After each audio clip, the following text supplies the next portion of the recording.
Well, well, well. Somehow managed to take a shower during the stream startup.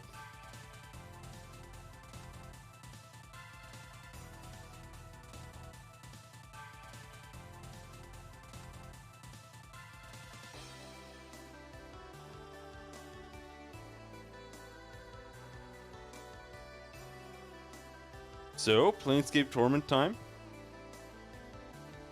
I suppose.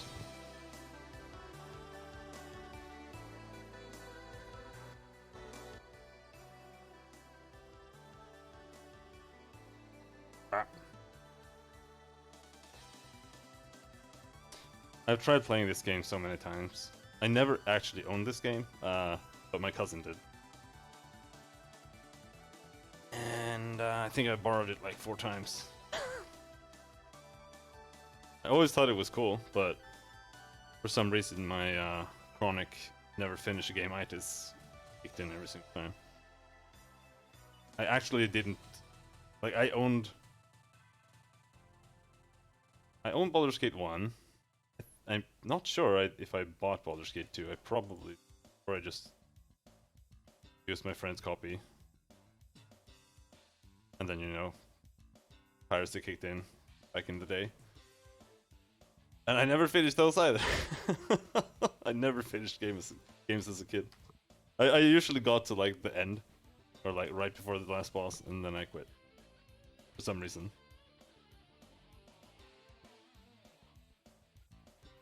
That's how it was.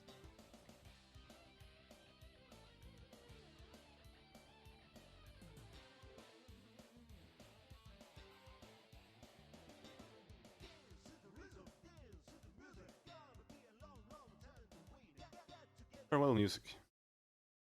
Planescape Torment. So this is the enhanced edition. It seems... Oh, audio's gonna be cancer. Oh no, I did lower it. We'll have to see what a good volume level is. Hello, Keebs. Does my chat work at all anymore? No, fucking Streamlabs is absolute garbage. Let's deal with that.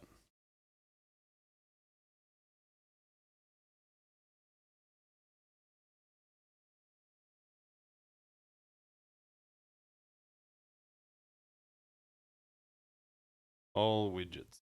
Alert box.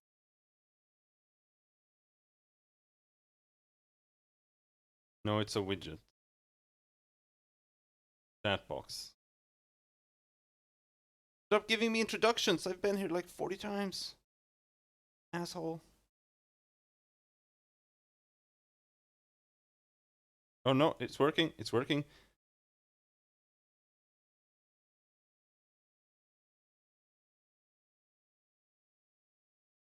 Alright. So I think you have to log in. No! Oh shit, I know what happened. It's because I changed my Twitch name. From Cashew underscore to Cashew. And that broke it. That broke my login.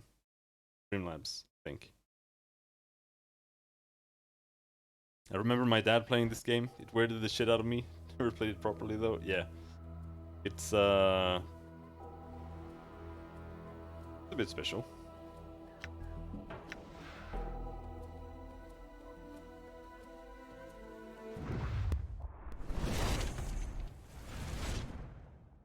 It is a Dungeons and Dragons game. Beamcock game.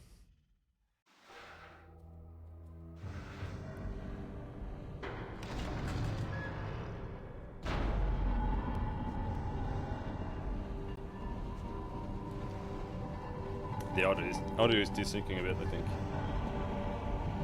You're getting that little sound now and then.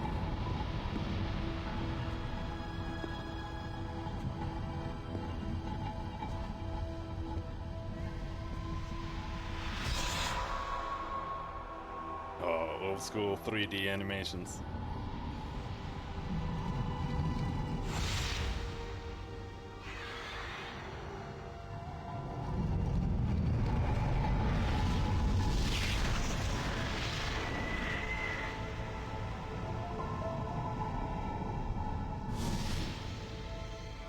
Nice hair.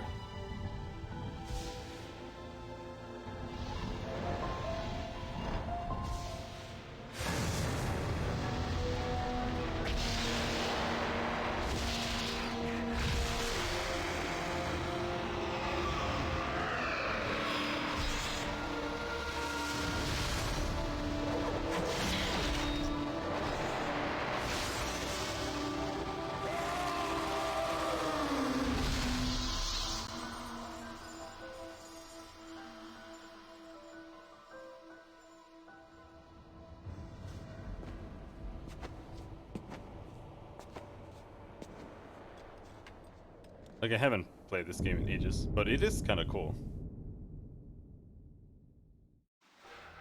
Because it is, especially after you come from Baldur's Gate, for example, this game is pretty unorthodox for an RPG. I think the volume's still too high, though. I have it at 13%, and that's still too much. Even affected?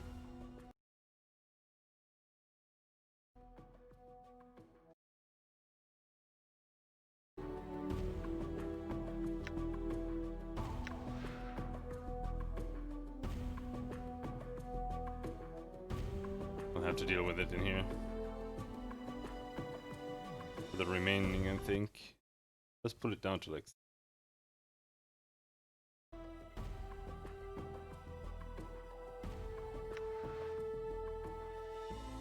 I don't think the music should be peaking my my limiter. So this is the enhanced edition. So you have a bunch of different new settings that you can use. They introduced a zoom feature, which they did in Baldur's Gate and in Icewind Dale, which I turn off specifically because it...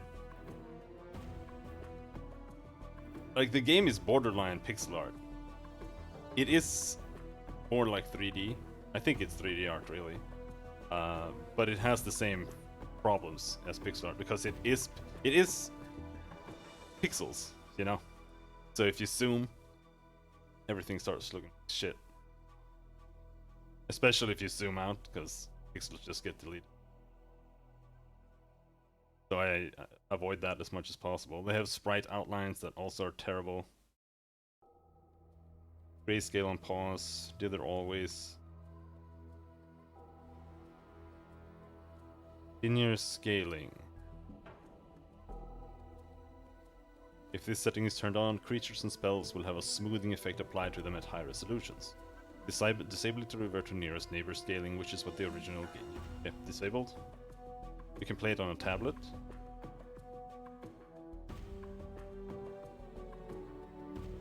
The rest is fine.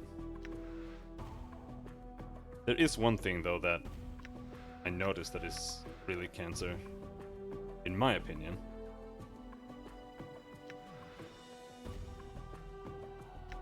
That should be fine. But we'll see that soon. So, I'm honestly not sure what build I want to play. But from what I've read at least, this is what you want to do, regardless of what you're going to play.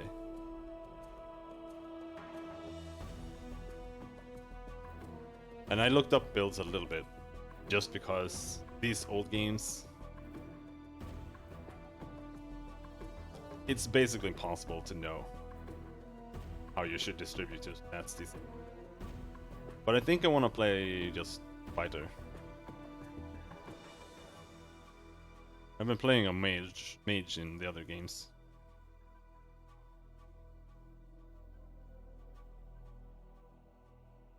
But let's see here.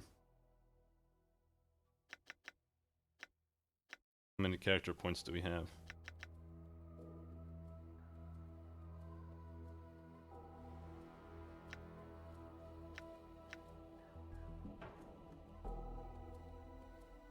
I have a little thing here.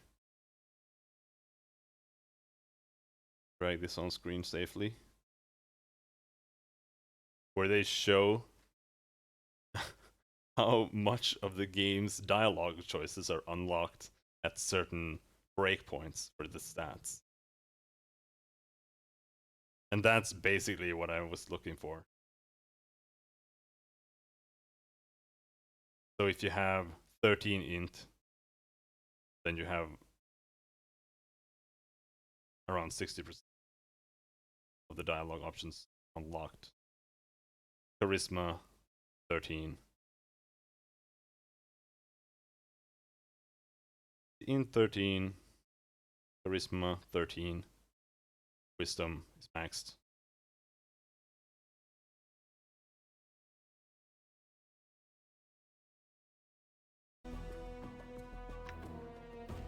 If we do that,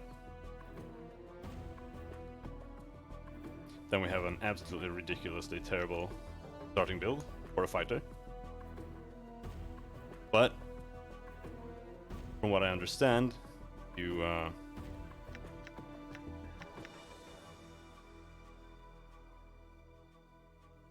get a shitload of points anyway playing.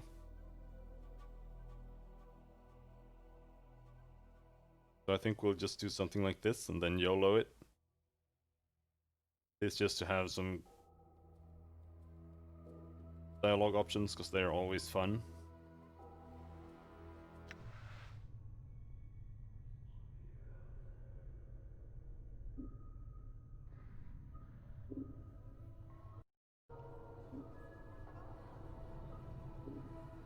Hey, Chief, you okay? You playing corpse or you putting the blinds on the dusties? I thought you were a deader for sure. I think I'll have to pull up the volume on the voices. Who are you? Who am I? How about you start? Who are you? I don't know, I can't remember. Asked you first, Skull. Yeah, and I asked you second. What's your name? You first, Skull. It's the last time I'll ask. Shit, you're tighter than a wet rope. Alright, I'll be the nice guy here. Name's Mort. Who are you? I don't know. You can't remember your name. Well, next time you spend a night in this burg, you go easy on the bub. Name's Mort. I'm trapped in here too. Trapped? Yeah, since you haven't had time to get your legs yet. Here's the chant. I've tried all the doors, and this room is locked tighter than a chastity belt. We're locked in where? What is this place? It's called the mortuary. It's a big black structure with all the architectural charm of a pregnant spider. The mortuary? What, am I dead? And not from where I'm standing. You got scars aplenty though. Looks like some Burke painted you with a knife. All the more reason to give this place the laugh, before whoever carved you up comes back to finish the job. His word choices are so weird. Scars? How bad are they? Well, the carvings on your chest aren't too bad, but the ones on your back. Mort pauses. Say, looks like you got a whole tattoo gallery on your back, Chief. Spells out something. Tattoos on my back? What do they say? Huh. Looks like you come with directions. Mort clears his throat. Let's see, it starts with... I know you feel like you've been drinking a few kegs of Styx wash, but you need to center yourself. Among your possessions is a journal that'll shed some light on the dark of the matter. Barrod can fill you in on the rest of the chant, if he's not in the dead book already. Barrod? Say anything else? Yeah, there's a bit more. Mort pauses. Let's see, it goes on. Don't lose the journal, or we'll be up the Styx again. And whatever you do, do not tell anyone who you are or what happens to you, or they'll put you on a quick pilgrimage to this crematorium. Do what I tell you. Read the journal, then find Farod. No wonder my back hurts, there's a damn novel written there. As for that journal I'm supposed to have with me, was there one with me when I was lying here? No. You were stripped to the skins when you arrived here. Besides, looks like you got enough of a journal penned on your body. What about Farod? Know him? Nobody I know. But then again, I don't know many people. Still, some Burks got to know where to find Farod. Once we get out of here, that is. How do we get out of here? Well, all the doors are locked, so we'll need the key. Chances are one of the walking corpses in this room has it. Walking corpses? Yeah. The mortuary keepers use dead bodies as cheap labor. The corpses are dumb as stones, but they're harmless. Won't attack you unless you attack first.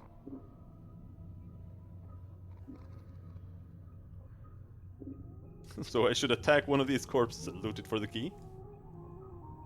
Well, before you do that, arm yourself first. I think there's a scalpel on one of the shelves around. Alright, I'll look for one.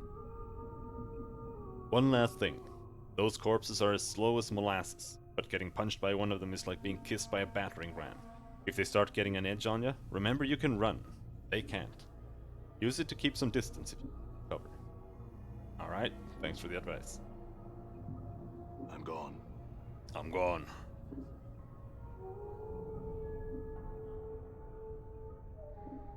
See, this is what I'm not a huge fan of. A bomb falls and they all die? The fuck? I don't think bombs were invented here.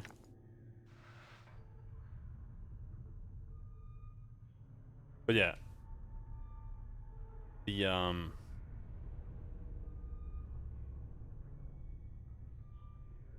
The text. I think they've re-implemented it. And the fact that it doesn't... Wait, where's... font size? Can't see shit. Yeah. And it's all basically just like Times New Roman or something.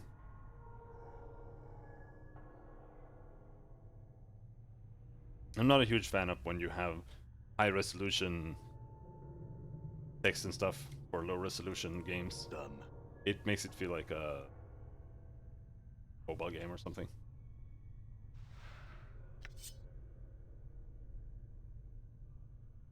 Nice organs to the dude laying on the table. Alright, you found the scalpel. Now go get those corpses. And don't worry, I'll stay back and provide valuable tactical advice. Maybe you could help me, Mort? Alright. Time to introduce these corpses to the second death, then. Let's go. Bandages. Will heal a character for 3 hit points of damage.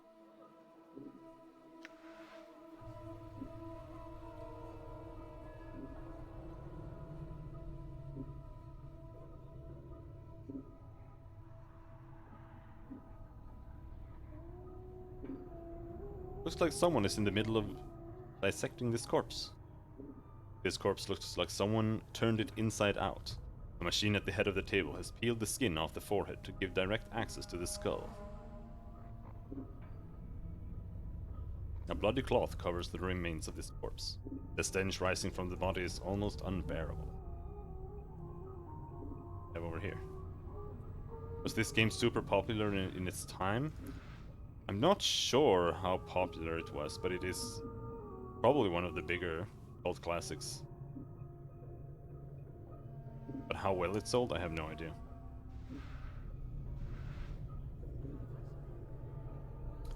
Need a key. Hello, zombie worker. This shambling corpse looks like it has been dead for several years. The skin along its forehead is peeled back, revealing its chalk-white skull. Someone has chiseled the number 569 into the exposed bone. Hate the color coding vibes? What do you mean?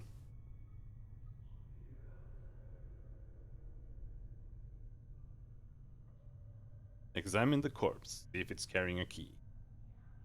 The corpse doesn't appear to be carrying a key, and it doesn't look like it would be able to use one, if it did. Its fingers are broken, as if someone smashed them with a hammer.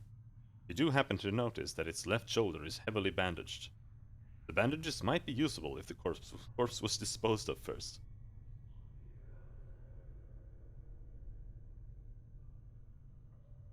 Guess you don't have it. I'm not gonna talk to a corpse. It was great talking to you. Farewell.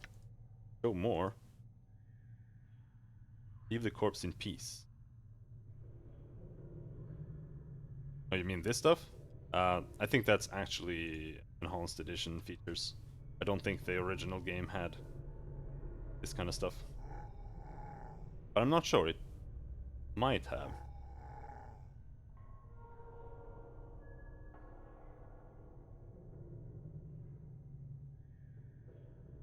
This corpse head lolls back and forth on its shoulders. Judging from the angle of the neck, it looks like this man may have been hanged.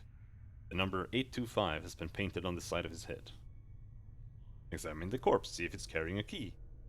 This corpse is carrying nothing, but you happen to notice its hands are heavily bandaged. The bandages might be usable if the corpse was disposed of first. The corpse in peace.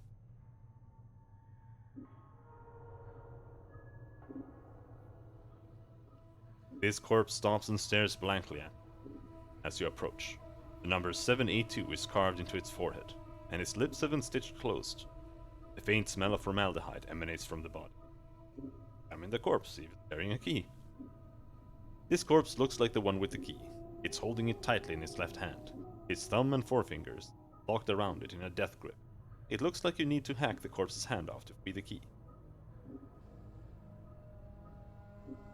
I need that key, corpse. Looks like you're not long for this world. What's up? Okay. Damn.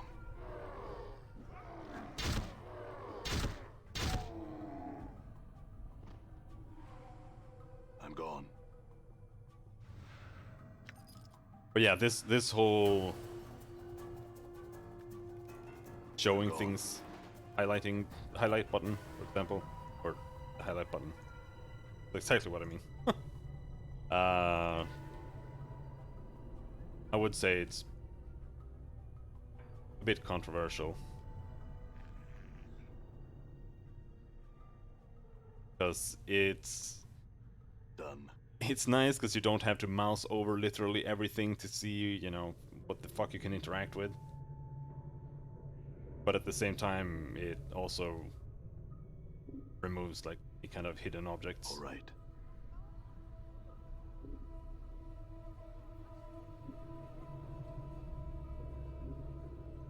Psst, some advice, Chief. I'd keep it quiet from here on. No need to put any more corpses in the dead book than necessary, especially the femmes. Plus, killing them might draw the caretakers here. I don't think you mentioned it before. Who are these caretakers? They call themselves the Dustmen. You can't miss them. They have an obsession with black and rigor mortis of the face. They're an addled bunch of ghoulish death worshippers.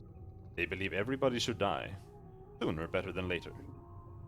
I'm confused. Why do these Dustmen care if I escape?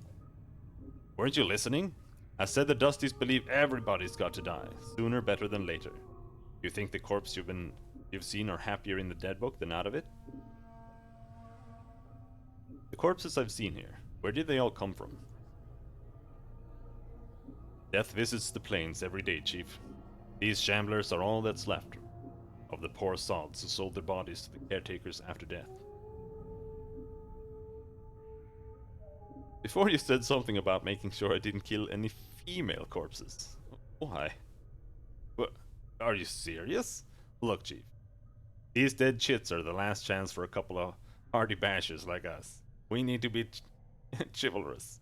No hacking them up for keys, no lopping their limbs off, things like that. Last chance?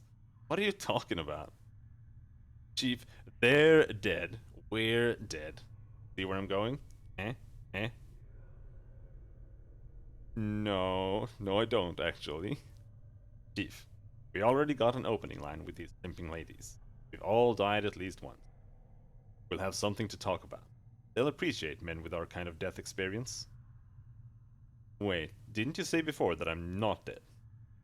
Well, alright. You might not be dead, but I am.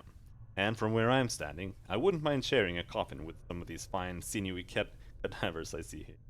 Mort starts clacking his teeth, as if in anticipation. Of course, the caretakers would have to part with them first, and that's not likely. The issue I have with knowing everything about the environment is that it's hard to sell surprise without being mundane. Makes it more chore rather than actual interactions like fun. Yeah, but for me, it's like the the pros and the cons outweigh each other, like regardless of what you do, or they both have issues that are equally, in my opinion.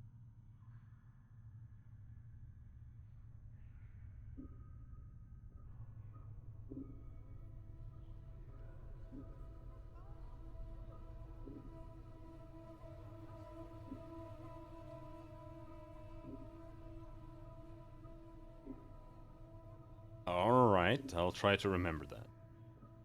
Look, Chief, it's obvious you're still a little addled after your kiss with death. So I got 2 bits of advice for you. 1, if you got questions, ask me, alright? Alright, if I have any questions, I'll ask you. 2nd, if you're half as forgetful as you seem to be, start writing stuff down. Whenever you come across something that might be important, jot it down so you don't forget. If I had that journal I was supposed to have with me, I'd do that. Start a new one then, Chief. No loss. There's plenty of parchment and ink around here to last ya. Alright. It couldn't hurt. I'll make a new one then. Use it to keep track of your movements. If you ever start to get cloudy on important things, like who you are, or more importantly, who I am, use it to refresh your memory. Alright, I got it. Let's go. My journal. Done. Updated my journal. Hello, zombie. A shambling corpse gazes at you with vacant eyes. Her skin is paper thin, almost wispy. It's like someone draped a sheet of cobwebs around her frame. The number 594 has been scratched onto her forehead with a charcoal pencil. So, doing anything later? The corpse continues to stare at you. Farewell then. Psst. You see the way she was looking at me? Huh? You see that? The way she was following the curve of my occipital bone. What are you talking about? What? Are you blind? She was scouting me out. It was shameless the way she wanted me.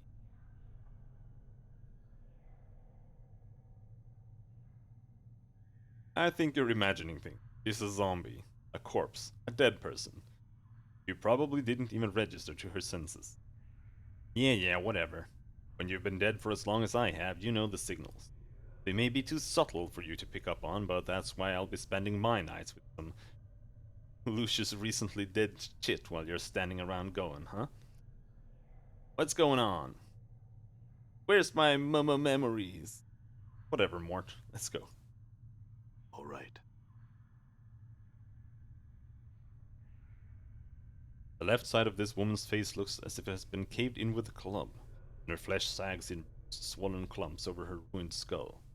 Number 626 has been stitched onto the corpse's right cheek, just below the eye. Nasty wound you got there. The corpse continues to stare at you with one good eye. Farewell, then. Bloodstains, rust, and other remains cover the surface of the metal slab. It is much larger than most of the other slabs and is sitting on a platform that allows it to be rotated.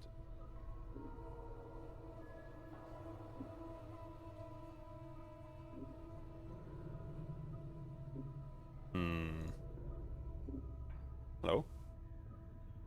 Mohawk zombie? This corpse is lumbering along a triangular path. Once it reaches one of the corners of the triangle, it pauses, then turns and staggers toward the next corner. It has 965 tattooed on the side of its skull. As you approach, it halts and stares at you. Ha! Looks like someone forgot to tell this sod to stop walking the rule of threes. What do you mean? These corpses don't have much left in the attic, so they can't do more than one task at a time. When they're told to do something, they'll keep doing it. Someone tells them to stop. This poor sod probably finished some task and they forgot to tell him. Said something about the rule of threes. What did you mean by that? Updated my journal. Well, the rule of threes is one of those laws about the planes. About things tending to happen in threes, where everything is composed of 3 parts, or there's always 3 choices and so on and so forth. You don't sound like you hold much faith in it. It's a load of wash, if you ask me. If you look for a number, any number, and try to attach some great meaning to it, you're going to find plenty of coincidence.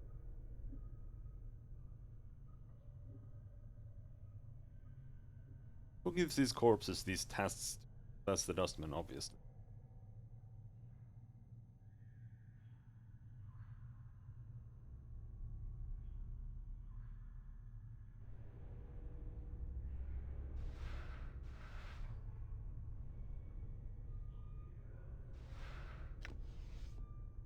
Receiving room logbook. This huge logbook lists mortuary procedures in a tight, cramped script.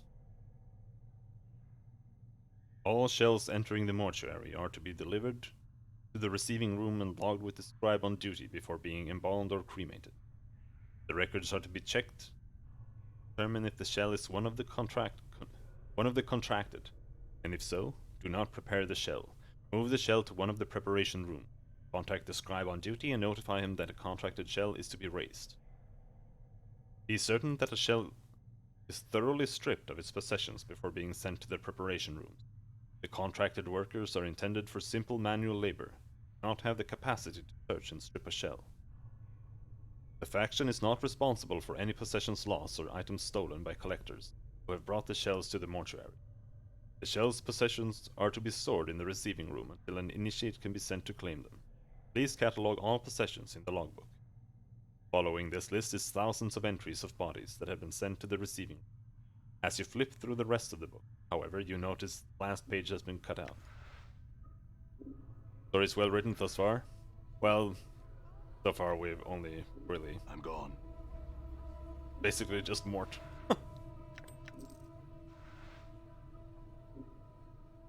But Mort is a character, he's also a flying skull.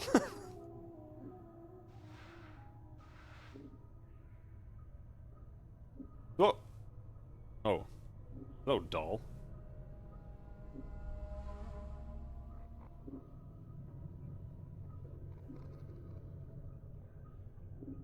This scribe looks very old. Skin is wrinkled, has a slight trace of yellow like old parchment. Charcoal gray eyes lie within an angular face. A large white beard flows down the front of his robes like a waterfall. His breathing is ragged and irregular, but even his occasional coughing does not slow the scratching of his quill pen. Greetings. Whoa, Chief, what are you doing? I was gonna speak with this scribe. He might know something about how I got here. Look, rattling your bone box with Dusties should be the last thing. Before Mort can finish his rant, the scribe begins coughing violently. After a moment or two, the coughing spell dies down. The scribe's breathing resumes its ragged wheeze. And we especially shouldn't be swapping the chant with sick Dusties. Come on, let's leave. The quicker we give this place the laugh, the better. Before Mort can finish, the scribe's grey eyes flicker to you. The weight of years hang heavy upon me, restless. He places down his quill, but I do not yet count deafness among my ailments. Restless one, you know me? Know you? There's a trace of bitterness in the scribe's voice as he speaks. I have never known you, restless one. No more than you have known yourself. He is silent for a moment. For you have forgotten, have you not? Who are you? As always the question, and the wrong question, as always. Bows slowly, but the movement suddenly sends him in a bout of coughing. He pauses for a moment, catches his breath. I am Doll. Perhaps you can answer some questions for me, Doll. Updated my journal. Very well. What did you wish to know? You know who I am? Updated my journal. I know scant little of you, restless one. I know little more of those who have journeyed with you, and who now lay in our keeping. Doll sighs. I ask that you no longer ask others to join with you, restless one. Where you walk, so walks Miss. Let your burden be your own. There are others who have journeyed with me. They're here. Updated my journal. Do not know the woman's corpse interred in the memorial hall below. I had thought that she had traveled with you in the past. Doll looks like he's about to start coughing again, then catches his breath. Am I mistaken? I know nothing about her. Doll makes no response to this. Simply stares at you in silence. Where can I find her? Northwest Memorial Hall on the floor below us. Check the beers there. The beers? Her name should be on one of the memorial plaques. Perhaps that will revive your memory. I don't know. I don't recall ever traveling with a woman. Simply stares at you. Said there were others. Who else is here? Doubtless there are, but I know not their names, nor where they lie. One such as you has left a path many have walked, and few have survived. All gestures around you. All dead come here. Some must have traveled with you once.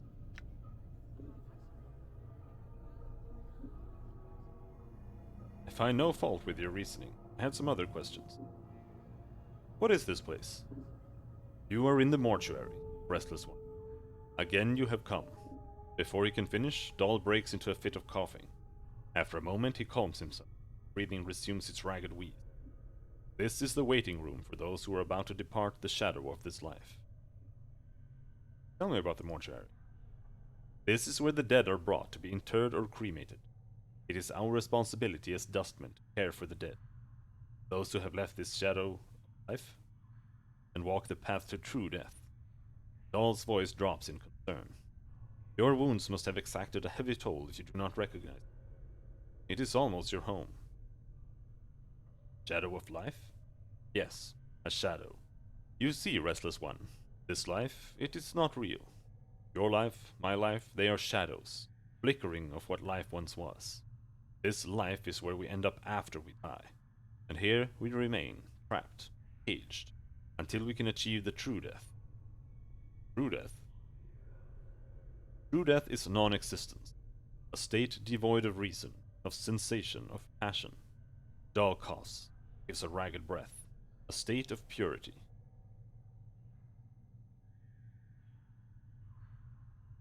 Sounds like oblivion. Why would anyone want that?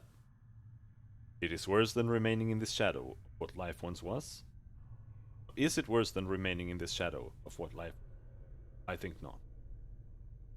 I see. I had some other questions. How did I get here? Dahl snorts in contempt, as if he finds the memory repugnant. Your moldy chariot ferried you to the mortuary, restless one. You would think you were royalty based on the number of loyal subjects that lay stinking and festering on the cart that carried you. Arrived here on a cart? Updated my journal. Yes, your body was somewhere in the middle of the heap, sharing its fluids with the rest of the mountain of corpses. Dahl breaks into another violent fit of coughing, finally catching his breath minutes later. Your seneschal, Farrod, was, as always, pleased to accept a few moldy coppers. Dumped a lot of you at the mortuary gates. Who is this Farrod? He is a collector of the dead. Dahl draws a ragged breath, then continues. We have such people in our city that scavenge the bodies of those that have walked the path of true death, and bring them to us, so that they may be interred properly. Doesn't sound like you like Farrod much. There are some I respect, restless one. Dahl takes a ragged breath and steadies himself. Farrod is not one of them. He wears his ill repute like a badge of honor, and takes liberties with possessions of the dead.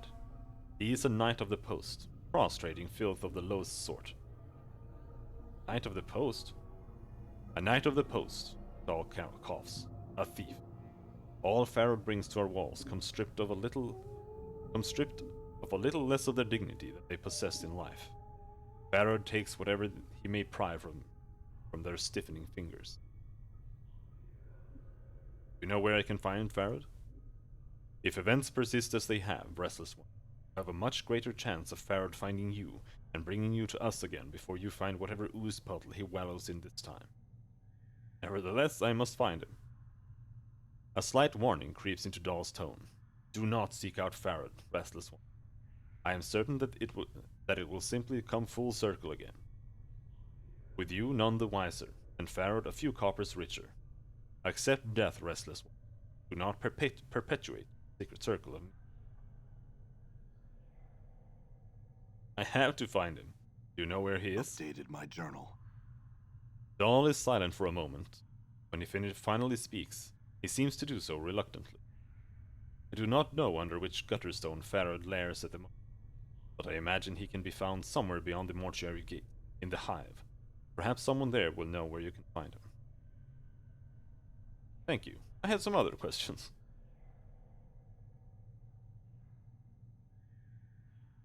Can you tell me how to get out of here? The front gate is the most obvious exit, but they will not let anyone other than dustmen pass. Dahl breaks into a ragged cough, then continues. One of the guides by the front gate has a key to it, but it's unlikely he will open it for you unless you're extremely persuasive. I see. Had some other questions. What do you do here? I am a scribe, cataloger of all the shells that come to the mortuary. Dahl coughs again, then takes a deep breath. As long as the streams of corpses flow through the mortuary, I shall remain at my post. You say that I have been here more than once. How is it that the dustmen do not recognize? Updated my journal. I am the one that catalogs the shells that come to our halls, Restless One. Dahl breaks into a fit of coughing, then steadies himself. Only I see the faces of those that lie upon our slabs. The dark of your existence lies safe with me. I had some other questions. You sound ill. Are you not well? I am close now to the true death, Restless One. It will not be long before I pass beyond the eternal boundary and find the peace I have been seeking. I tire of this mortal sphere. Dahl gives a ragged sigh. The plains hold no more wonders for one such as I.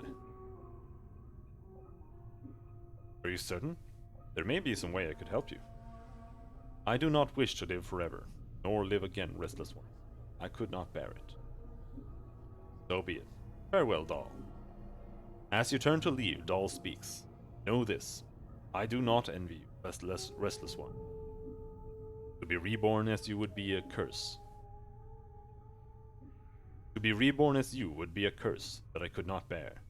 You must come to terms with it. At some point your path will return you here. Dahl coughs, the sound rattling in his throat. It is the way of all things flesh and bone. Then perhaps we will meet again, Dahl.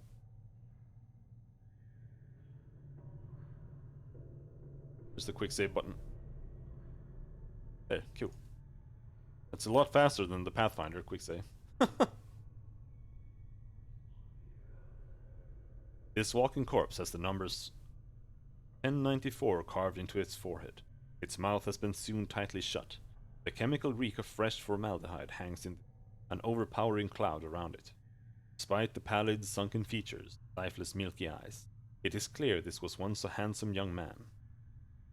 So, seeing anything interesting going on? Corpse continues to stare at you.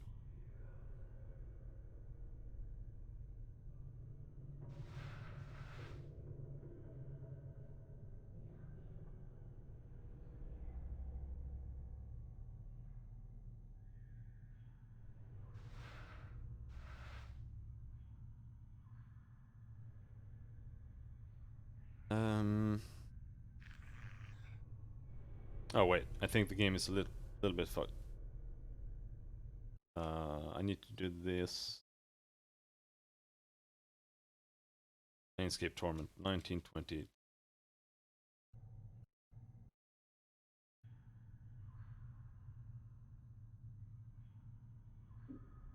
I'm just curious whether there's a sneak button. If you can sneak at all. I think you probably need to be a thief to sneak. Huh? Litany of curses. Mort can draw upon his repertoire of insults, taunt an opponent into lowering his guard and attacking. The target suffers penalties to hit and damage when enraged. This spell cannot target undead creatures. Magic resistance does not affect this spell. The target does get a saving throw versus spells to resist the effect, however. While the target is taunted, the target suffers a -2 to hit and a -2 to ease, and a minus damage as long as the Litany of Curses is in effect. I'm gone. Mort is literally just batting them up.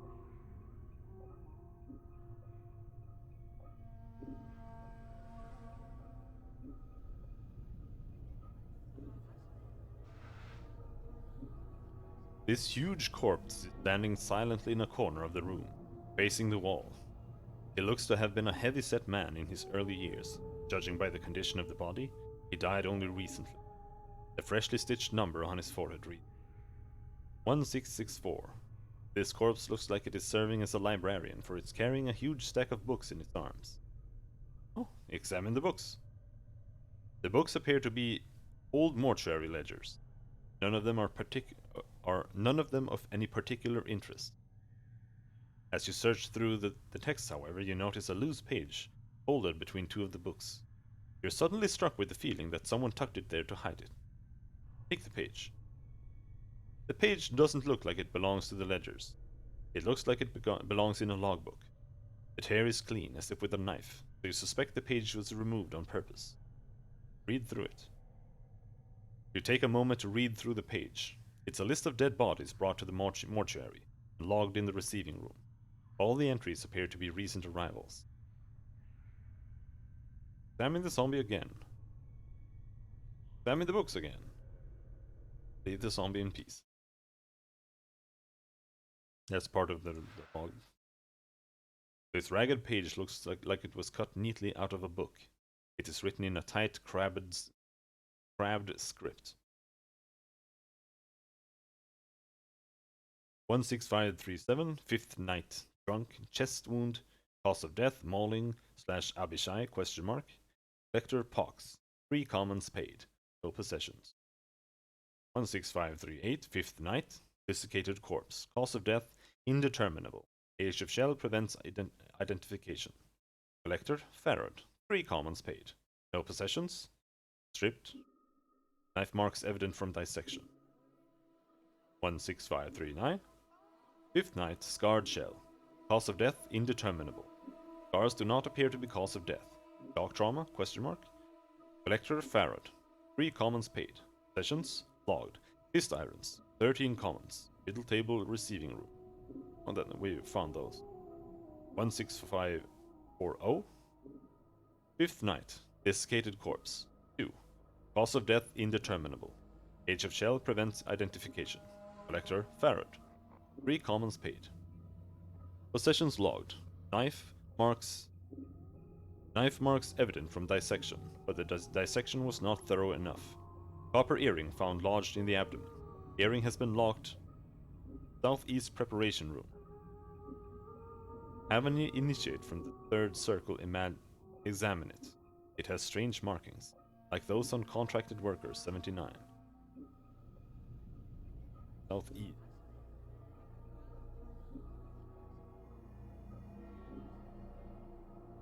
One 16541. 5th night. Skeleton. Cause of death, indeterminable. Age of shell prevents identification. Collector, Farad. 3 commons paid. No possessions. Stripped. Knife marks evident from dissection. As with the previous entries, these shells Farad has brought also shown signs of having been prepared. I have asked that Initiate Emmerich launch an investigation into the matter. Furthermore, entry 16542 is one of Farad's gang. I have seen the individual before. I would ask Emmerich to pay heed to how the man died. 16542, 5th night, Tiefling, male.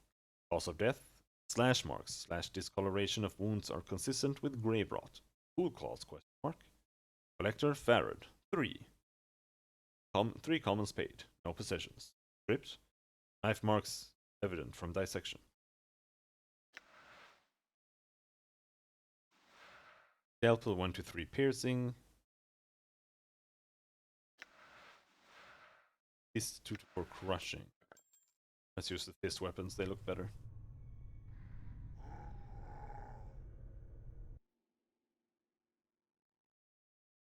Okay, so it is on this floor. Southeast preparation room.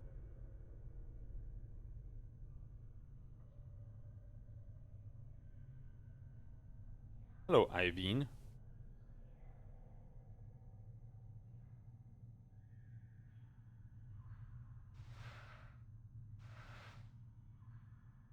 You don't care that I'm here, right?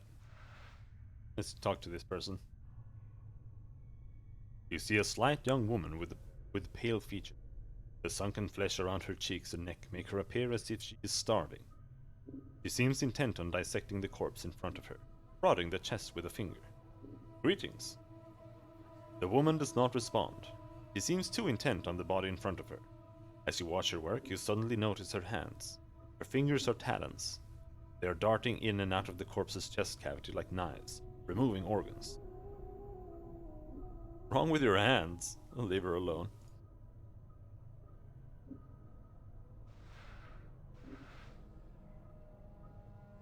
The eyes of this corpse are set close together, and the eyeballs themselves are slightly askew. One faces to the left and the other to the right. You can barely make out the number 257 traced into its bruised forehead. Looks like the corpse has taken several blows to the head, making the number difficult to. Don't you get dizzy with your eyeballs facing like that? Oh, he doesn't.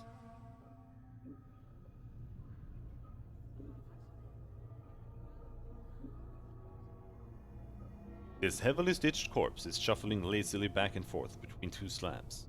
The number 506 has been stitched on its forehead, and the side of its neck, and its right arm.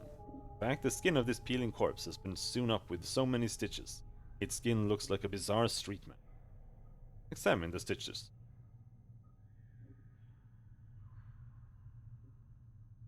The stitches encircle the corpse, running from its arms across its chest up to its neck, and into the damp mass of white hair. As you follow the crossroads of stitches, you notice someone has jammed a needle into the corpse's forehead. The needle is attached to a thread stitching up the side of the skull. You could probably unravel it if you had something to cut the needle. Cut the stitches with your scalpel and pull the needle and thread.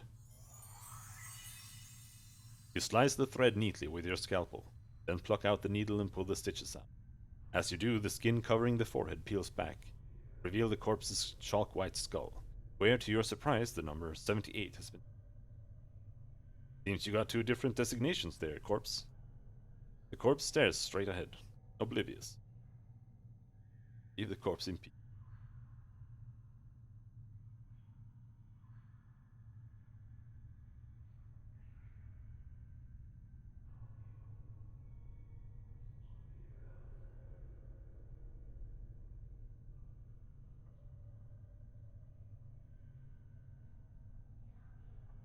A lot of fucking text for a bunch of zombies. This corpse, 985, has stopped death in its tracks. Judging from the condition of its left leg, it looks as if some sort of tomb rot or corpse mold went through its knee. The corpse is wobbling unsteadily back and forth, trying to keep its balance. Try and help the corpse balance. You reach out for the corpse's left arm to help steady it. As you grab its arm, however, the corpse suddenly sways to the right, and you end up tugging the corpse rather than steadying it. Chief, might not There's a crack from the dead corpse's left leg. The body falls like a dead tree. His torso strikes the stone flagstone, chatters like a rotten melon. Filth and ichor gurgling from the cavity. To your surprise, no one seems to have noticed the corpse's collapse. Even stranger, the left leg remains standing where the body was, as if at attention. After a moment, the leg falls over with a wet thump. As you gaze upon the putrefied remains of the corpse, you notice that its left arm seems intact. It has snapped from the torso during the fall, and it doesn't appear to have been touched by the tomb rot that has spread throughout the rest of the body. I wonder if I could make use of that arm. Left arm of 985. Club. This arm snapped clean off corpse 985 when it accidentally toppled. As much as the corpse's knee was rotted clean through, it looks like the combination of thick applications of embalming fluid and rigor mortis made this arm almost as hard as wood. If you needed to, you could either use it to shake someone's hand from a distance or use it to bash their skull in. Yeah. Got a big club.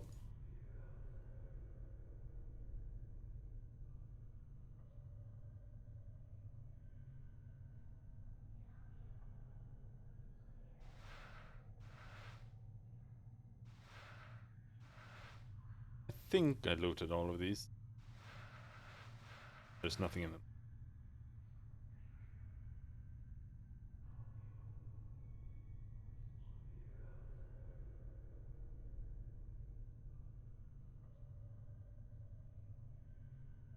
Hello, zombie. The shambling corpse gazes at you with vacant eyes. The number 821 is carved into his forehead, and his lips have been stitched close. The faint smell of formaldehyde emanates from the body. So, seen anything interesting going on? As you address the zombie, it blinks in surprise. Eh? What? Why are you disguised as a corpse? You're not a zombie. Who are you? Updated my journal. The zombie is trying to respond behind stitched lips. He has a peculiar, half-frightened, half-angry expression. Who you? What you want?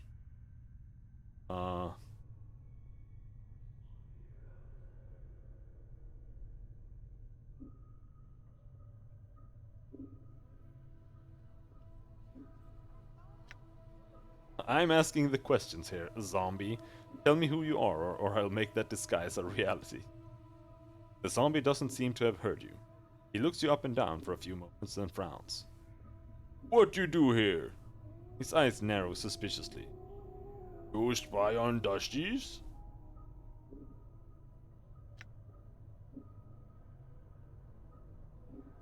Look, I'm the one asking the questions here. I'm not a spy. I got sealed in here by accident. Can you help me out? He is silent for a moment, then nods slightly, as if in understanding. Why should I help you? Because I need your help.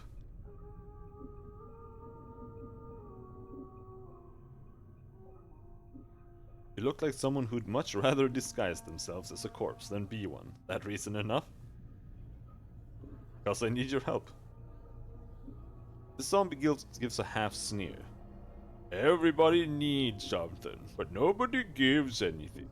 You give me something, maybe I help. What is it you need? Need you to get a key for me. Want iron key to embalmers.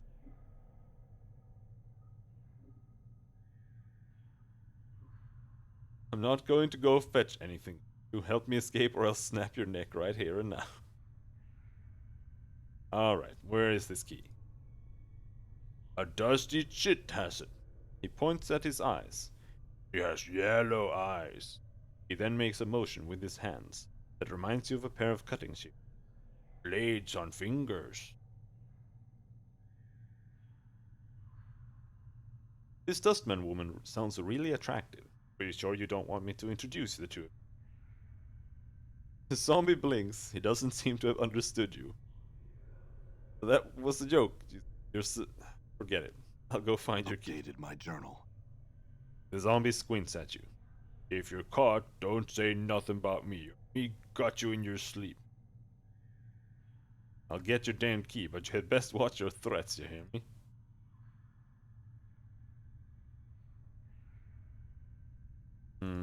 If I get caught.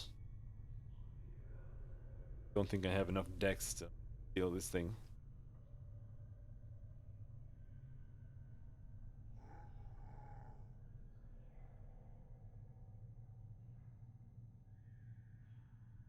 A slight young woman with pale features. We already read that. Greetings. The woman does not respond.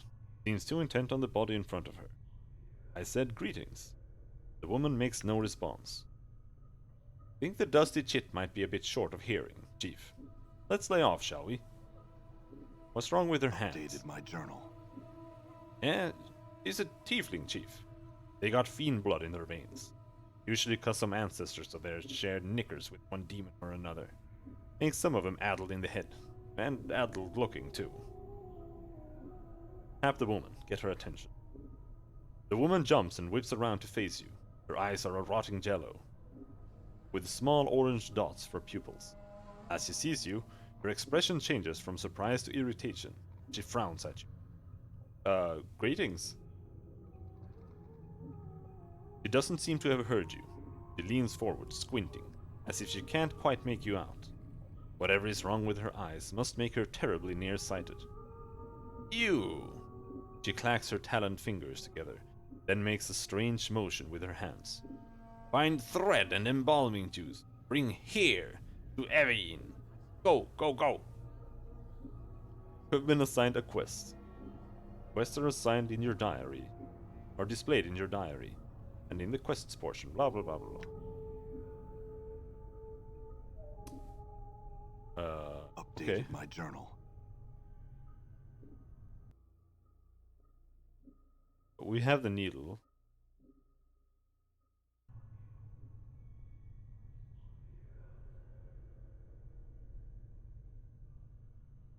Didn't someone here smell of embalming fluids? Not this guy. This is the one who is threatening us.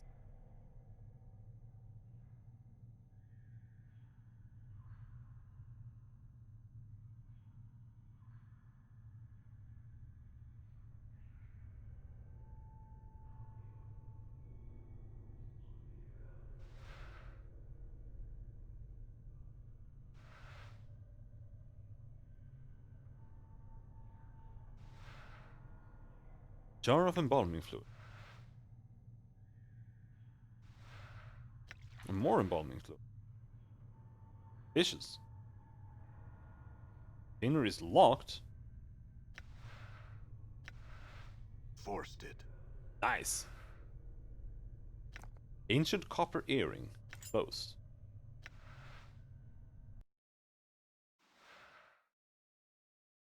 This copper earring looks ancient.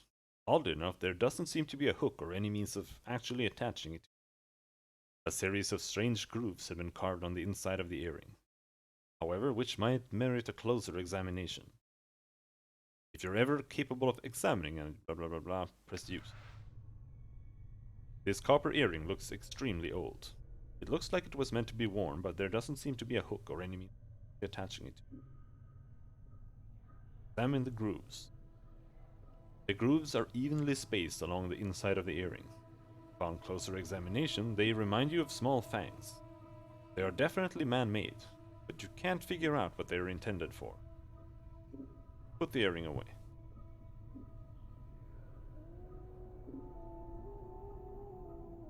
What a strange earring. You have embalming fluid.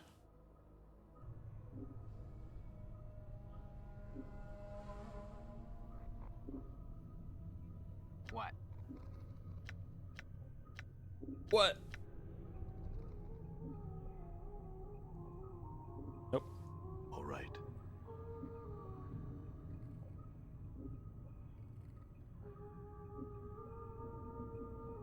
You see, Iveen is still dissecting the corpse's chest with her talons. The rhythm of the talons reminds you of something. Can't quite recall what. Watch her. Study the motions of her hands. Updated my journal. As you study the motion of Iveen's hands, you feel a prickling along your scalp, and then suddenly you find your vision swimming, blurring until you are standing in front of a freshly slain corpse, rigor mortis making a mockery of its smile. The number 42 has been stitched onto its scalp. The zombie is lying on a slab, and you have just finished stitching up its chest.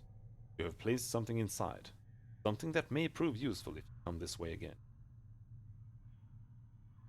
Echo, keep these things safe and wait for my return. Memory of your voice is an echo, strange and hollow to your ear. Cross your arms in front of your chest, and to your surprise the corpse does too. After a moment, its hands fall back to its sides. As it does, the vision fades, until you are watching Iveen's hands make their stitching motions once more. You have regained a memory. Memories can give you additional experience points, skills, may even lead you to gaining something else of value later on. Tapper, get her attention. She turns, sees you, then frowns. Dumb zombies! She clacks her taloned fingers together, impatiently, then makes a stitching motion with her fingers. Find thread and embalming fluid. Bring here to Iveen. Go, go, go!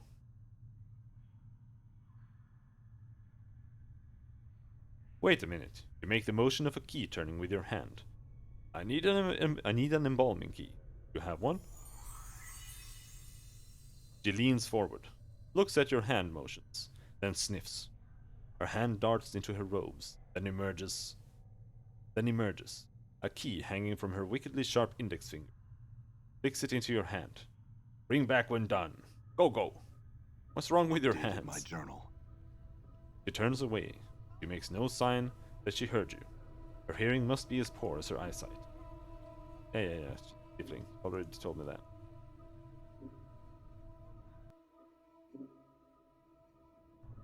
But if we have an embalming room key, use it before we give it to him.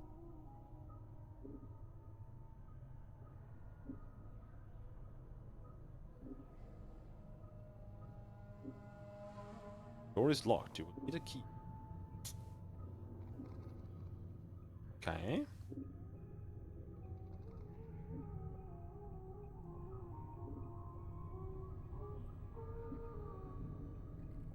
Greetings.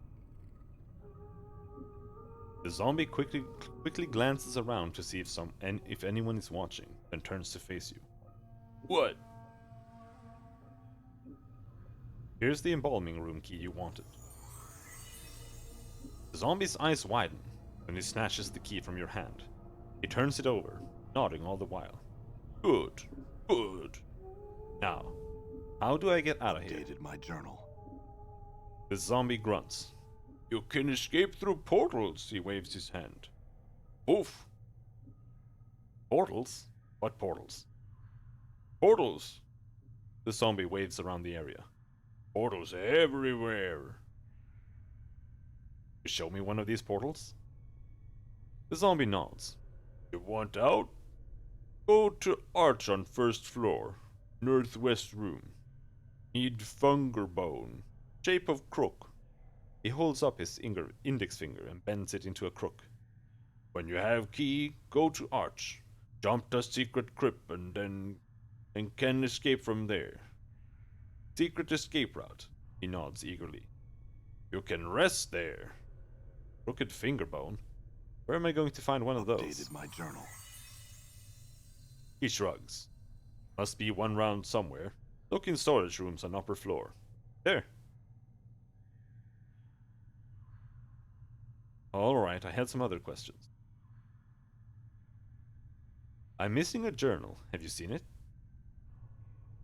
Don't know. Jumberg Pelia? What?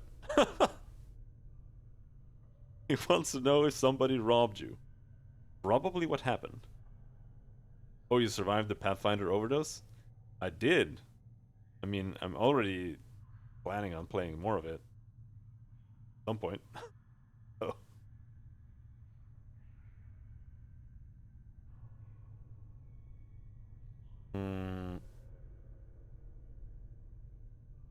I see. There was something else I wanted to know. How did you get to look like that? Be good at the disguise. We also got scars. We were lots of embalming fluid. We make good zombie. The zombie giggles through stitched lips, then taps his head. Dusty stupid. Yeah, they're the stupid ones, alright. The sarcasm is evidently lost on the zombie, who nods eagerly. Stupid Dusties. We make good zombie. Doesn't that hurt? He looks at your scars. I asked you same question. Me it not hurt much. Claps his chest. We tough. That disguise is pretty good. Can you disguise me as a zombie? He looks you up and down for a few moments, mumbling to himself, then nods. Uh-huh. We need jar of embalming fluid. Points at the scars on your chest. And some needle and thread. The junk pile soft lock? I have no idea. I haven't played this game in ages, and I've never finished it, so I don't remember much.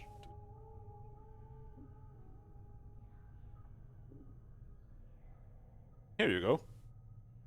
The zombie takes the items from you, then sets to work. Try to hold still. I can't believe you're going through with this. How barmy are you? Pretty barmy, I suppose. The zombie liberally applies the embalming fluid to your body, then stitches up several of your scars. Working from your feet upward, he stitches up your scars, then finishes off the disguise by stitching up your lips. Thanks. Can't you make the stitches on his lips any tighter? The zombie holds up his hand. Careful. Talk pull stitches out. Ruin disguise. Zombie no talk. You got to talk? Talk slow. Careful. Take heed that no one expects zombies to talk. If you speak to someone as a zombie, you run the risk of exposing your disguise.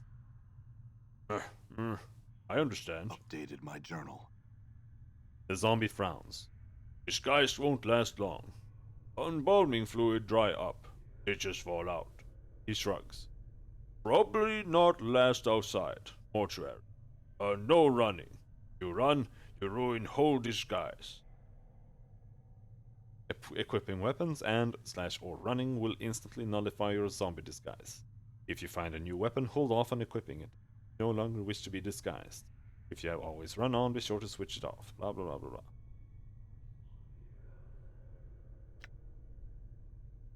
Not again.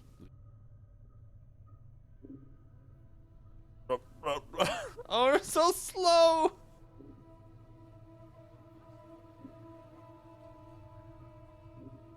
You think the game runs if I alt-tab? It does. Ah shit. The mouse does as well.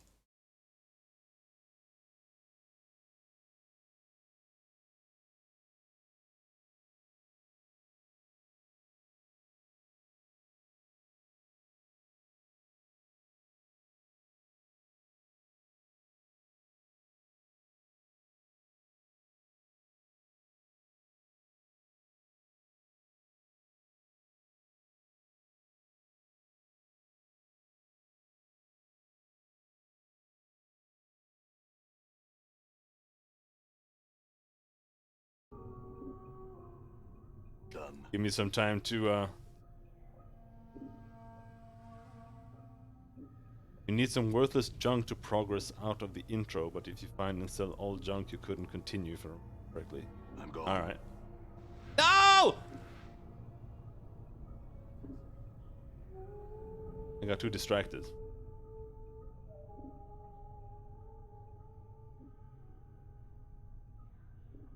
As always, the second I start streaming, I get 400 DM. Greetings! I had some questions. Can you disguise me as a zombie again? Let's see if I can find some. Oh, I need more thread? Oh, dude. You know what?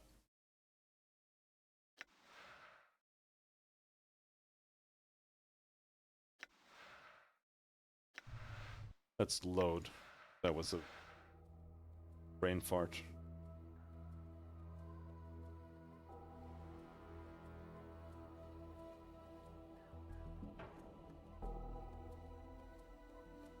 $52. 508.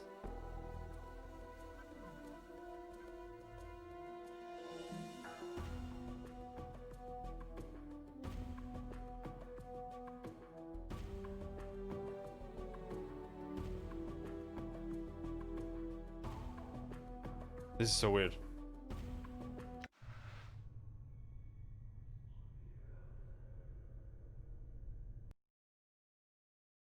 Here we still have... This is after we open the embalming room. Or no. Greetings! Here's the embalming room key you wanted. Updated my journal. Portals. Updated my journal.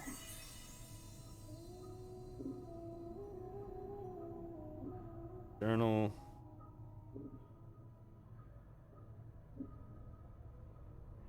How did you get to look like that?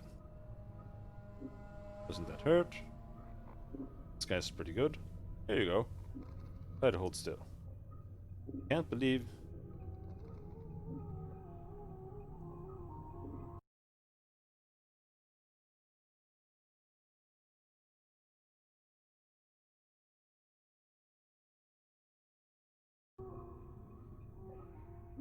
Debar me, I suppose.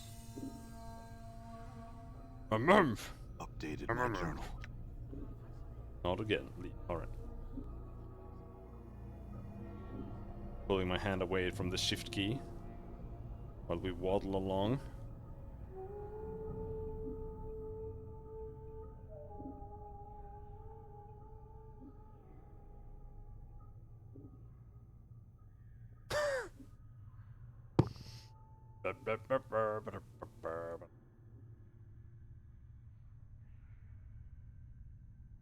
No one questions Okay. the flying skull, though.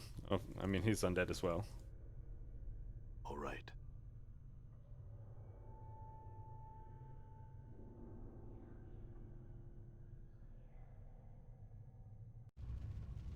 Done.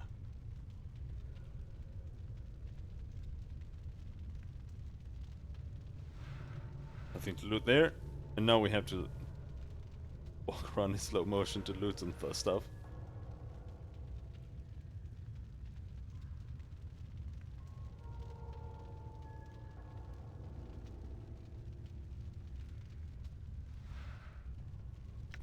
Charcoal charm. The charcoal charm. Plus 50% resist fire, 25% resist magical fire.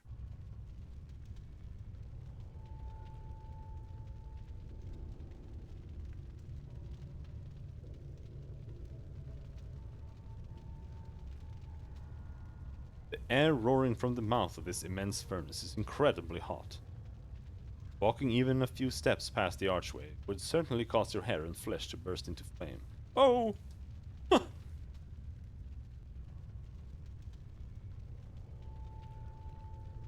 As long as he doesn't care about Mort.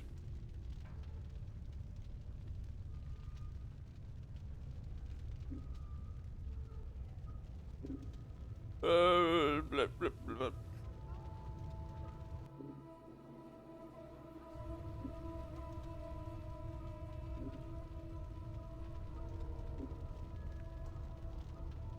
Okay. Mort can go around doing the looting. More needle and thread. Done. Okay. Okay. Honestly, I don't think you even need the disguise here.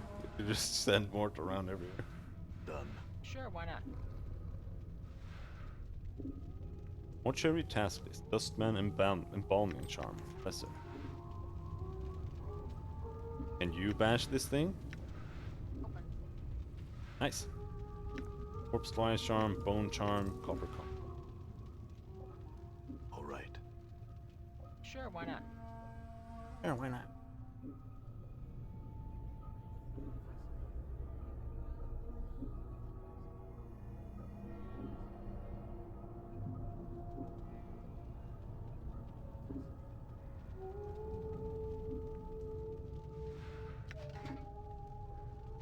Oh, but this is the crooked finger, isn't it? Or is it... Do we need another crooked finger? I mean, this is just a usable item.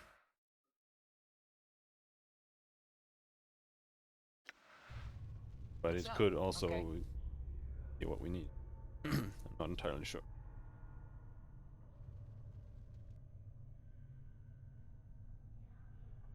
Done. Good as done. Door is Done. locked. We'll need a key. Okay. Good as done.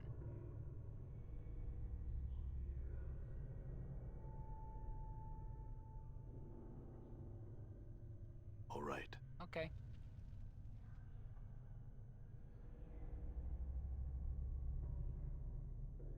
More dustmen walking around. Kinda thick though. All right. Mortuary sanctum key. Okay.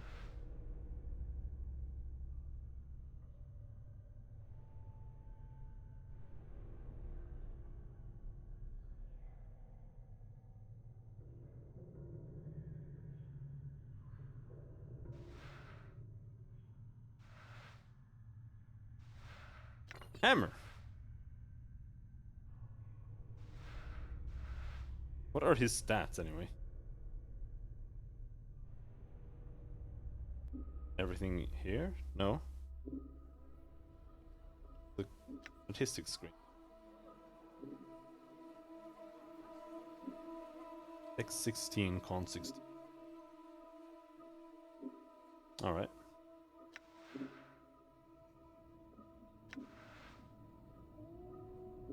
Alignment, chaotic good. Alignment, true neutral.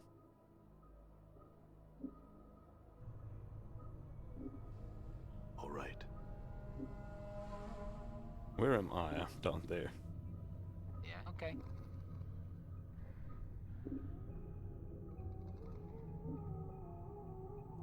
I mean, doesn't that just lead back down where we were? Done. Sure, why not? I'm gone. Okay.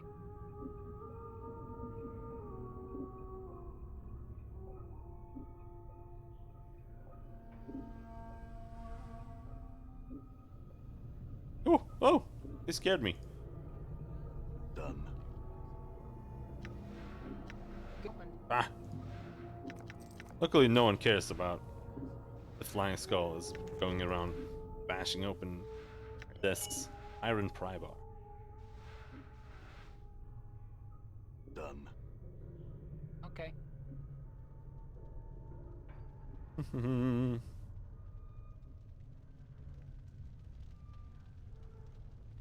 This mummified corpse looks like it's bound for the crematorium.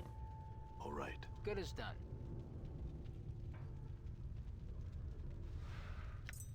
Needle and thread. Junk. Alright, so I Done. suppose we're supposed to go there.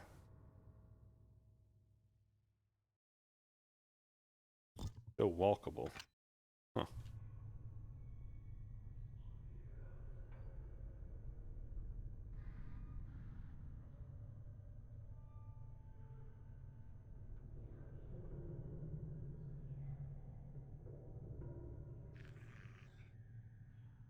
Hmm. There is actually a problem. But both of these lead to the second level. Good as done. Done. And we have a bunch of threads now. And one more embalming fluid.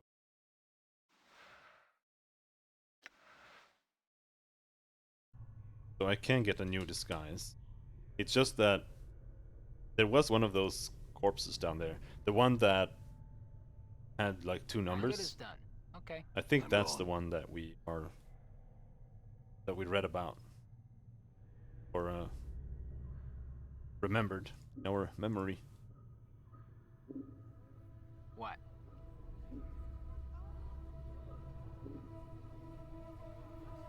What?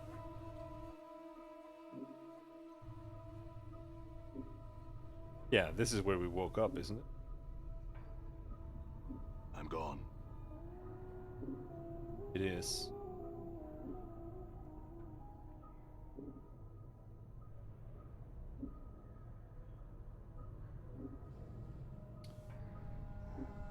Ever zombie that was.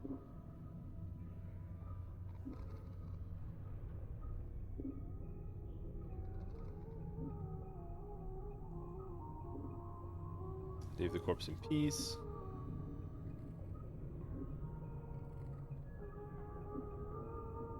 Female corpse is making the rounds from slab to slab in the room. Her hair is knotted into a long braid, looped around her neck like a noose. Someone has stenciled the number 1096 onto her forehead. Lips have been stitched close. Nice braid. Farewell.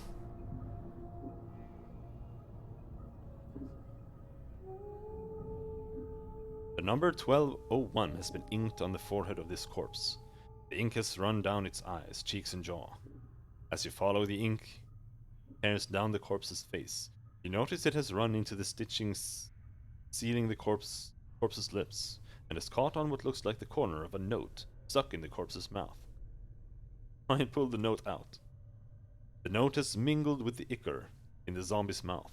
If you tried to pull the paper out through the cross stitches, it would tear the paper to shreds. Hacking up the corpse to get at it looks like it would destroy the note. You need to find a delicate way to remove the stitches before removing the note. Use the scalpel to cut through the stitches. You deftly slice through the stitches, sealing the corpse's mouth, and the jaw sags open. Carefully pull the note from the corpse's mouth. Despite the condition of the paper, the writing on it still appears legible. We have some notes to read here. This is a foul-smelling note retrieved from the mouth of one of the mortuary zombies. It looks like it was sewn into the corpse's mouth by accident. Despite its condition, the writing is legible. Please do whatever Dustman reads. Please do whatever Dustman reads this. I beg of you. I know of my legal obligation under the terms of the dead contract, but I am prepared to offer more than my signing fee, if you will cremate my body rather than raising it. I have arranged for this note to be left with my body upon my death. If you are reading this, then please use this note, as instructed, and accept the result in exchange for my contracted duty. Let my contract number serve as the key. It looks like the corpse was too late to prevent the raising, but you notice that beneath the writing is a diagram. It looks like the directions for folding the parchment in a strange pattern.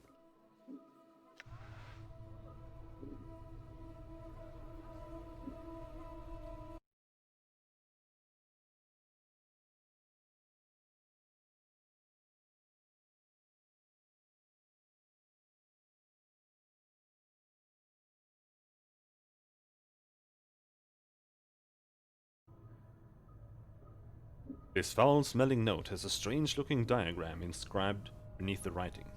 It looks as if it's instructing you to fold the corners of the note so their points touch the center. There is a series of strange marks on each corner. 1 mark on the upper right, 2 marks on the lower right, 3 marks on the lower left, and no marks on the upper left.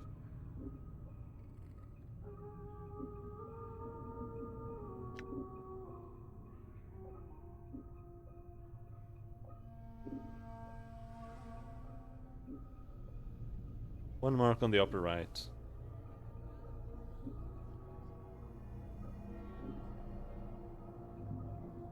The only question here really is, go the one with the no marks first, or the one with the 1 first. I think we'll take the 1. 1 mark on the upper right. Fold the upper right.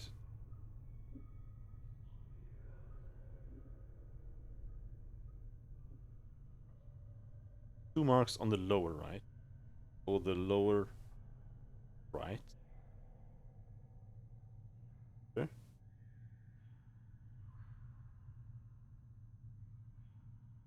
Lower left.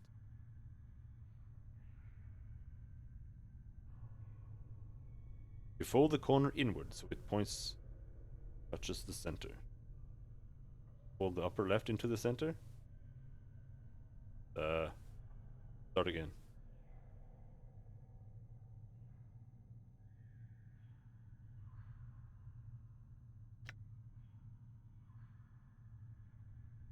No marks on the upper left.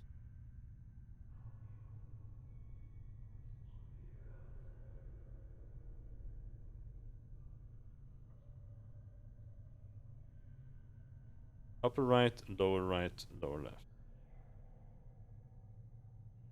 Upper right, lower lower left.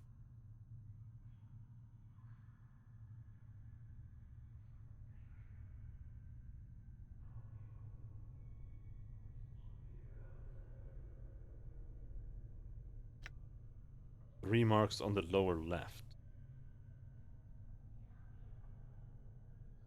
Lower left.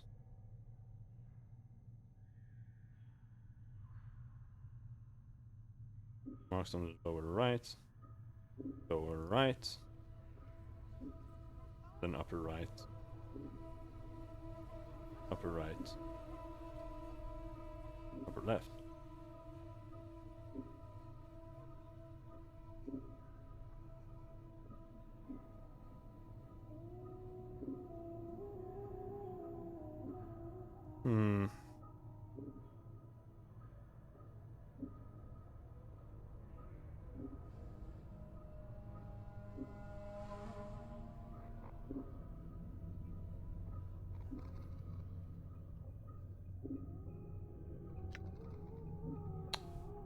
Leave that for now. All right.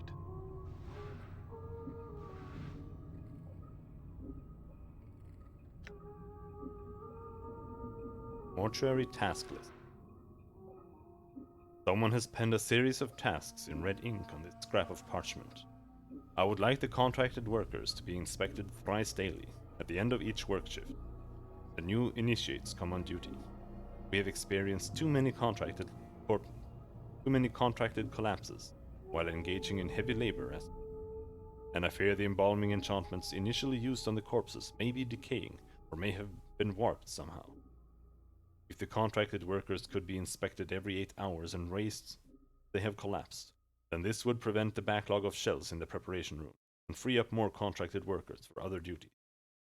I do not wish collapsed bodies to be disposed of.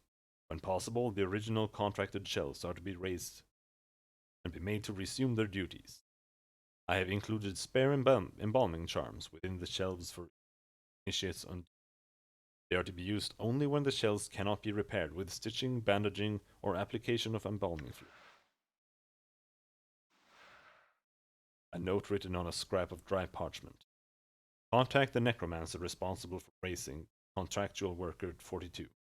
I know he's examined the skeleton before, but I am certain the initial raising of the body was warped. The worker still responds to commands, but when it has completed a task, it resumes pacing in the same circular pattern as it did before. Dahl recently informed me that Worker 42 exhibited the same walking pattern when it was a zombie decades ago. There may be a soul echo in the marrow, or the skeleton's age may have caused the magic animating decay. One of the initiates suggested that it may be following an order issued by a higher ranking dustman in the past, but I have found no records of such an order. Whatever the reason for its behavior, the matter is to be resolved or the worker replaced. Wasn't that the guy we wanted to talk to? He keeps shuffling around. Done. Possible to tell which one is which.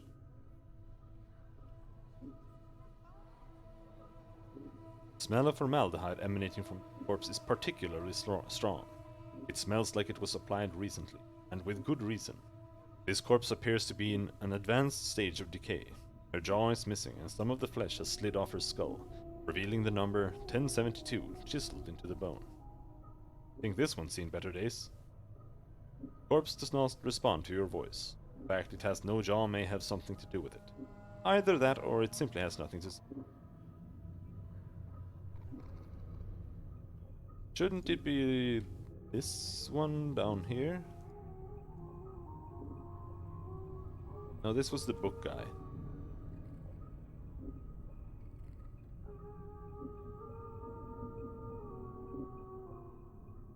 In here somewhere.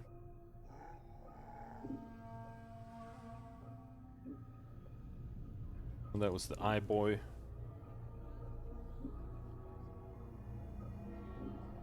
$78.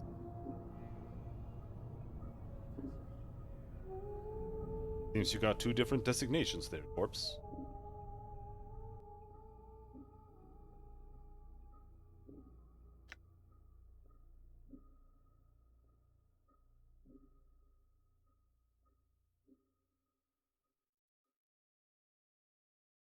Number 42. It was not this one.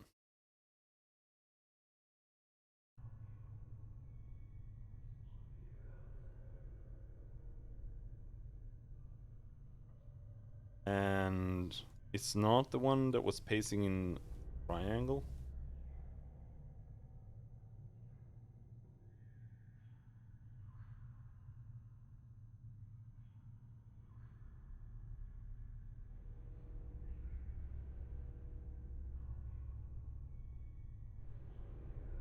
This guy.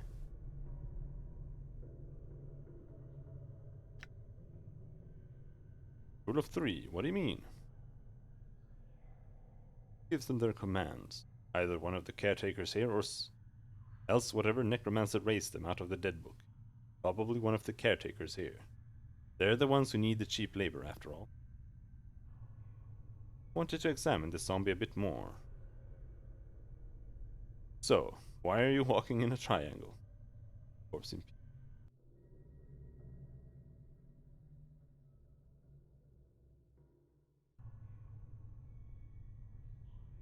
We have the key here. Maybe we can force it open, but I don't think so. I don't have a lot of strength.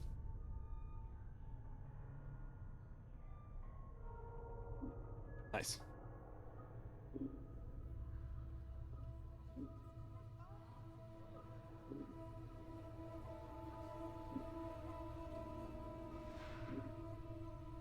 cleaning rags.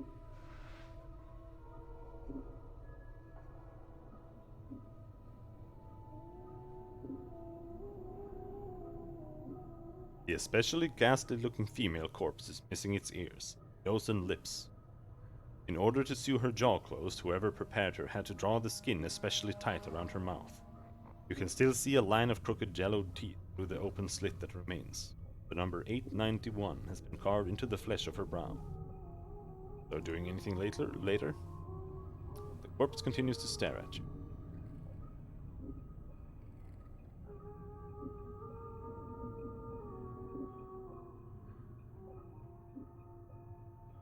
That's a shortcut at least.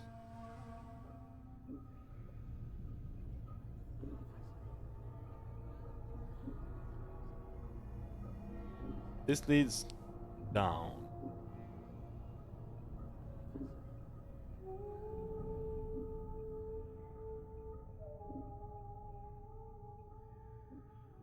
Greetings.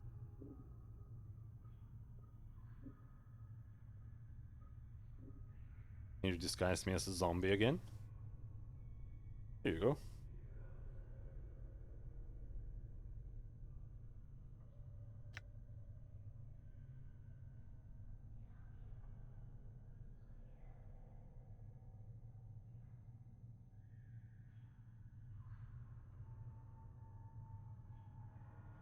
I wonder if Mort can talk to them. Oh, thank you, you can teleport me.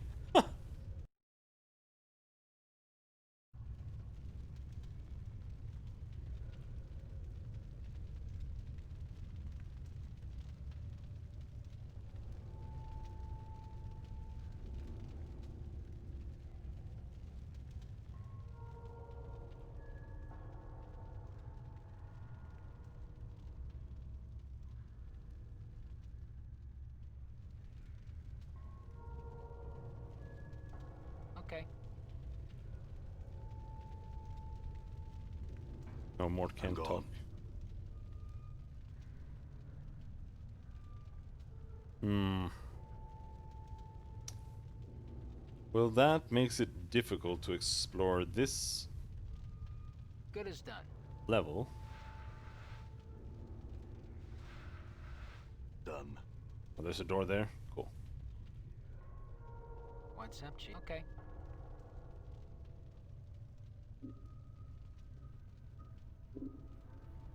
Unless these dustmen are blind as well. Done. Oh, don't go talk to him.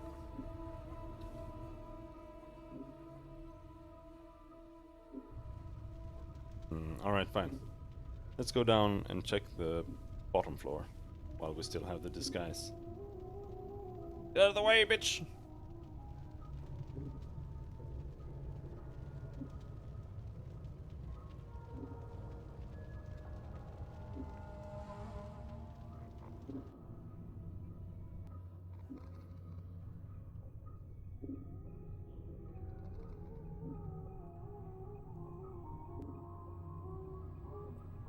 All right. Memorial halls. Okay. Black on this pier is blank. It's like a Good as large done. tomb. The marble surface gives it a rather elegant All look. right.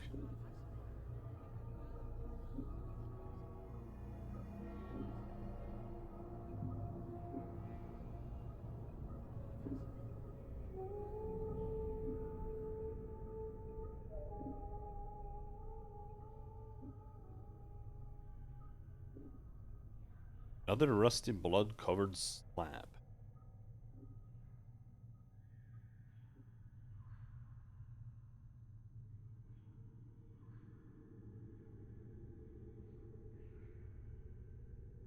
Ooh. What's the word, Chief? Done. Good as done.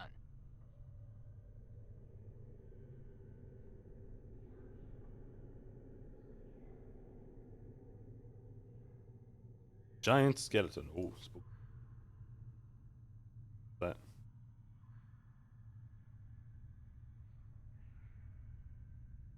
Don't mind me looting that with Mort? No one gives a shit about Mort. Done. That's good as done. Do-do-do-do.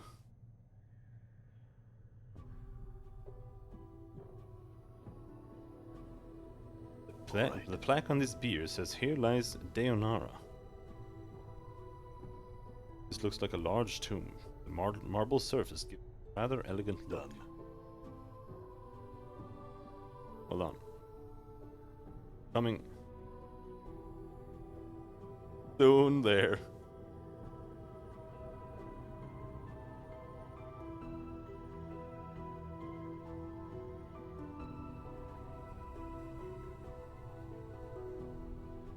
Actually, some music as well.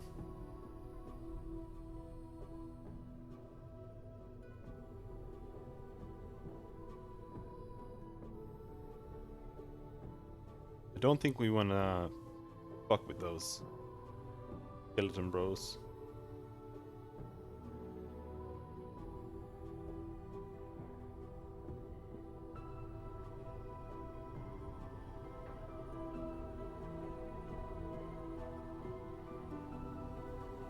Yeah, come on.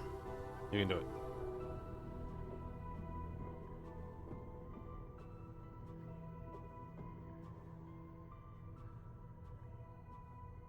I'm gone.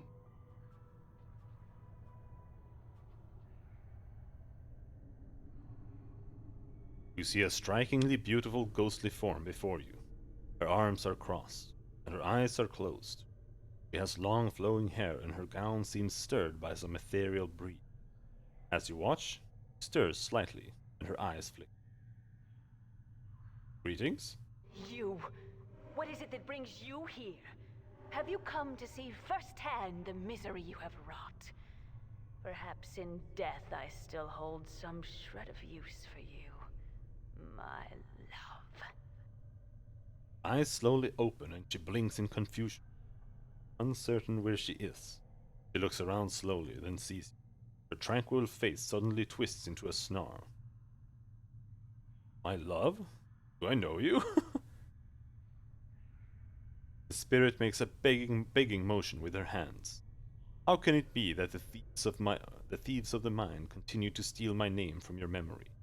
Do you not remember me, my love? The ghost scratches out her arms. No, the ghost stretches out her arms. Think. Her voice becomes desperate again. The name Deonara must evoke some memory with you.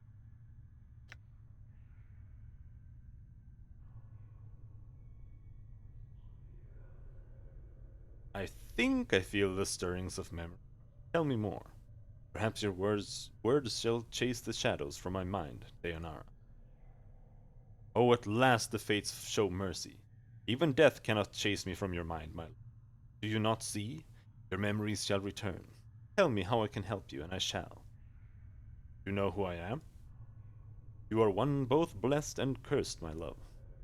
And you are one who is never far from my thoughts and heart. Blessed and cursed? What do you mean? The nature of your curse should be apparent, my love. Look at you. He points at you. Death rejects you.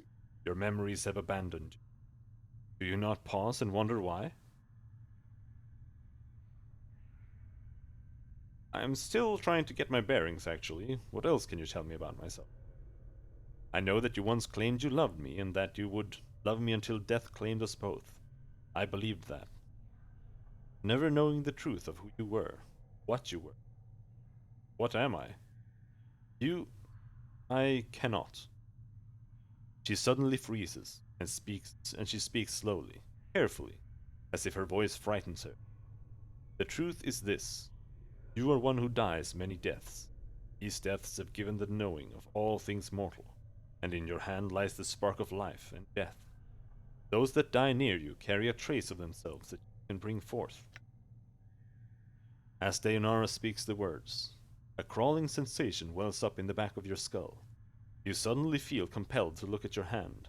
As you lift it up and look at it, you can see the blood coursing sluggishly through your arm, pouring into your muscles, in turn, giving strength to your bones. Well, Updated my journal. and you know Deonara is right. You suddenly remember how to coax the dimmest spark of life from a body and bring it forth. The thought both terrifies you and intrigues.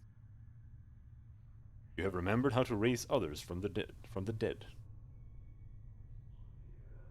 Only use this on party members that have died in your presence. It will not work on anyone who does not travel with you. And it will not work on party members you remove from the party while they are dead.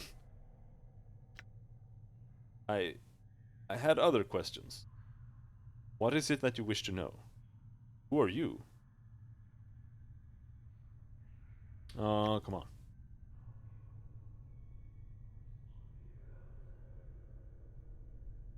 Can you tell me where I am? Where are you? Why, you're here with me, my love. As in the times when life was something both of us shared. Now it is the eternal boundary that separates us. Eternal boundary?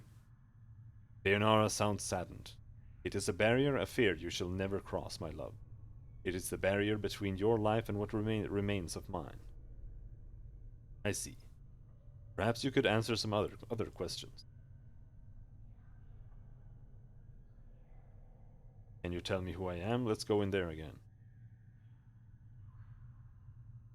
See if there were other options. Memories aside, and assuming death has rejected me, why is that a curse? I do not doubt your ability to rise from the dead. I do believe that every incarnation weakens your thought and memories. You claim you have lost your memory. Perhaps it is a side effect of countless deaths. If so, what more will you lose in successive death? If you lose your mind, you will not even know enough to realize that you cannot die. You shall be truly doomed. Countless deaths? How long has this been going on? I do not truly know, except that it has gone on long enough. I need to escape this place. Help me? As you are about to ask Dayanara the question, it catches in your throat. It occurs to you that if you tell her that you are looking for an escape route, she may feel you are abandoning her. Going to ask her how to leave, you'll need to be delicate about it. Can you tell me how to leave this place?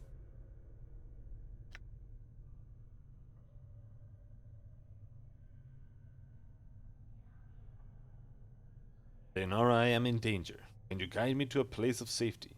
I shall return as soon as I can to speak to you again. Danger? Dayanara looks concerned. Of course, my love. I will aid you in any way I can. She closes her eyes for a moment, and you watch an ethereal zephyr pass through her body, stirring her hair. After a moment, the zephyr dies, and her eyes slowly open. Perhaps there is a way. Yes? I sense that this place holds many doors, shrouded from mortal eyes. Perhaps you could use one of these portals as a means of escape. Portals? Portals are holes in existence, leading to destinations in the inner and outer planes. If you could find the proper key, you could escape through one of them. Key? Leonara pauses for a moment, as if attempting to remember. Portals will reveal themselves when you have the proper key. Fortunately, these keys can be almost anything. An emotion, a piece of wood, a dagger of silvered glass, a scrap of cloth, a tune you hum to yourself. I fear that the dustmen are the only ones who would know keys you could use to leave the halls, my love. Okay, so it is just one of the random items. Hold a moment. I learned much when I traveled with you, my love. What you have lost, I have retained. I have not divulged all that I know to you. My sight is clear, whilst you fumble in the darkness for a spark of thought. And what is it that your sight sees that I do not? Time itself relaxes its hold, as the chill of oblivion slowly claims us. Glimpses of things yet to come swarm across my vision. I see you, my love. I see you as you are now, and Dayanara grows quiet. Why are you so suddenly silent? Has your ranting tired you? What is it? What do you see? I see what lies ahead of you. Ahead for you. It ripples through the plains, stemming outward from the point. Shall I speak of what I see?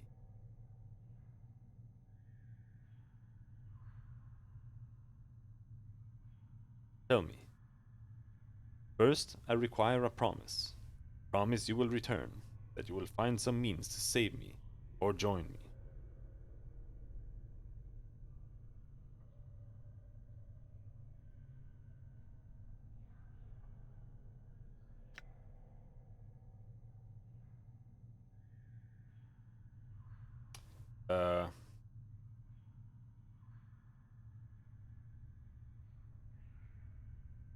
I will make no such promise, Spectre. Tease me not with the future. Speak your peace or be gone.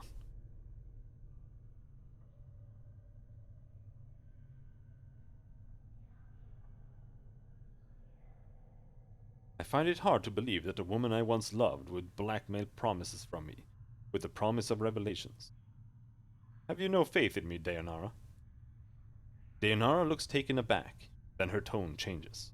Her voice becomes almost pleading. I do not mean to extract a vow from you, my love. It's just that I have waited for so long for you to join me beyond the... If you do not mean to extract a vow from me, Dayanara, then do not do so. Now, tell your vision, and we will speak no more of vows and promises. Dayanara stiffens. She looks as if she is about to say something, then sighs in defeat. Very well, my love. As before, I shall have to place my trust in you. She closes her eyes. Wait. This is what my eyes see, my love. Unfettered by the shackles of time. You shall meet enemies 3, but none more dangerous than yourself in your full glory. They are shades of evil, of good, and of neutrality, given life and twisted by the laws of the planes. You shall come to a prison built of regrets and sorrow, where the shadows themselves have gone mad. There you will be asked to make a terrible sacrifice, my love.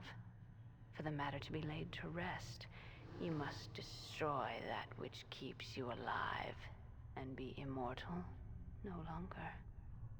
Destroy what keeps me alive? I know that you must die, while you still can. The circle must come to a close, my love. You were not meant for this life. You must find that which was taken from you and travel beyond, into the lands of the dead. Die while I still can. Updated my journal. She's talking. This is the same one. Again, about every time we die, we.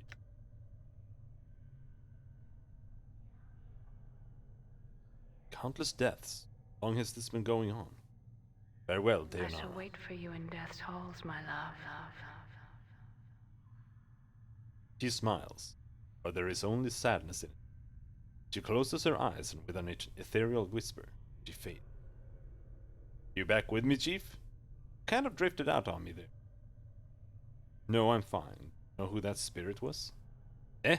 Spirit? That specter I was talking to. The woman. You were rattling your bone box with some woman? Where? Mort looks around, excited. What did she look like? She was right on top of the beard. Didn't you see her? Eh? No, you just kind of drifted out for a bit there. Just stood there, statue-like. I was a little worried you'd gone addled on me again. No, I think I'm fine. No, I'm fine, I think. Let's move on. I feel stronger. Oh, level up!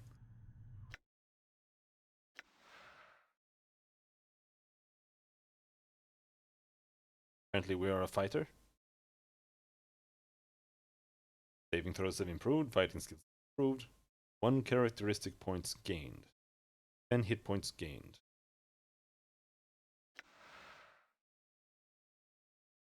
Wisdom 19. I read something about that. Put the first one into wisdom and then just leave it at that forever.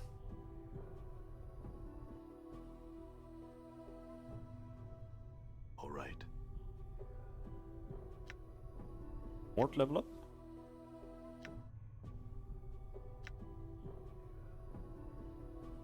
Now we just need to find that portal. There are still things around in here, but I don't feel like shuffling all the way back up again as this zombie boy. And I don't want to break the disguise because I don't want to fight the dozen.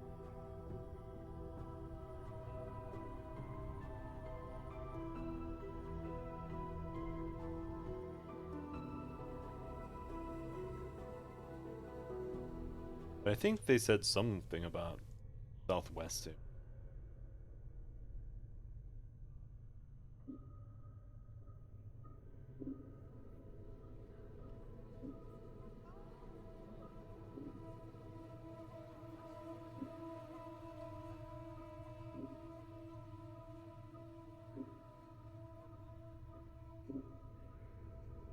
Dustman Guard.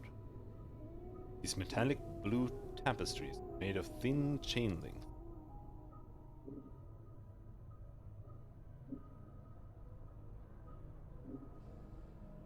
Suego. Hello, Suego. Don't mind me, I'm just a zombie. Just a zombie. Nothing to see here.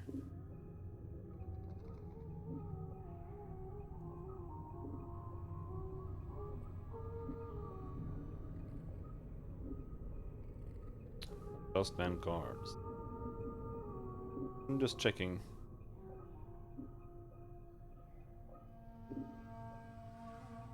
Anything we missed here in the darkness? Hmm. Yeah, okay.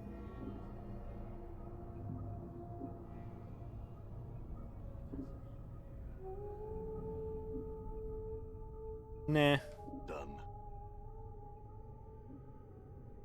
Huh? Good as done.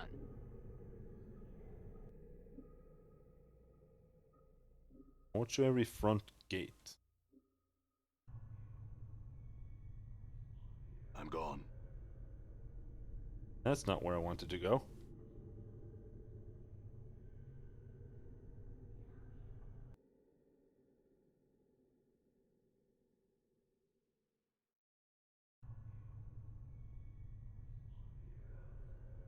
Door is locked. You will need the key.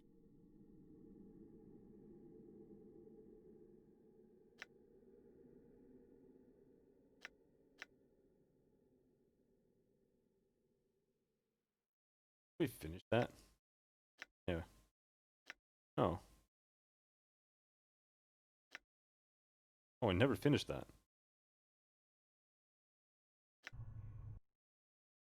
Hmm. Mort, teleport me up.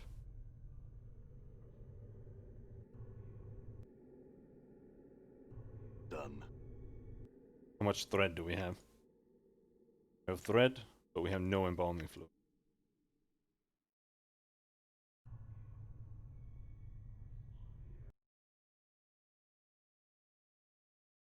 And she wanted me to grab embalming fluid. I don't think we can actually Sure, why finish not? this without finding more embalming fluid.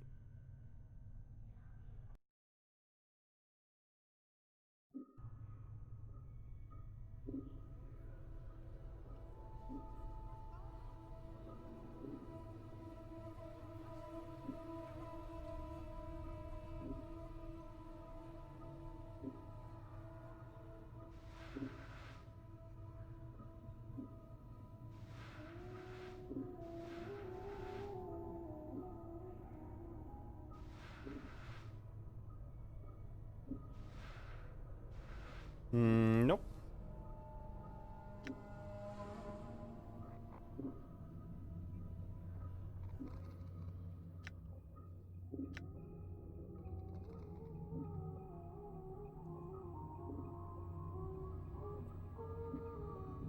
Northwest room of the first floor of the mortuary.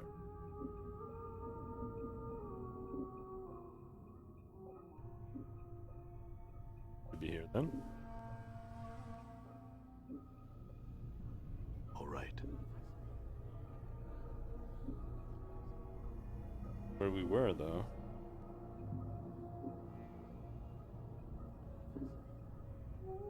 Oh.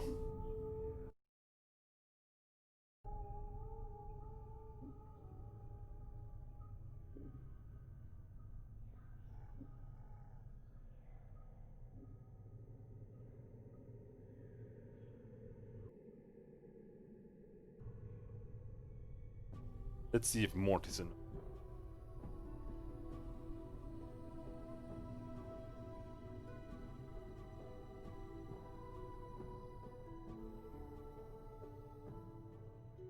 I think Mort is the one with the finger anyway.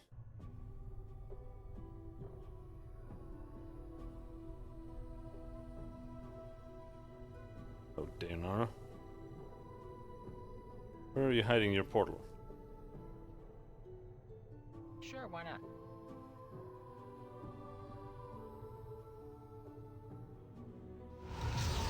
Oh! Done.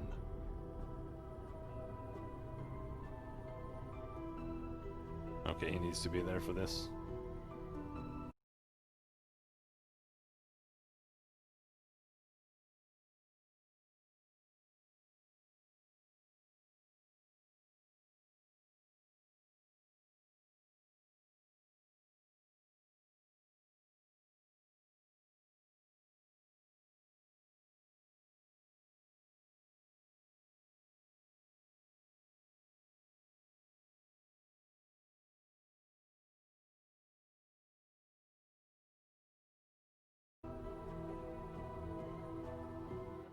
Teleport! I'm gone. Hence note. This note has been written with remarkable penmanship upon the finest parchment. Vaxis. If you're reading this, then you have undoubtedly failed in your task and have been forced to use the escape route I arranged. I told you that your little disguise idea was ridiculous. In any case, you'll need to lay low for a while. The dustmen may be deluded. But they are not fools. They will certainly seek retribution for our intrusion. I've left you some coins. Use them to secure a hiding place in the hive, preferably in the Ragpicker Square. The dustmen will be unwilling to look for you there. Once you have secured a new hiding place, I have a new mission for you. Find out where Farad is getting those bodies he's delivering to the mortuary. It's apparently causing the dustmen a great deal of upset, and I wouldn't mind knowing myself. Reports are that the stone-faced dustman at the Gathering Dust Bar, Initiate Emmerich. I think the fool's name has been sending out finders to try and mark Farad's movements. See if you can find out how far along he is and hinder his efforts until we know more about Farad's activity. I don't want Emmerich finding out something before we do. This sarcophagus appears to have been here for centuries. There is no lid. The exterior seems to be made of solid stone. This brazier has long since run dry of oil. Only ashes remain in the bottom.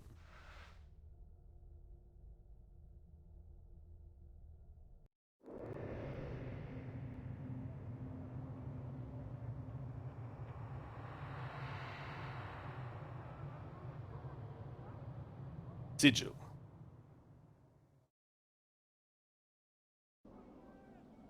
Where we are entering. Now, that's a big axe. Give me the axe. Got a taco penalty though. But I could go without taco. Speed 1 to 4, 10 to 7.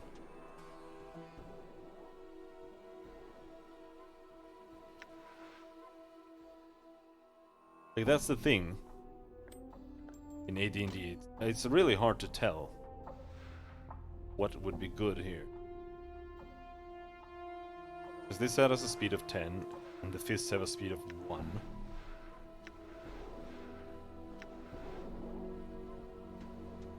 I don't know how that affects how often you attack. All right. So the fists might have like way higher DP.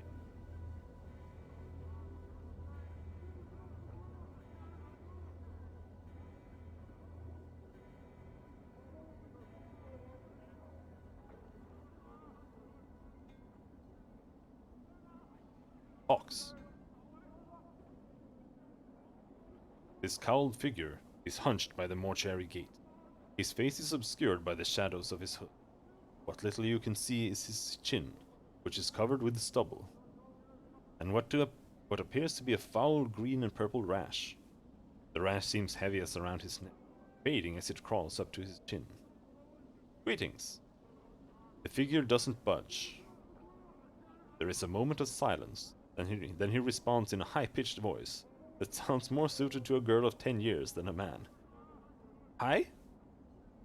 Who are you? Pox, am I high? I've lost a journal. You wouldn't have happened to seen one, would you? Aye, no journal have I seen. Things get lost in the hive, never found again. Maybe journal one of them, high? I see. I had some other questions. Aye? You know someone named Farad? Aye, Farad Collector, big name, has weight. Casts long shadow it does, aye? Do you know where I might find him? Aye, in the hive, here he is. Somewheres, aye? Can you be more specific? Aye, somewheres in the hive he is. Farad hide he does. Very hard finding he is. Not worth finding he is. Not worth finding, what do you mean? Aye, many hates him, other collectors even. Sharegrave hates him, not like Farad at all, aye? Sharegrave? Aye, Sharegrave, big name. Very weight, casts long shadow he does. Tell Pox what to do he does. Would your boss, this Sharegrave, know where Farad Updated is? my journal. Aye, Sharegrave knows darks he does. No Farad hiding he does. Sharegrave in Ragpicker Square. Many blocks west here, aye? They Sharegrave that Pox send you, tell him. Sharegrave becomes share copper with Pox, he will, aye?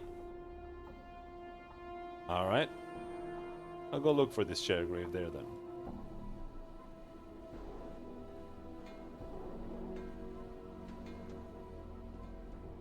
Dabus.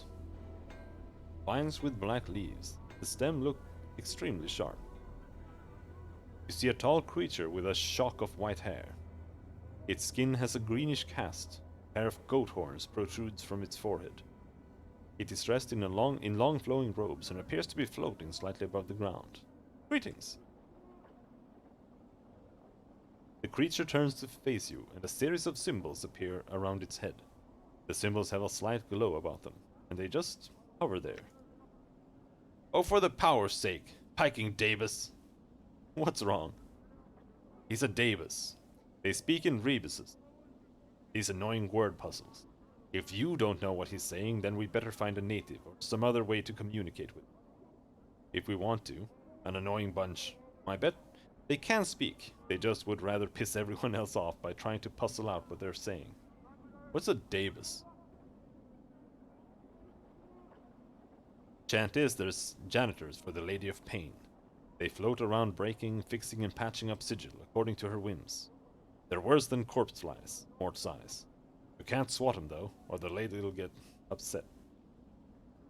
Lady of Pain, who's that? She runs this city. You'll know if you see her. She's got these blades around her face. She's about the size of a giant, and she floats off the ground just like these. Mort nods at the Davis, who is looking at you both. Nobody knows much about her. She doesn't speak much. All you need to know is that you don't want to make her angry. See her, my advice? Run. I see. The Davis waits patiently, its hands tucked into its sleeves. A series of symbols materialize above its head. Then they vanish in a question mark. Try to strike up a conversation. See if you can translate what the Davis is saying.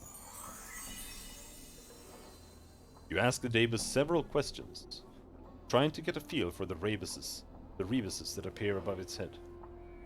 It is extremely patient throughout your discussion, giving you easy sentences to translate.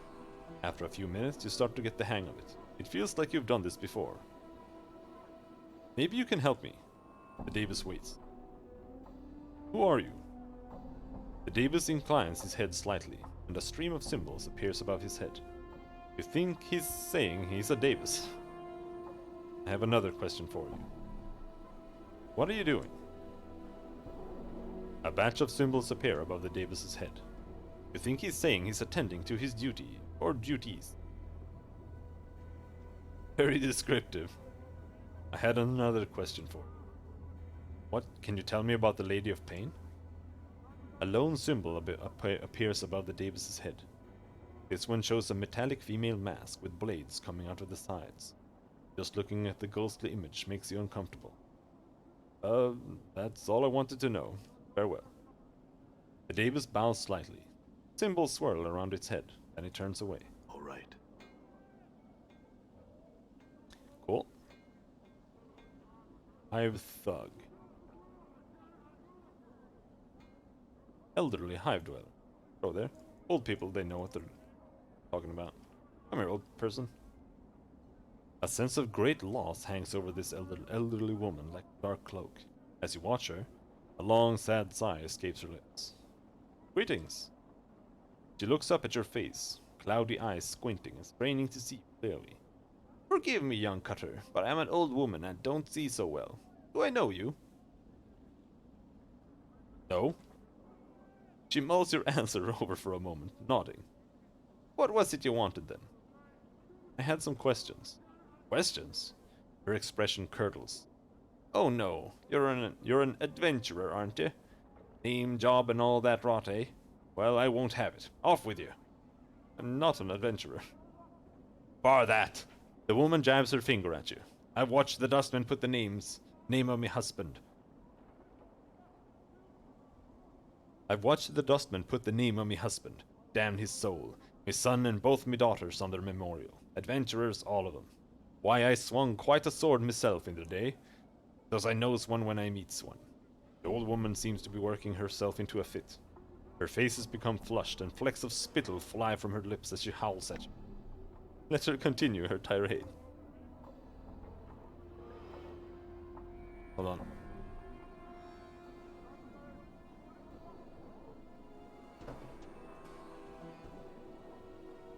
I'll bet you've got all sorts of barmy questions. She mimics your heroic stance. Greetings. I have some questions. Can you tell me about this place? Who's the Lady of Pain? I'm looking for the magic girdle of Swank Iron. Have you seen it? Do you know where a portal to the 2817th plane of the abyss might be? Do you know where the holy flaming frostbrand Gronk slaying Vorpal hammer of wounding and returning and shooting lightning out of your bum is? Just spits. Dung all of it. Only gets you in the dead book.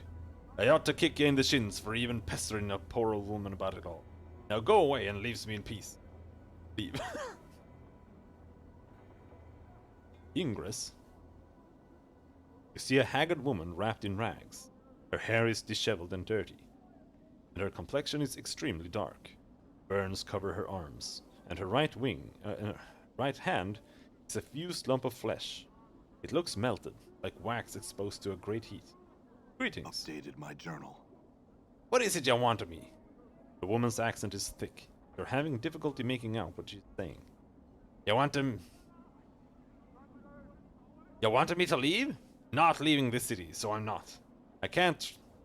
Tried. Not a city, it's a prison to everywhere. Everywhere?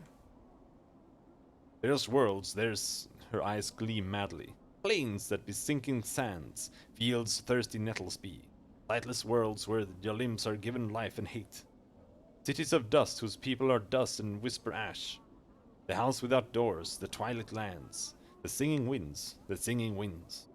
Starts to sob quietly, but she seems all out of tears.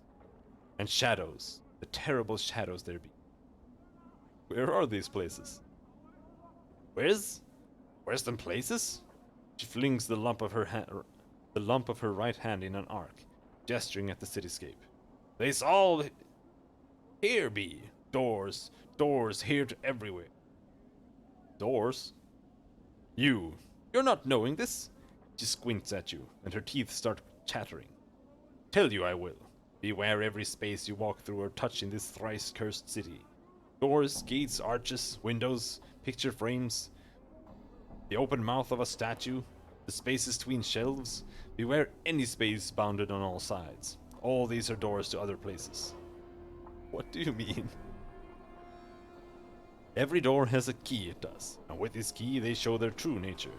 An arch becomes a portal, a picture frame becomes a portal, a window becomes a portal, all eager to take you someplace else. They steal you away. She raises the lump of her right hand, and sometimes what's on the other side takes part of you as a tithe. What are these keys? The keys. The keys number as many as the doors of this city. Every door a key. Every key a door. Her teeth start chattering as if she is cold. And a key is? A key is anything. It may be an emotion, an iron nail held between your second and fifth fingers, a thought through 3 times, A thought 3 times, then thought once in reverse, or it may be a glass rose. These are all keys that open these doors. Updated my journal. Yes. Her teeth start chattering, and she clenches her mouth close and squints her eyes. Yes. Can't leave. Can't leave. How did you get here? Updated my journal. From... She seems to calm slightly, and her eyes take on a 1,000-league stare. Came from a place else from here, almost a life ago. Hummed a tune by a glade with 2 dead trees that had fallen together. A brilliant door opened in the space between the crossed trees, showed me this city on the other side. I stepped through, ended here. Why can't you go back? Tried. She tries to sob again, but no tears come. Tried. All doors here lead to other places. She shudders and grips her melted right hand. Went through thrice 10 portals. Some a purpose, some a accident. None of them right. Can't find way back. There must be a portal that can take you back. Can't even leave here, this square. And there the place of death behind the gate awaits for me. She points at the mortuary behind the gate, then turns back to you, her face desperate. Can't go anywhere in this city. Can't go anywhere? What do you mean? Jesus Christ, this conversation. Anything could be a door. Any arch there, any door here. Could be a portal. Don't know the key. Could get us sent to another horrible place. Teeth start chattering again. Got to sway away from the closed spaces. All could be doors. Could have a key on me and I not be knowing it. You're afraid to go through any door or arch because it might be a portal? She nods, her teeth chattering. How long have you been afraid of this? She squints. Since the last time I walked through the last portal, the place where my hand stops. Since my 10th turning.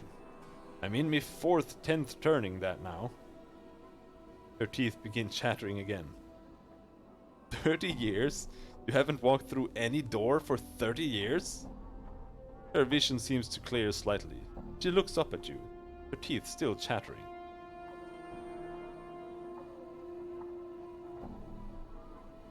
How mad are you, woman? You must be a fool to not walk through anything that might be a door.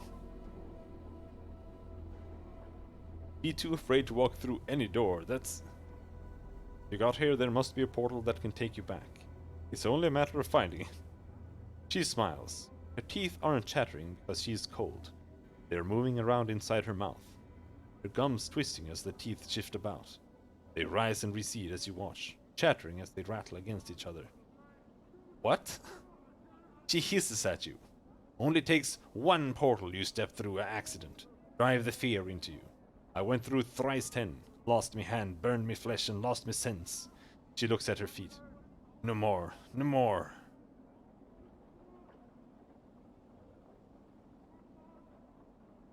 I am sorry. If I find some means to help you, I will. Farewell. Updated my journal. Alright. Can't go out there.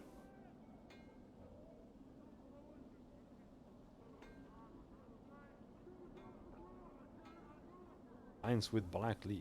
Hive dwell. Bane the Sender. Bane. Okay. Be a heavy-set man with sharp features, pained expression.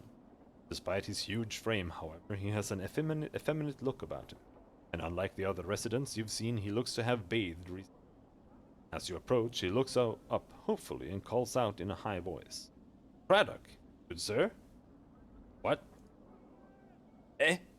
His hopeful expression dies as he studies your face. 1,000 apologies, sir, if I have given offense. Gives a slight bow. I am called Bane the Sender, 3rd child of Dibane the Sender. Dibane the Sender.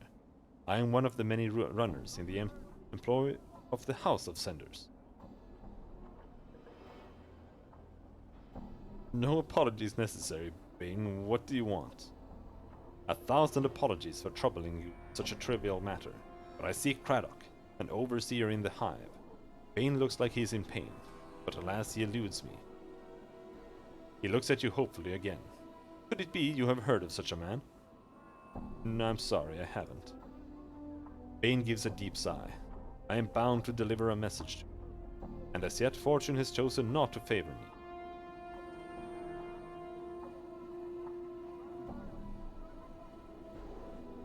I could help you. If I come across the man, I could pass along your message. Bane's face lights up like a lantern. Oh, fortunate day for Bane and the House of Cenders. Any assistance you could provide would be most welcome. If you can find this Craddock and pass along the message, I shall see to it you are paid for your troubles. Alright, what's the message? Bane recites the message almost like a mantra. The shipment must be incursed by the 3rd day, or there will be a penalty. Bane frowns.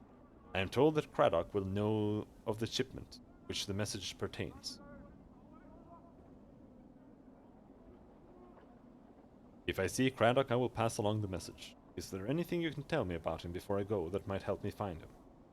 He is said to be a giant of a man, stern of features. That he is an overseer is in one of the hive marketplace. Alas, I know little else than that, Guz. I see. That's enough to go on for now. Bane bows. Thank you, sir. Should fortune favor you, and you are able to bear the message to Craddock, be so kind as to return and tell me of it. I will see to it your efforts are rewarded. Very well. Farewell, Bane. Updated my journal. Harlot. Seeking company, Cutter.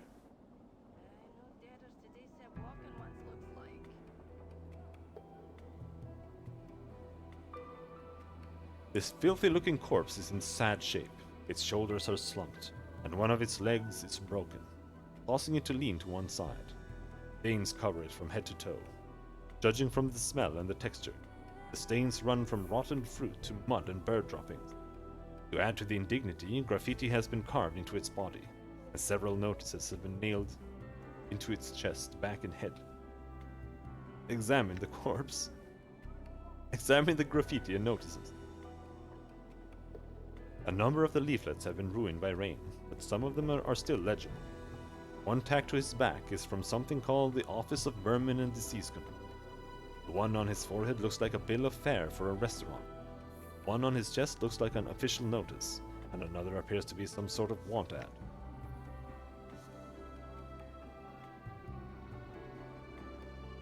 Examine the corpse.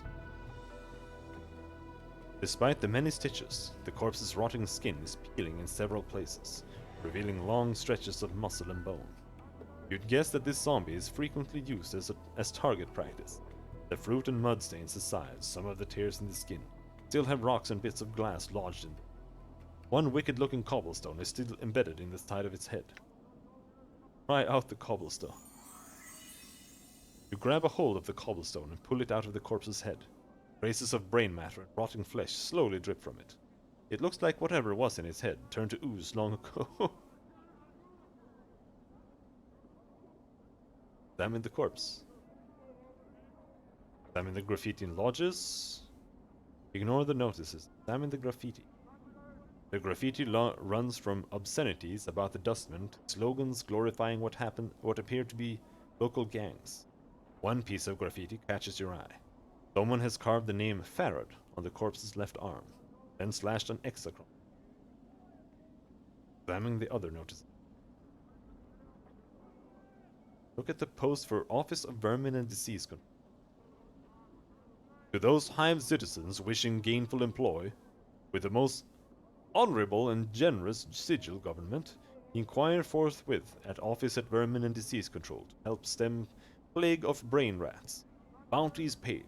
Copper given for each rat tail brought. Tails must be genuine and from rat only. No cat, dog, or fiend tail accepted. Office several streets south and west of Mortuary Gate, in Lower Hive. Ask for official inspector in charge, the respected Phineas T. Lord, XXXIX. That's the 39th. Examine the other notices. Examine the bill of fare. Someone has posted a bill of fare for the Gathering Dust Bar, but the bill of fare cannot be read, as the word Smoldering Corpse Bar has been scrawled in charcoal all over the bill. Smoldering Corpse Bar?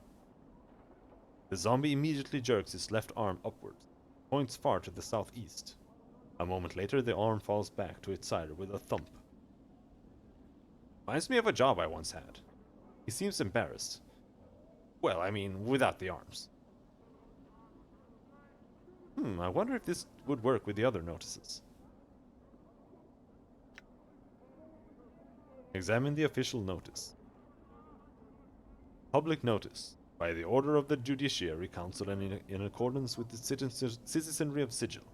Let it be known, those defacing a registered servant of the Dustman, either by graffiti, malicious assault, or by posting notices, will constitute felonious assault, and the perpetrator will be answerable for the vandalism of said servant, by order of the Hall of Speakers.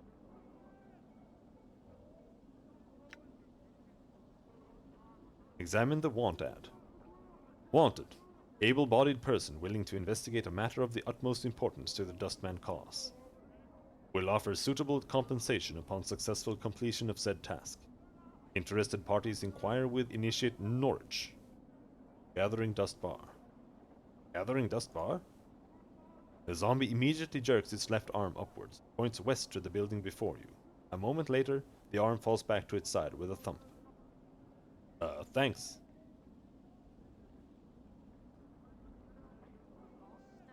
In here? Chief, what are we doing in here? Why don't we just give this place the laugh, alright? Give it the laugh.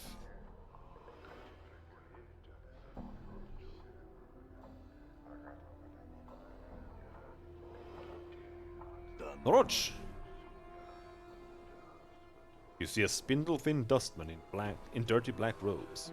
His stiff black hair springs forth from his skull like a crown of spikes, and his leopard white skin is drawn sharply across his skull. He is frowning into his drink and mumbling to him. Greetings. The dustman looks up, blinks once, then looks you up and down, studying you. As he studies you, he takes one of his spiked locks and points at himself with it. Naroche, initiate dustman, guard.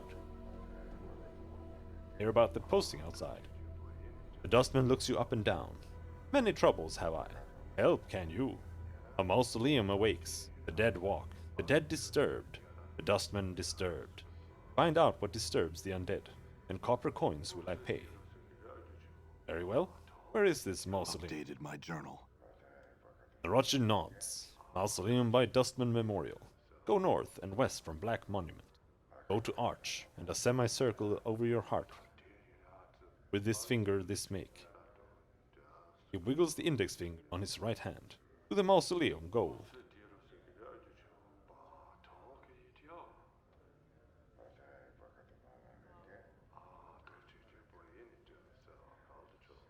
Go north and west from Black Monument. Go to Arch and a semicircle. I'll look into it. Farewell. But we need to find Farad. Focus on Farad. As you approach, the elderly woman turns and stares at you. La, look who's come a-calling on Sayre today. Death's dearest son. She looks you up and down, then shakes her head in disbelief. By every power and its mother, boy, what crypt did you crawl out of? Well, the crypt was losing its charm, so now I'm looking around for the right place to die. Know of anywhere? She barks a laugh that rattles your ears. Ha! Not here, unless you want to die of boredom. What's wrong with here? Shh! Someone pinch your sense and your sight, boy. She waves her hand around the bar. Look around. What do your eyes tell you? A dustman bar? Very good. Sayre. I'm gonna go with Sayre. Sayre chuckles dryly, though she doesn't seem to be laughing at you. At the risk of explaining myself, dustmen are the dullest breed of dullards ever to nest in. Always speaking of death reverently, like it's some holy union that every creature in the multiverse should strive for. Tch. But you're a dustman. A dustman? I suppose. Sayre sniffs. Tch. I've seen enough sand pass through the hourglass while wearing these robes. This body's almost ready to pay the ferryman. She chuckles, but there's not much mirth in it. Are you afraid of dying? Of course I am, boy. Who isn't? She frowns and glances around. Well, except Dustmen. They're not afraid because they've been swallowing so much of their own bat droppings over the decades. They've blinded themselves into thinking that death is some kind of release. Tch. Don't sound much like a Dustman. So, what sparked this crisis of faith? She shrugs. Life, I suppose. She frowns. Ha, never you mind. I won't bore you with the niggling detail. I'd like to know, actually. Oh, would you? She looks at you skeptically. Tch, how old do you take me for, boy? Truth, old. She snorts. Well, you're wrong. I'm really old. Now, I've spent most of my long years teaching dustmen. I've seen many dustmen whelps grow within our order, taught them the ways of the faction, kept the faith, preached the tenets of the faction. She frowns, and so on and so on. No questions, no doubt. This life was merely an antechamber, led to the true death. What happened? Well, a half-month back, I went sick with a fever, she sighs. I thought it was the end. It rattled my cage. Ow. Her face becomes as stone. There's something about having your faction members circle around your deathbed, pack of pale-faced ghouls, nodding and agreeing that your suffering and dying is all for the best. Oh, Steer is so fortunate. She shall soon be relieved of the burden of life. Burden of life? That's when it struck me. That there's something... A queer expression comes over her features. Addled about not appreciating your life. The dustman keeps saying that life is misery and suffering. Is it? That we should be happy to pass on in oblivion. Should we? She shakes her head. Questions, questions. And precious few answers. What will you do? To be square, boy, I don't know. Seer sighs. That's the problem with doubt. I can't even trust what I'm feeling is true, or if I'm scared of death only because of my brush with the fever, or even what I should do. Is this a passing thing? I don't know. Oh, shit! Seer, if you had truly believed in the Dustman philosophy, then your brush with the fever would not have left you with such doubts. Seer, I would treat this as a test of your belief. It sounds like these feelings are only temporary. All these years of devotion to the Dustman could not have been false. At the core of the Dustman philosophy is that this life is one of pain. It is a weapon that life uses against the soul to keep it anchored to this extent. Do not let this brush with the fever break your Dustman belief so. Time will heal these doubts. It is a difficult thing to answer. Look, I had some other questions. I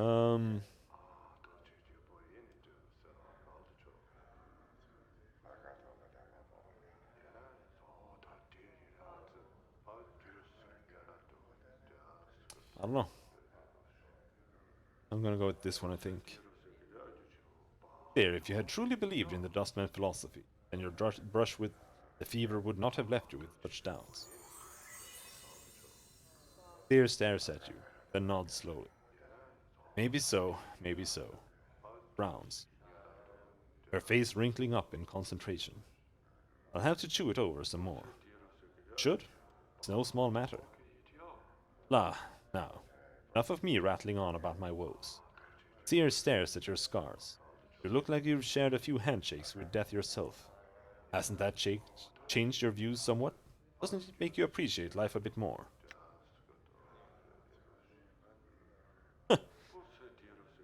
Well, my condition is unique. I woke up in the mortuary. I think they mistook me for a corpse that were prepared to bury me. The strange thing is, I think I actually had died and got better. Seer blinks. They are rattling my coffin. Not really. Strange are the ways of the plains, and I've seen too much to throw any tale out with the wash. He studies your face. If it's true, why does this happen? All I know is I woke up in the mortuary with no memory, covered with enough wounds to kill me 3 times over. Now don't be saying that too loud. She glances around. Most peculiar. Never heard of anything like that. Shame about the memories. Do you have any idea why this happens? Hey, not a one. Never knew anyone who death wouldn't take, until now. Well, perhaps I could ask you some other questions. Questions, eh? Well, you can ask. There looks at you with a steely eye, and smiles. Crypt crawler. Oh, I didn't crawl out of... I didn't crawl out of any crypt. Have you seen a journal recently? I'm missing mine. What does it look like? No idea! If you don't know what it looks like, how do you expect to find it? I'm beginning to wonder that myself. I had some other questions. I didn't crawl out of any crypt. She frowns, her face wrinkling like crumpled parchment. Right then, what coffin did you crawl out of? She mumbles. One of those shoddy splint coffins at Hamry's, most like. Gives corpses splinters, I hear. She sniffs. That boy's not been worth a clipped copper since his father died. Hamry's. Hamry's is a coffin breaker. Pardon, coffin maker. In the lower ward. Inherited the shop when his father died. Much to the shame of every corpse needing a coffin, crypt or tombstone sigil. Happened to his father. Holy shit, just gossiping at this bar. Those ears just for show, boy? He died, he mumbles. His son talked him to death, most likely. That boy's tongue doesn't stop rattling. I'm surprised he doesn't shake his head loose from his shoulders. Sounds like you two have a lot in common then.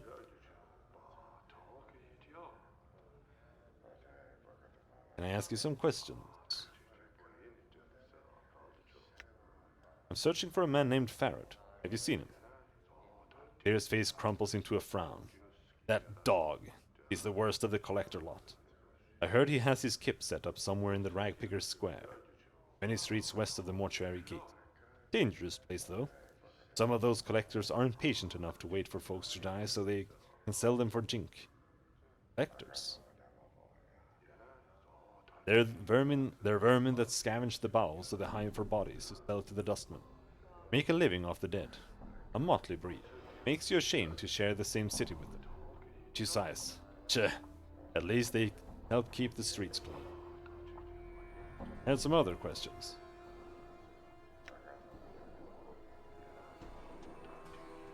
I wanted to ask you some about the dustmen.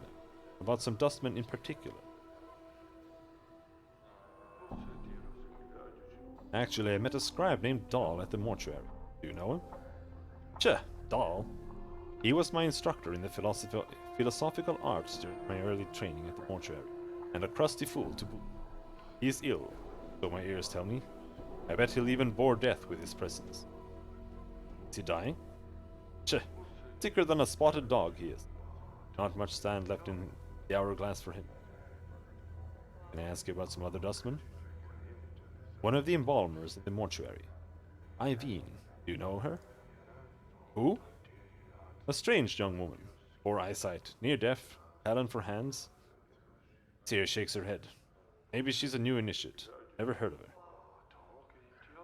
Okay, maybe she's just in there because she enjoys fiddling corpses. Must take my leave. Farewell.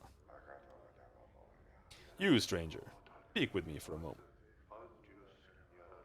This tiny, wizened man is dwarfed by his huge dustman robes. They look as if they were chosen to cloak his small stature, although he looks to be in his late 90s.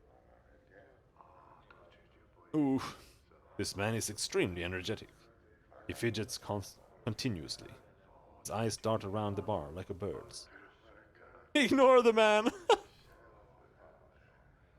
Greetings. The man's eyes gleam as he takes your measure, and he gives a slight nod in greeting. Hail and well met, traveler. You look like one who is just getting their sigil legs about them. He trails off. Pardon me. Have we met before? Your face seems familiar somehow. Possibly. Are you certain it was me? Maybe I was mistaken. Mortai shakes his head. Well, no matter, no matter. How is it that Mortai Gravesend may help you? Do you seek? He clucks his tongue as he speaks. A contract, perhaps? Contract? Contract? Why, it's but a simple transaction.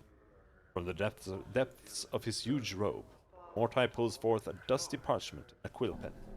I give you 50 commons. In return, after death, the Dustman faction may claim your remains. He smiles, then clucks his tongue. What use will you have for them at that point anyway? What do the Dustmen do with the body? Mortai holds up his hand as if he doesn't know. What does it matter? It is of no consequence when you pass on. It matters to me.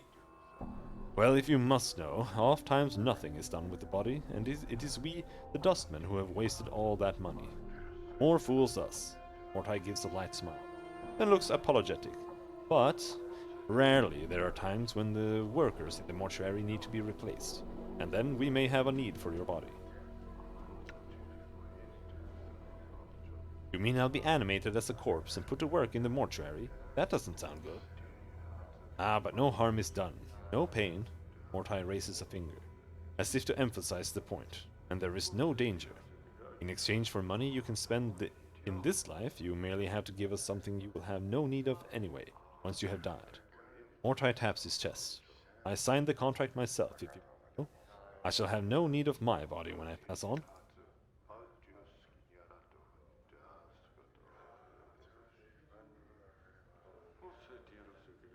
I'll consider it. For now, I have some other questions. Have you seen a journal recently? I'm missing mine. Mortai shakes his head. I know nothing about a journal. I deal with documentation of a much different sort. That's all I wish to know. Farewell. Mortai nods as you turn to leave. He has a strange expression on his face. Is there something wrong? Mortai frowns. Forgive me, I must ask again. Are you sure we haven't met before? Possibly, I do not recall you. Mortai shakes his head. Well, no matter. Yes, farewell, farewell. Mortai studies you as you leave, and you hear him mutter under his breath. Something about that one. I'm gone. Emmerich. I remember someone mentioned him, but I don't know why. You look lost, sir. You see a heavy-set man with dark skin and grim features. He is dressed in dustman robes and regarding you with a stony gaze. Greetings. You have the look of one lost. The man's voice is like stone settling. Did the wind send you, or are you here with purpose? Who are you? I am Emmerich, factotum and initiate of the Fourth Circle. Is this your bar? If you measure ownership in copper, this is not my establishment. If you measure ownership in spirit, it is mine. He pauses as if trying to emphasize a point. The dustmen here are my students. They are under my protection. Can I ask you some questions? Emmerich waits. I would like to join the Dustman faction. I have come here in search of a journal. These eyes have seen no journal. Perhaps your search will take you elsewhere. Very well. I'm searching for a man named Farad. Have you seen him? I would know why you seek the collector Farad. I wish to speak with him. As do I. He has made such a thing difficult. He speaks through other men. Emmerich falls silent for a moment. When two men speak through other men, little is said and much is. Why does Farad not want to talk to us? The why is unclear. He is a man who hides from others and hides his reasons. Why do you want to know my business with Farad? The collector Farad has brought many corpses to the mortuary of late. One must ask where these bodies come from. Perhaps I could find out where these bodies are from. How would you do such a thing? I would track down Farad and ask him. If you spoke with the collector Farad and returned with his answers, you will have done a great service for the Dustman. Find where the dead he brings to us are from, and you will be rewarded. Very well. I will find Farad, speak to him, and find out where these dead bodies he brings you from. Emmerich nods. Your path is our path. Turn here when you have the collector Farad's answer. Can you tell me where he is? It is not known to me where the collector Farad is. He hides from the eyes of the dustman. I would seek other collectors and ask them your question. I'll see what I can do then. I'm Farewell. gone. Like, the amount of dialogue here is, I feel, a double-edged sword. Like, if you like this amount of dialogue, of course it's good. But compared to modern games like Fallout 3 or something, we've basically read more text than is in the entire game. Just in this bar. Before you is a tall, silent figure. He could easily pass for a statue, although the deep furrows in his face and brow make you wonder if the sculptor was a little too eager in defining the face with the chisel. He looks well over 50 years old, but exactly how much over 50 it's hard to tell. As he slowly turns to look at you, you catch the dull sheen of copper in his eyes. Greetings. Old Copper Eyes stare at you. His eyes are difficult to make out past the black well of his eye socket, but they look to have a coppery sheen about them. I'm looking to sign one of the dead contracts, am I? I have some questions. Copper Eyes says nothing. Never mind. Farewell. Awaiting death. Your name, dude? Before you is a young dustman with stubble on his chin and dark circles beneath his eyes. He is staring at the wall with a somber expression. Greetings. The dustman doesn't look up. He stares straight ahead, as if he is seeing something several leagues beyond the walls of the bar. Can I ask you some questions? The dustman doesn't respond. Keeps staring into the distance. Alrighty then. Mort hisses at you. Let's go, Chief. This dusty might as well be fertilizer. Fair enough. Let's get out of here. As you turn to leave, the dustman suddenly speaks, his voice barely a murmur. You have to strain to hear the words. You think he said something about wanting to die. What did you say? The boy's expression does not flicker. Do you want to die? I really don't know. Do you want to die? Yes. Why don't you want to live? This is living? He bares his teeth. His hands clench. This existence is a mockery of... I do not wish to continue the charade any longer. Death is silent, comforting.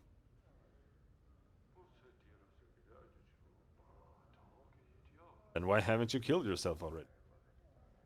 I have been looking for a means to end my life. Will you kill me? No. Very well. Leave me. We shall not speak again. Farewell then.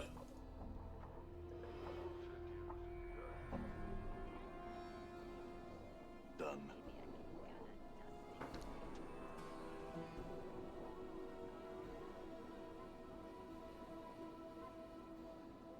Oh, we needed to go west.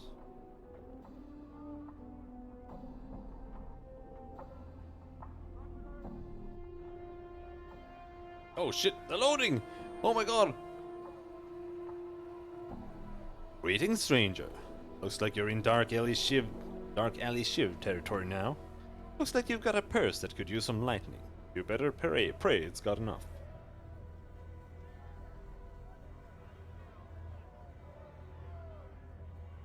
How much do you need? It ain't much, he says, magnanimously. A mere 10 pieces of jink will get you through. It's a deal. He takes your money, pockets it, and says, get out of here now. All right. A lot of shivs standing around here.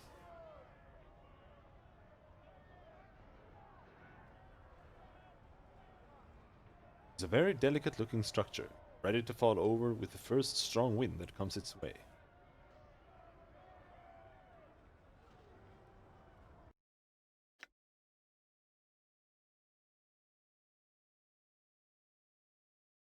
If I can find an experienced planewalker, perhaps he could guide her home.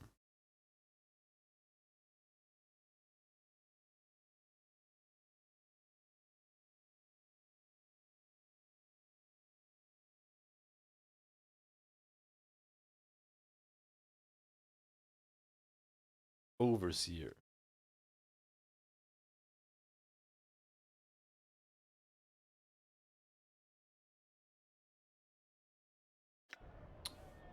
Alright. No, we have no reason to see these dudes leader. Rotten William. Bye-bye.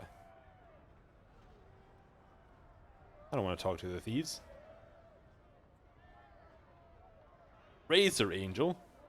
Oh shit. Eh, mind your business now, you hear? Crystal. Hello, Crystal. I want to talk to Crystal. You see a cool, collected woman. Her face is set in hard, determined lines. Her voice is low and firm. I am Crystal, leader of these Razor Angels, who are in our home. What do you want of me? Looking for Farad. She spits.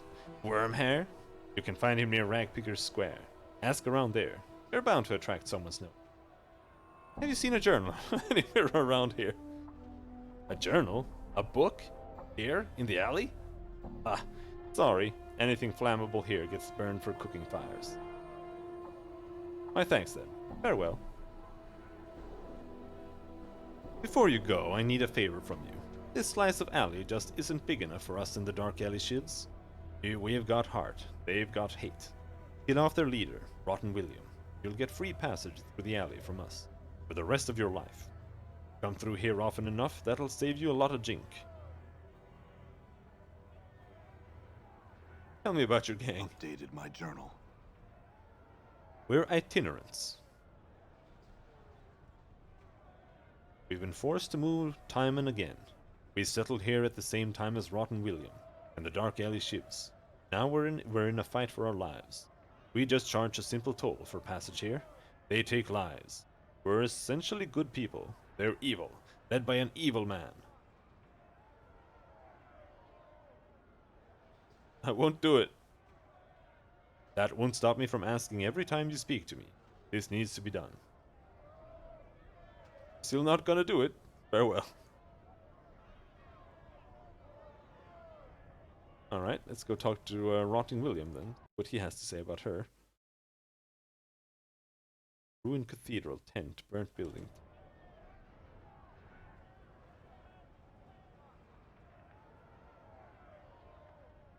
You see a hard-edged man.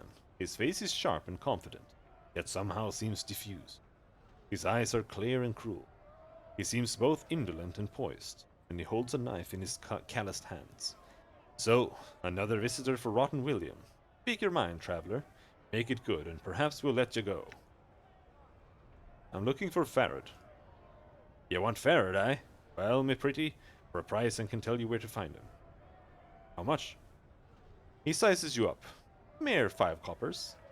Fair enough for someone seems as desperate as you do. Alright, here. Where is he? You can find him near Ragpicker's Square. Look for him and his collectors, and you should have no problem dealing with him. People have already told me that. Aye? Well, you get what you pay for. So what's your business here? I'm looking for a journal. A journal, aye? Not a diary, not a ledger? A journal specifically? He pauses for a moment, and then as you're about to reply, he says, like as not, it went to warm our fires if it came through here. Ain't seen it. I'm passing through. Just passing through, aye? That's a pity. No one passes through here without paying a price of some. I already paid that price. He laughs and holds up a hand. Not so fast, friend. That ain't the price I'm speaking of. This is something else entirely. There's a Burke running a rival gang on the other side of this alley. And I'd like you to write her into the dead book. In blood. Her name's Crystal. What's in it for me? Didn't I just tell you we'd talk about it when you were done with the slaughter? I meant what I said, Burke. Now will you do it or won't you? No, I'm not an assassin. I urge you to reconsider this position. Don't be hasty, eh? What you say to 200 coins? No, I won't do it.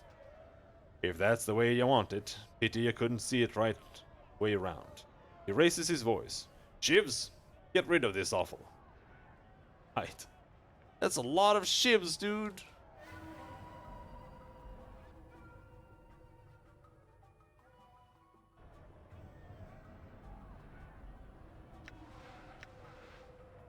You got a face only a sledgehammer could love. And has.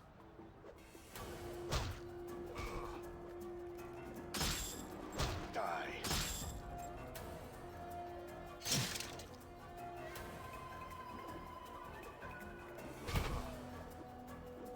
Kill him. Kill him faster. Badly injured. That's the most dangerous one.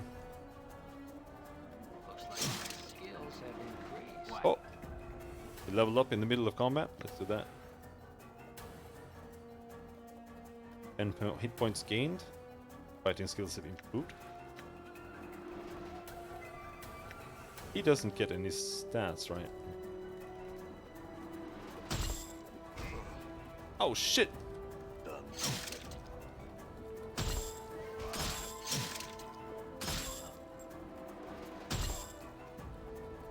Morty's tanky as shit, dude. What do we have here? Claw Charm. Heals 9 hit points.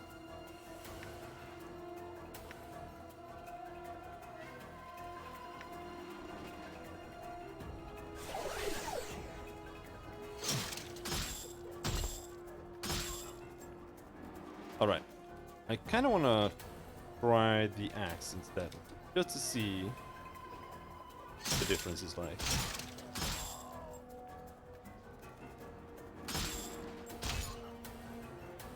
Yeah, the damage is not good enough to warrant the hit point, the 2-hit penalty. I'm gone.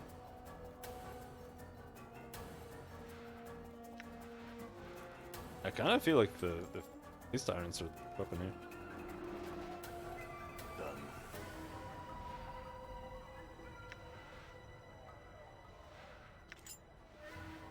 Also, I wonder if they have the same voice actor as Male 2 in Baldur's Gate 2.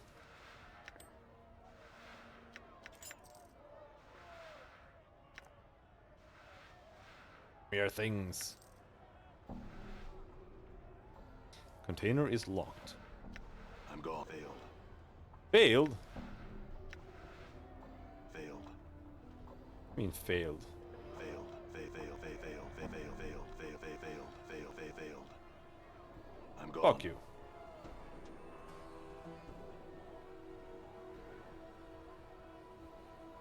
I'm gone. Alright, let's finish cleaning up this gang. All right.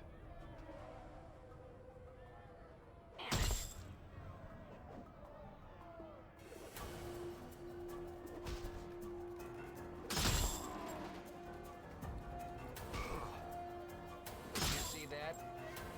All right.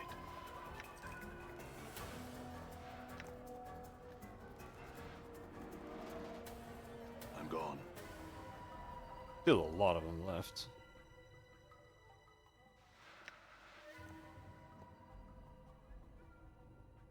Dirty Rat Charm. Only usable by Bone Charm, +2 armor class.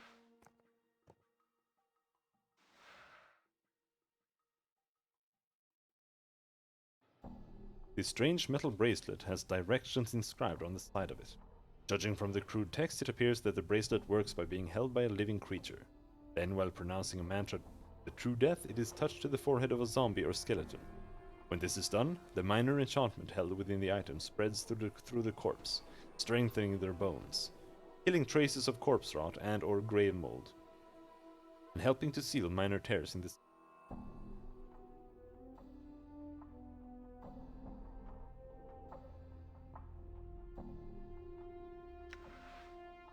Okay.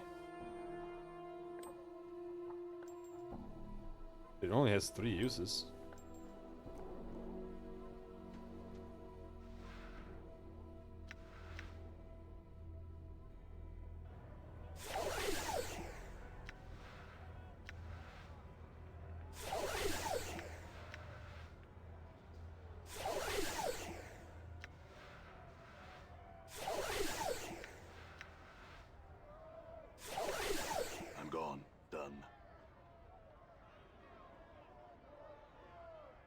Where are the rest? Come here, bitch.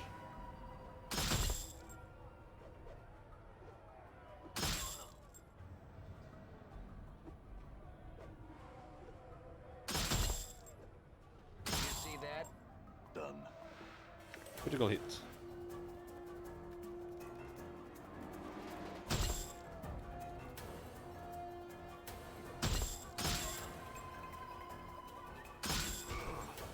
You see that? Damn it. Damn it.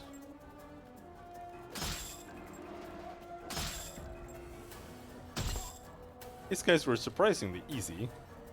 I thought we were gonna die, considering our stats plus our level. This is our gear. But I'm not even sure you get proper armor for a nameless one.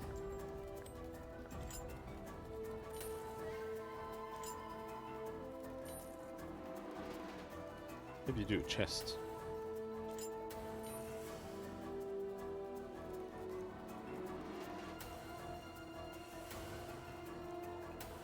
Cleaning rags.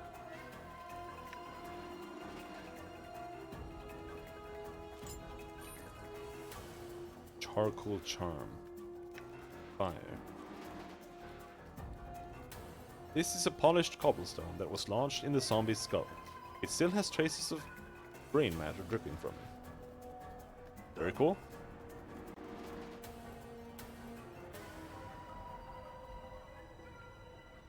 Are you out of thieves? Like it.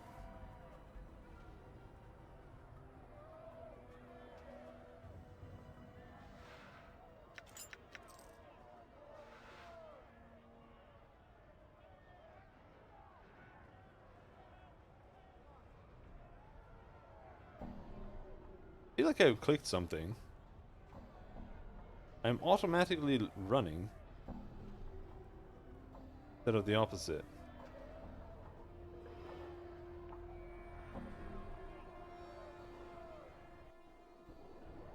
A hotkey for that?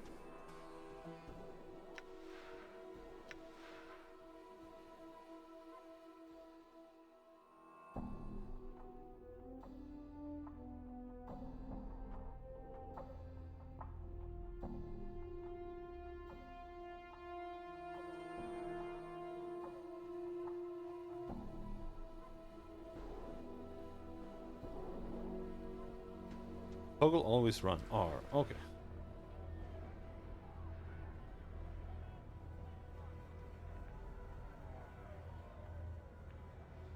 Hello, Crystal. He didn't give me much choice. Have you made any gain in seeking to write Rotten William into the dead book? Yes, he's dead. You won't need to worry about him or his gang anymore. It's done? Rotten William is gone? You have my thanks, traveler, and you will never again pay a toll of passage through the alley of dangerous angles. I have but one more request of you. What is it? There's a dangerous killer, a lone wolf, goes by the name of Blackroad. He's preying on my people. I ask that you stop him. What's in it for me? Jink, coin, quite a bit of it. Are you interested? Yes. Then find the barmy Blackrose in this alley and write him into the dead book. Instead, return and I shall reward you. Updated my journal. Okay, so he's here. In one of the houses. Done. Gold ring. Done.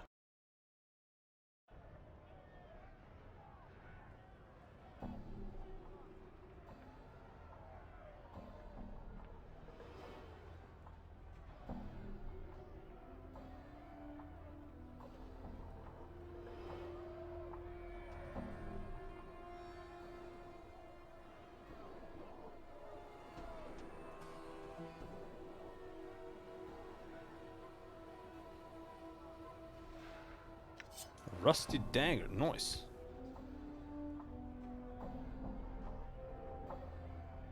Oh, you have no idea how good it is to have a quick save that doesn't take half an hour. Done. Gamlin. Hey, what are you doing in my tent? Greetings. You barge into my tent uninvited and all you have to say is greetings. On your way, Burke. Okay. All right.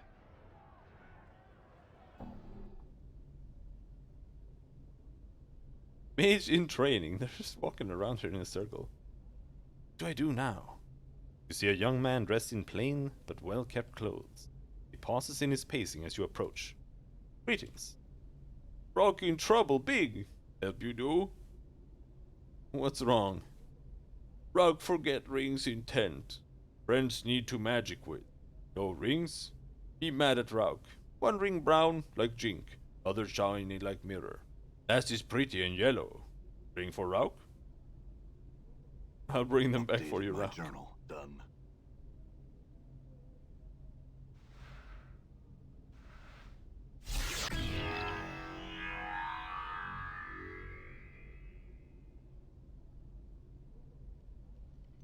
I think that was a trap.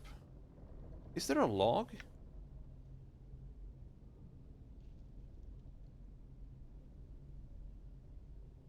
There is, but it sucks.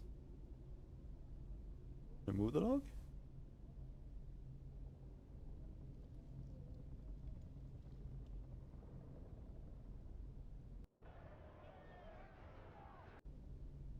All right.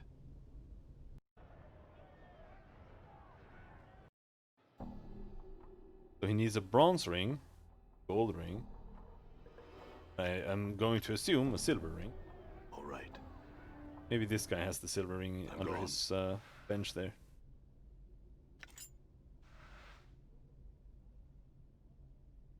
The lady curse you! What in all planes do you want now? I'm searching for Rauk's tent. You know where it is? Blast! You're not another friend of Rauk's? Yeah, this is one of the tents he calls home. You can see, this one is full up. Go to one of his other tents. Well, I'm gone. oh, maybe Good Mort stuff. can smash it. Failed. Failed.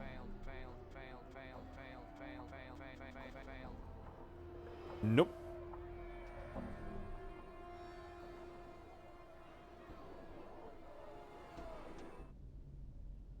Aola. Welcome to the Cathedral of Auskar. Have you come to worship Auskar with me? You can be his second disciple.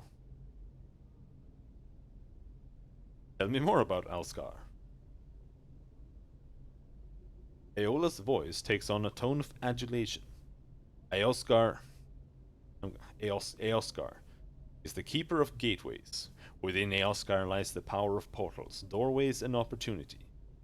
Sigil, also known as the City of Doors, used to be the home of Aoskar, until he was cast out by that accursed lady. Now there are few worshippers of Aoskar here because the lady forbids it. That will soon change, however, as I help the people to see the greatness of Aoskar. She cannot stand against the will of the people. Why are there no other disciples of Aoskar? Over the years I've had many disciples. Unfortunately, they have all disappeared. It's quite frustrating, actually. As soon as they become initiates, I never see them again. Lately, there has been a rumor going around that the lady herself is the cause. Now no one comes by anymore. You are the first soul I've seen stop by in a long while. I'm not afraid. I wish to become a disciple of Aoskar. Wonderful! It's been so long since the last person asked. Aeola makes you perform a series of complex rituals, then says, "You are now a disciple of Aoskar. Go now and spread the word to the denizens of Sigil, so they all may know the glory of Aoskar." Done. Right? Junk there. Feeling your junk. Oh, I'm gone. that was the full plate sound. Got to be somewhere here. You seem to have startled her. She abruptly stops rummaging through the tent and stares at you nervously. Greetings.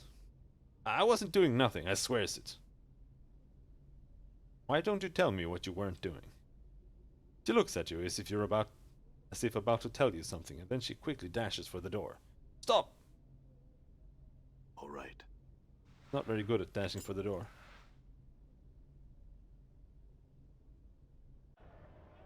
I was just looking for the ring. But I have all the rings now.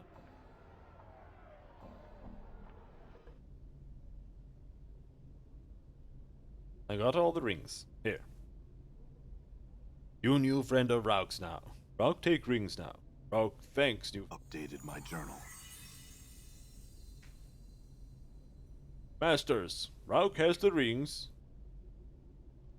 Then let us begin. Ra, ka, da. Oops, ra.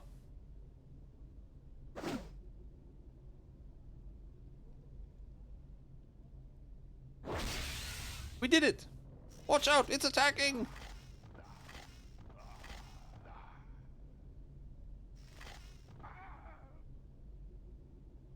Alright. You see what appears to be an ordinary Limlim. It's hard to believe that this cute little creature slaughtered 5 wizard apprentices with such ease. Kick Limlim. Leave it alone. Rauk lose friends, but Rauk make new friend. Call him Green Thing. All right. Good name, dude.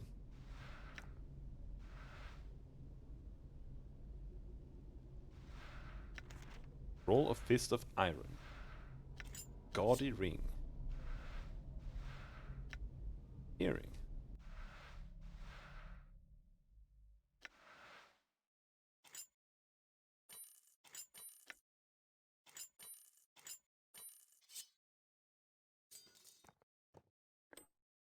Goddamn inventory system.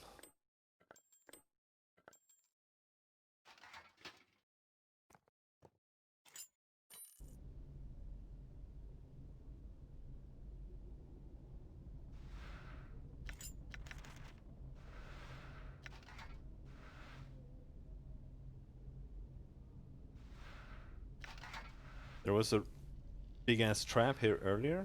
Don't. Ah! Ah! Actually, it wasn't so big. It was just a chromatic orb. That was just some magic missiles. All right.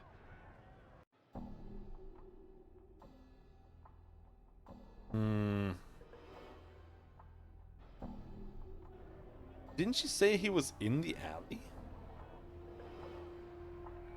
I've been looking for the guy, but find him anywhere. Oh, there maybe? Oh, Black Rose. Mort. This man moves with a frightening speed, and he seems only half there. His eyes burn out of his haze, and their madness pierces your heart. You. His voice is like a blast of cold air. Declare your allegiance. Do you hold for good or evil?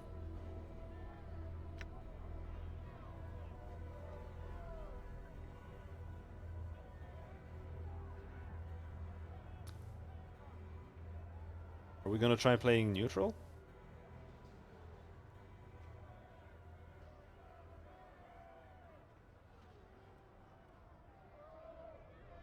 Neither. Extremes are dangerous. His eyes blaze and then soften. His voice sounds like an exhalation. Exhalation. A neutral. An ally. You know balance. Give me your aid. I eliminate extreme. What can I do? I am hunting the Razor Angels and the Dark Alley Shivs. Choose the leader of one and eliminate them.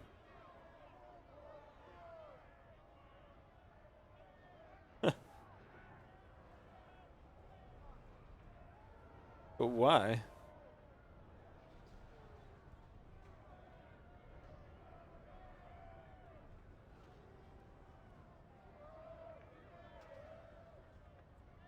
Why not? Rotten William, the leader of the Dark Alley Shivs, is already dead. I'll kill Crystal. I await you. Go, now. I'm gone.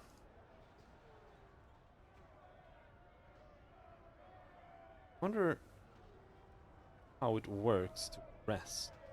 Can I just sit here? Too dangerous to rest here.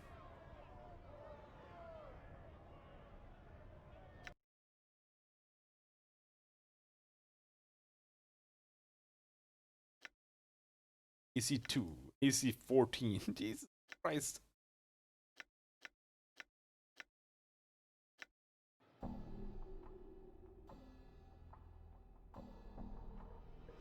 Green Steel Dagger. Efficiency Edge. I think that's better than this.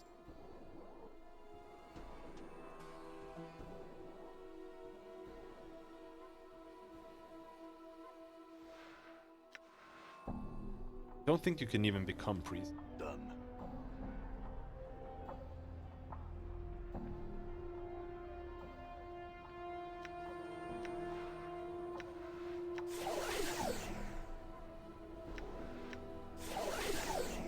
What's up, Chief?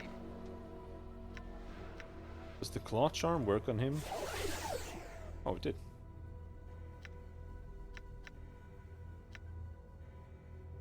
This thing plus 2 to 8 temporary hit points and plus 1 is.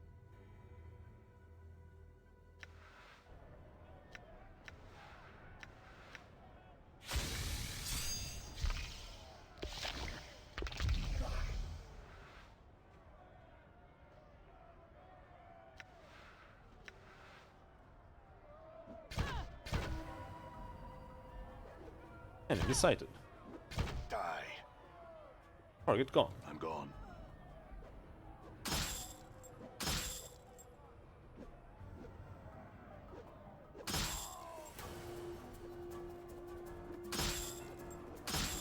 Oh, getting surrounded. Damn it. Damn. Did you see that? We're just biting the shit out of him. His super OP is way better than me.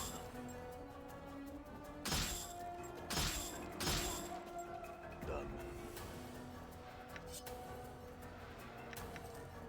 Alright.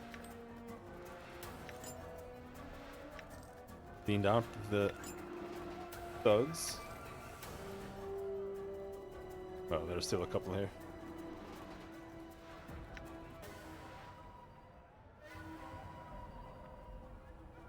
I'm gone. More tank. Die. He's got 2 AC, I have, what, 14? Terrible. No, don't attack me. Done. Whoa, shit! Okay. Prime scum. Okay. All right. Damn it. Critical miss? That's not what you're supposed to do.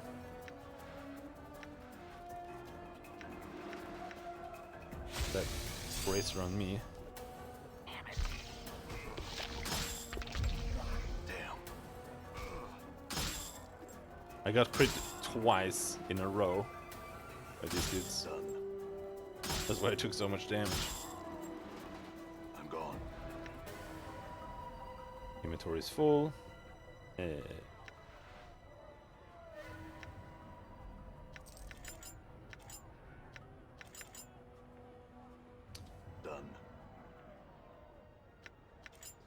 All right. That's a good feature.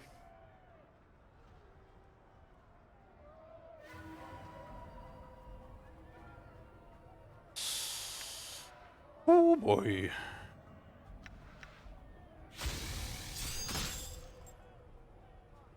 I'm gone. Okay. All right.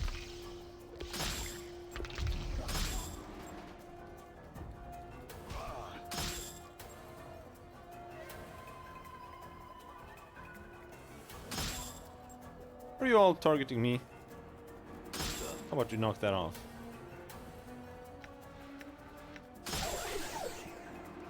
All right.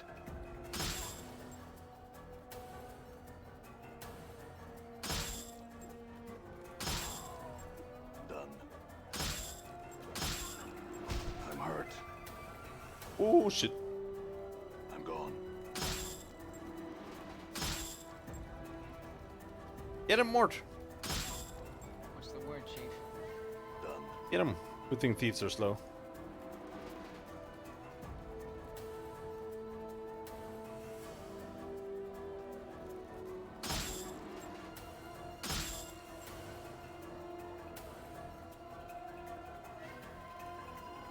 Come on, dude.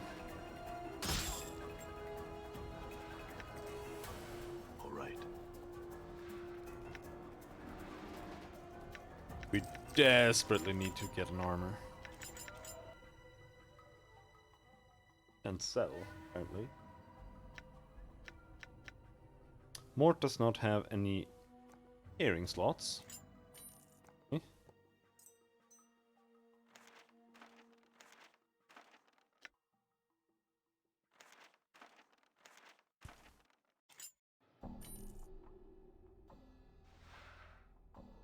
Thor skill set to 100. Oh, this is basically an identify scroll. Have one there, but All right. feels like a waste, kind of.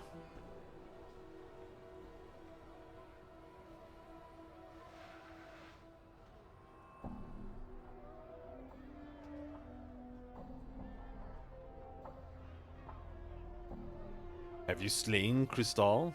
Yes. We establish our philosophies now. A contest of arms. The winner is the true victor in our struggle for truth.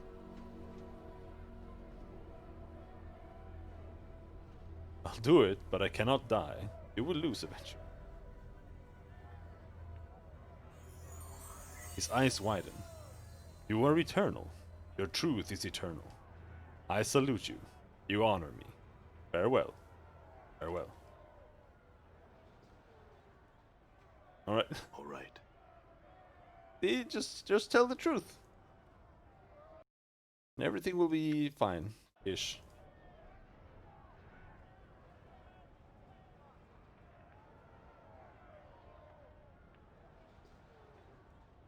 Wouldn't mind taking a nap. Uh-oh.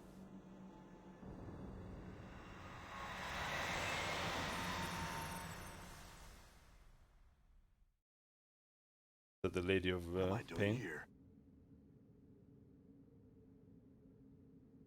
Oh shit. Done.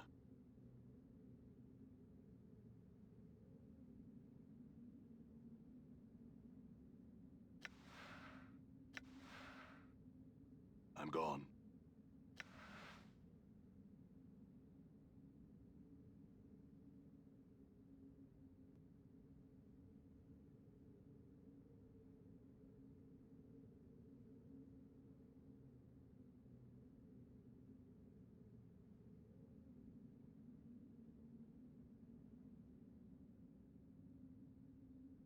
Hmm.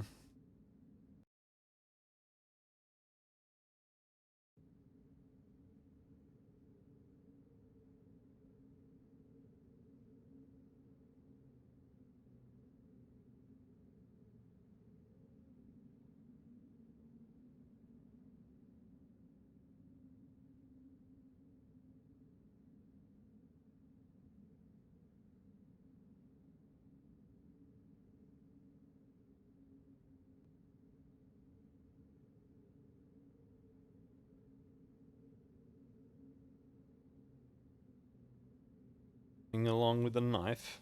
There's a gate. Another gate. Gate.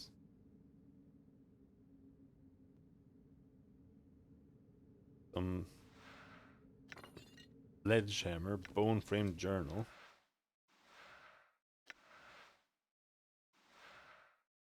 This appears to be some sort of journal. Sheets of dried human skin have been stretched across a framework of bone, and strangely enough, it appears to be the sheets of skin.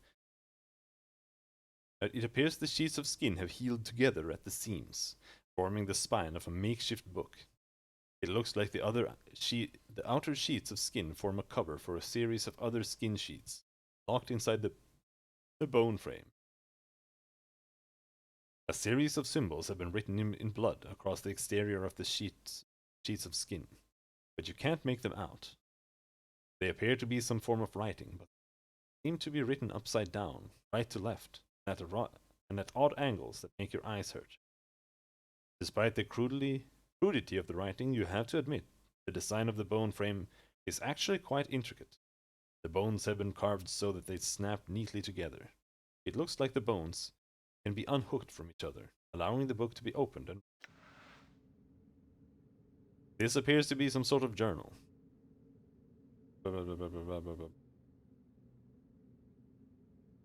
Yep. Examine the exterior. A series of symbols have been written in blood across the exterior of the sheets of skin. Can't make them out. Examine the skin. The skin looks to be the same pallor as yours. Its scarred gray surface reminds you of a zombie's hide, and the pages feel more like cured leather than skin. Examine the frame. Despite the crudity of the writing, you have to admit the design of the bone frame is actually quite intricate. The bones have been carved so that they snap neatly together. It looks like the bones can be unhooked from each other, allowing the book to be reopened and read. Unlock the bone frame. You unlock the bone frame, which unfolds with a neat snap. You open the book and study the pages. They are filled with the same strange series of symbols as were on the exterior cover, and they don't seem to make any sense. Try and puzzle out the symbols. The symbols don't seem to follow any pattern, at least any you can see. The angles and the pictures displayed seem to be completely arbitrary, but you can't be absolutely sure. Try and puzzle out the symbols again.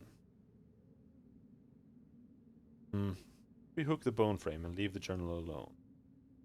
As you rehook the bone frame, you are suddenly struck with a strange thought, that the pages of the interior aren't supposed to make sense. You, whoever you were at the time, put the symbols there to deceive anyone looking to read the real contents, which are hidden somewhere else in the journal's frame. Examine the bone frame. Examine the edge of the frame, and you notice that one of the bones has a hairline fracture around one of its ends. You put your hand over the edge and twist off the top of the bone, revealing a hollow space. Inside the space is a small rolled up scrap of skin. Pull out the skin. Read it.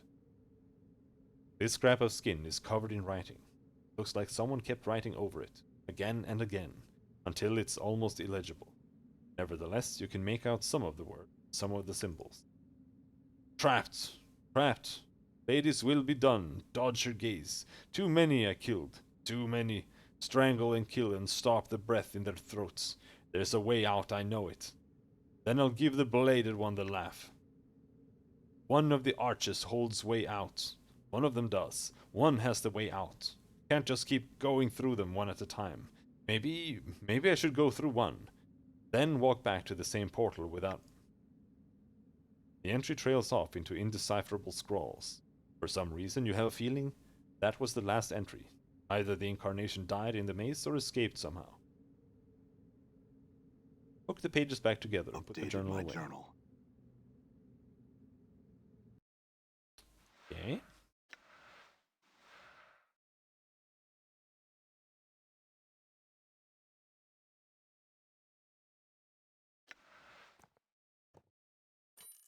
Can't I use that thing?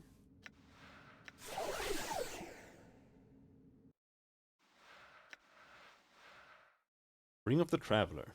These rings are quite common across the plane. Simple to make and in great demand. Mages usually create these items as a way to raise quick money. This particular ring has a minor enchantment on it that protects the wearer from harm. Protection +1. Brimstone Hammer. 2-9 crushing, enchanted +1, special +4 fire damage, +25 resistance to fire. Taco +1. Speed 7. See hammers. This type of weapon, thought to be forged by the flames of the elemental plane of fire, is extremely rare, even in sigil. The elemental properties of the hammer grant its wielder an increased resistance to fire-based attacks. In addition, when used in combat, the hammer deals out additional damage when it successfully connects, searing its target with crackling. Big hammer, go bonk. All right.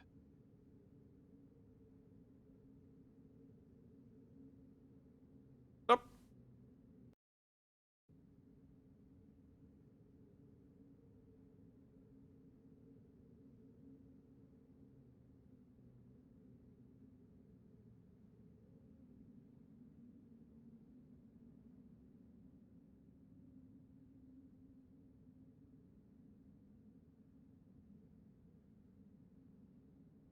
Oh.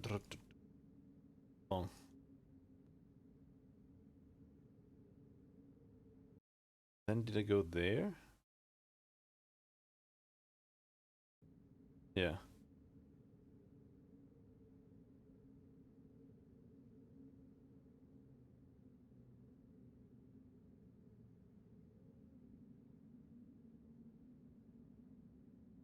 Run, boy, run!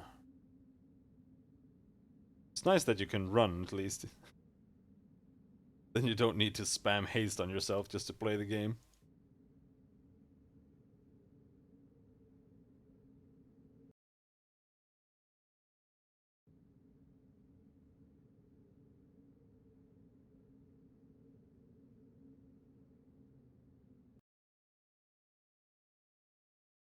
The fuck?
So how do you get up there?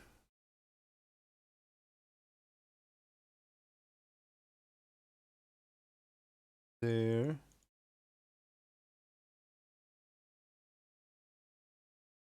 I can't see.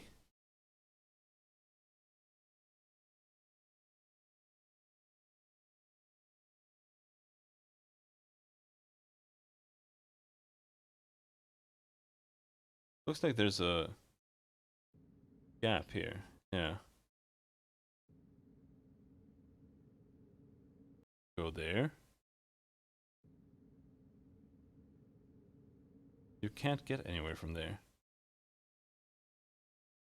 You can only get there by portal.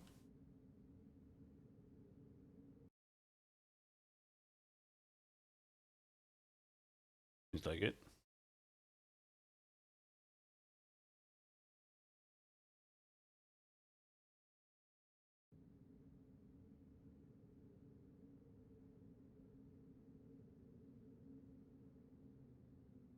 Shadow?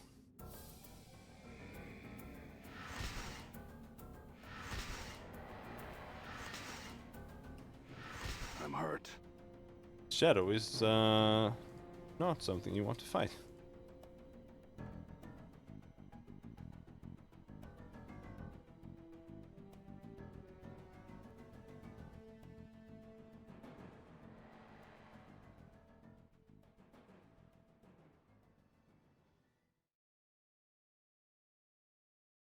Okay, so what we need to do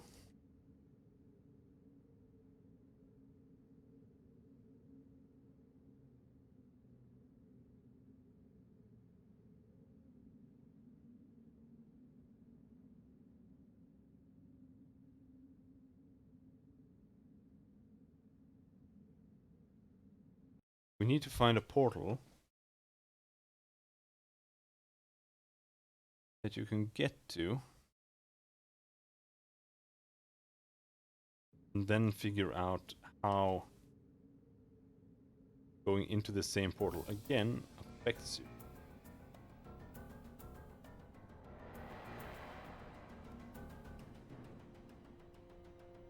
If it like shifts you in a direction or something. Go there.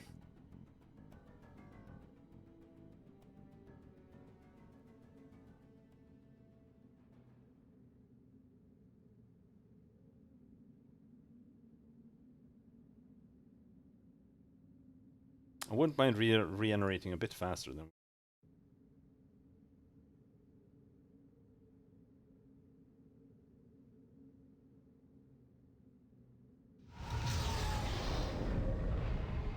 Oh wait, isn't this the right one?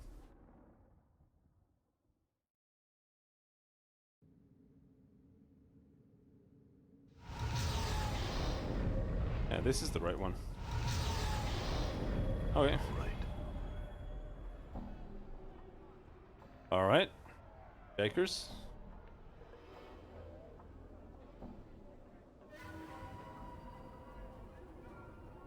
Why are the hive thugs angry at me?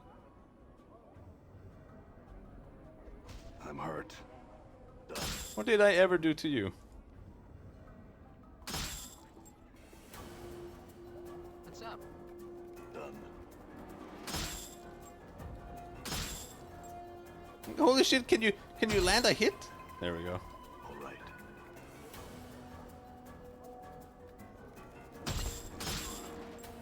Done.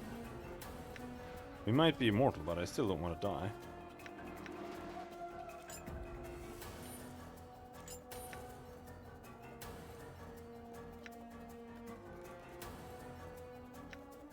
What about this needle?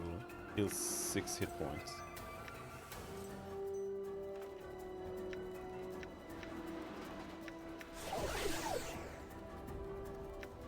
And the claw charm, it gives you some resistance. That's it. I'm gone. Come here, you scared little shit. Pretty nails.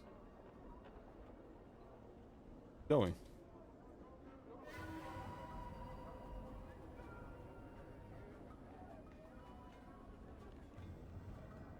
Can you hit him?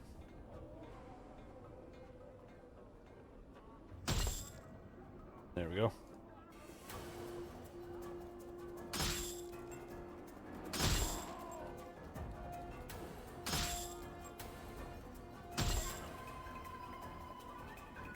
I'm gone.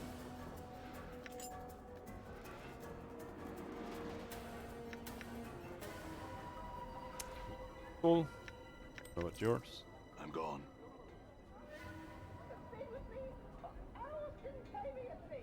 Are you guys good?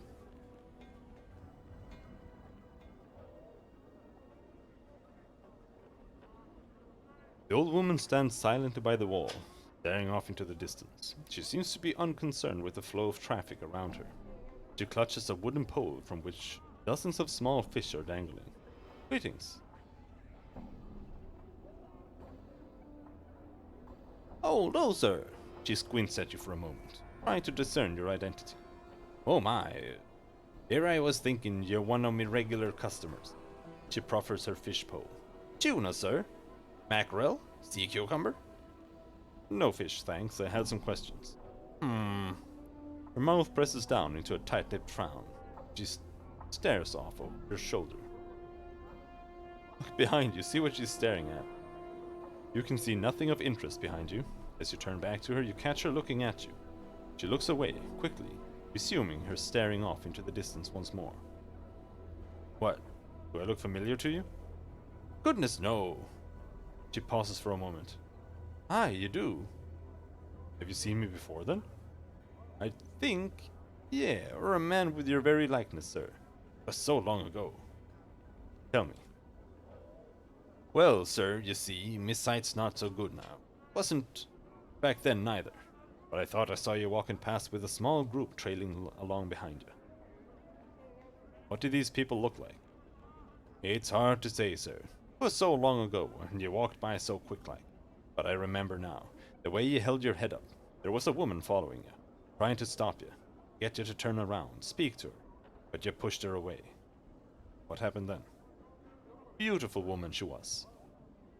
Looked so sad, so angry, all at once.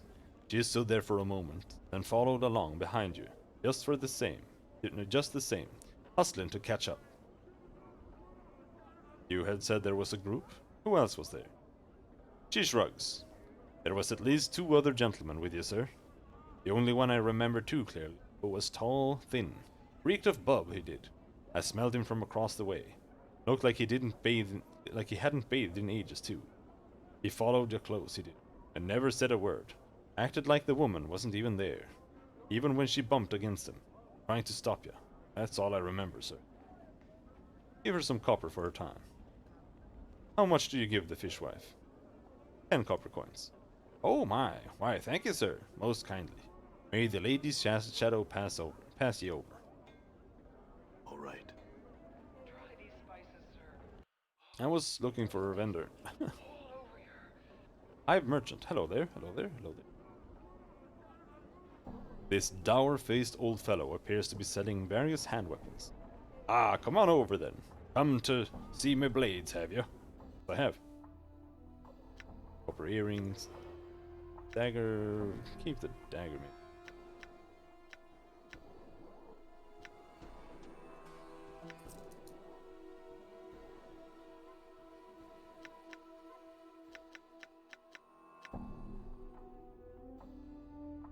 He really likes these bracelets.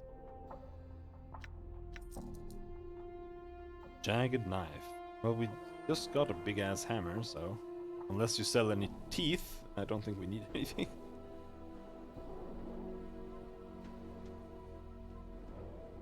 Done.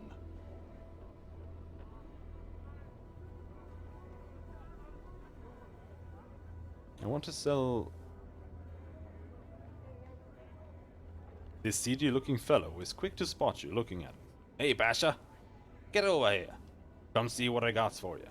He winks and waves you over. What do you have to offer me? Blood Charm heals 18 hit points. I want that. How many are you selling?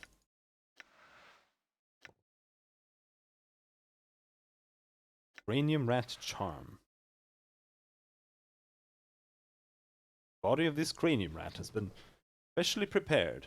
Its insides have been hollowed out and stuffed with various herbs and shreds of papyrus containing arcane symbols. When the charm is consumed, the user gains a temporary increase to their reasoning and perception abilities. It feels as if the player is looking through several pairs of eyes and sifting through several minds at once. The sensation is somewhat dizzying for a minute or two, but there are no harmful side effects. Whispering Flask. Only usable by Githzerai. Coax Aid. Special +2 to Strength. Good to me.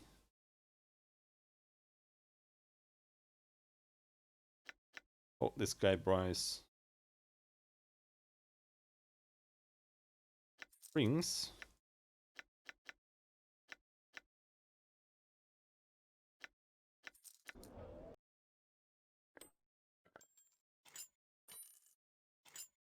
Luckily, I have a couple of.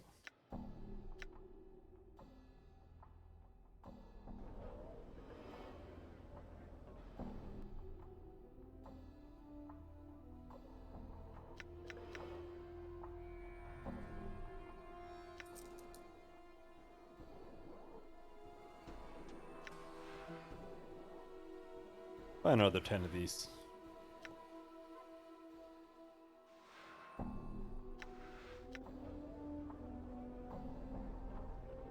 Done.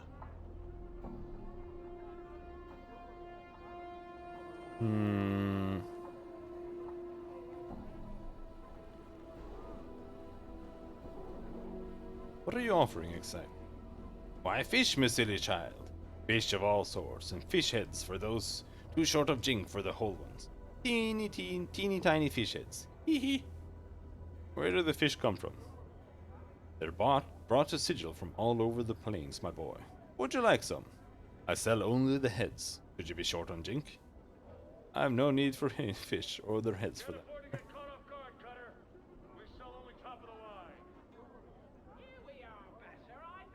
You have.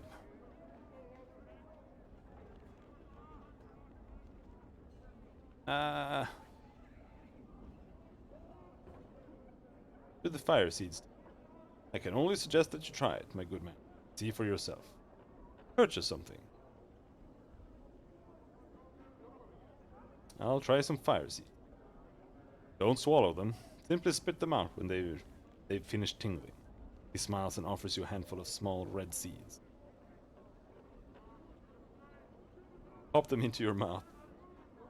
The seeds, sweet and tasting faintly of cinnamon, become warm and tingle in your mouth. It takes a moment for you to realize that they've actually burst into flame.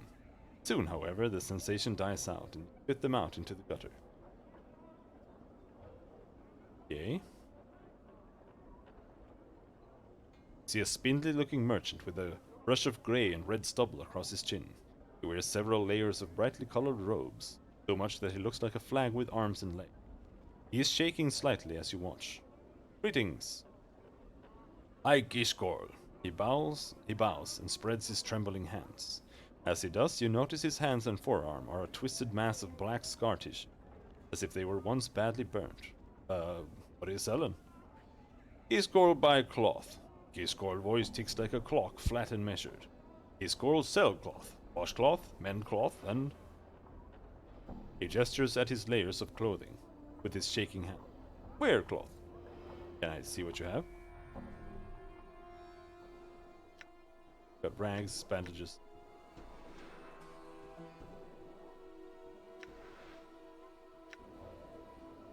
All right. How did you hurt your hands? Gishgorl doesn't seem to have heard you. He answers only with his spiel, delivering the same flat monotone Gishgorl blah blah blah blah blah. I asked, how did you hurt your hands? Gishgorl's monotone breaks. Gishgorl buy cloth, sell cloth, wash cloth, mend cloth, and he gestures at himself again, but with his hands, his hands are shaking so badly that he cannot even finish. Sorry to disturb you. Farewell.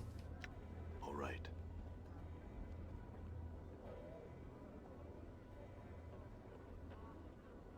I see what you're selling. I sell plates. Oh my god, I just want someone to sell me armor or something. This attractive young woman is smiling and beckoning to all passers-by as she calls out the virtues of her goods. Plates, jugs, cups, tankards. Drink from the goblets of the finest lords. Upon seeing you, she waves you over as if you were an acquaintance. I sell plates, cups, jugs, tankards, cutlery, and the like, sir. All of quality, sir, the finest. She steps back and lifts the lid of the crate on the wagon behind her. Please, look over my goods. Should you have any questions, feel free to ask. Step closer. Examine the contents of the crate. You peer into the crate. It's full of plates, cups, jugs, tankards, cutlery, and the like. They look to be of varying degree of quality, but some of it appears quite nice. As you're looking them over, she presses up against you. See anything you like, sir? Her long waving hair brushing against your shoulders smells faintly sweet, like vanilla. Where does this all come from? She flashes a wicked grin. My lovers are all burglars, sir. These goods are pilfered from the homes of Sigil's nobles. Upon seeing your expression, she laughs sweetly. A jest, sir, merely. My father and brothers are tinkers. These are wares which are discarded from the nobles' manors and made good by them once more. I see, I had some questions. Oh, sir, but wait. She puts her hand on your forearm. Her touch is light as a feather. Are you sure there's nothing you need? Surely something for your own home, or a gift. She bites her lip coyly, cocking her head slightly. Well, that is a nice plate right there. What, sir? This one here? No, that. Wait, this is ridiculous. I need no plates. I had questions. She looks so sad. You're nearly stricken with guilt. Slowly, she lowers the lid of the crate. Sorry, sir, I have no time for questions. I must sell what I can before this day is done, for my family is large and hungry. I understand. Farewell. Done.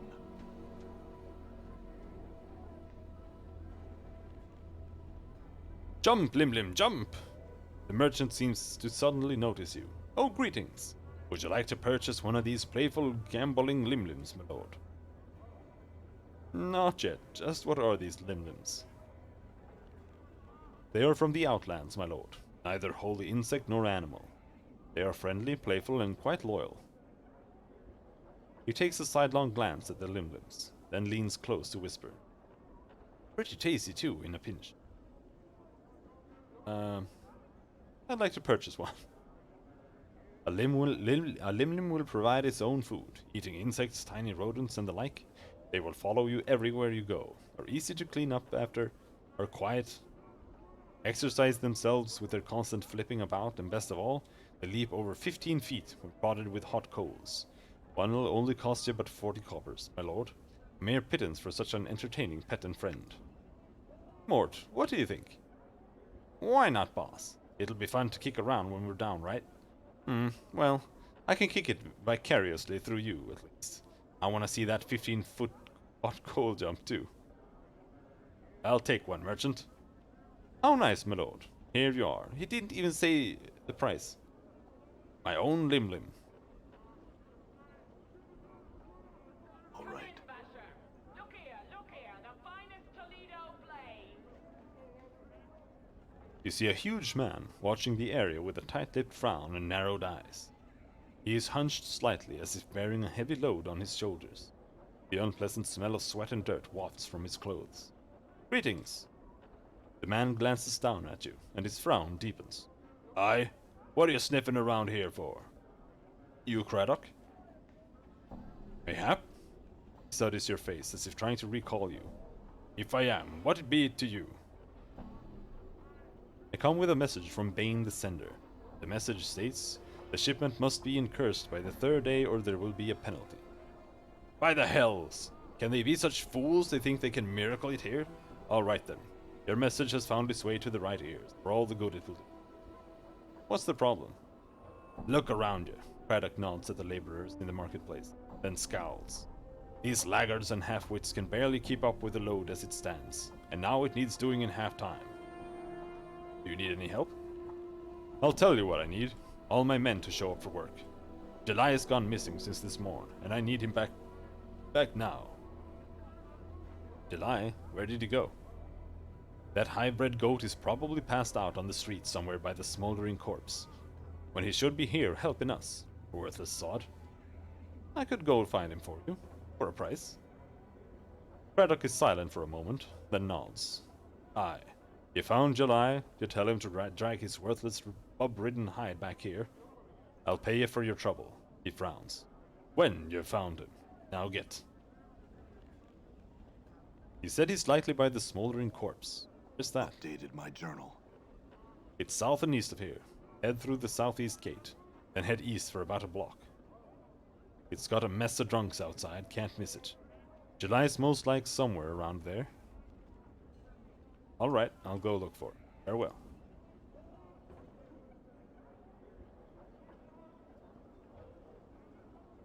This man looks absorbed in studying the goods on display in the stalls of the market. Pays no attention to you as you approach. Sorry to trouble you.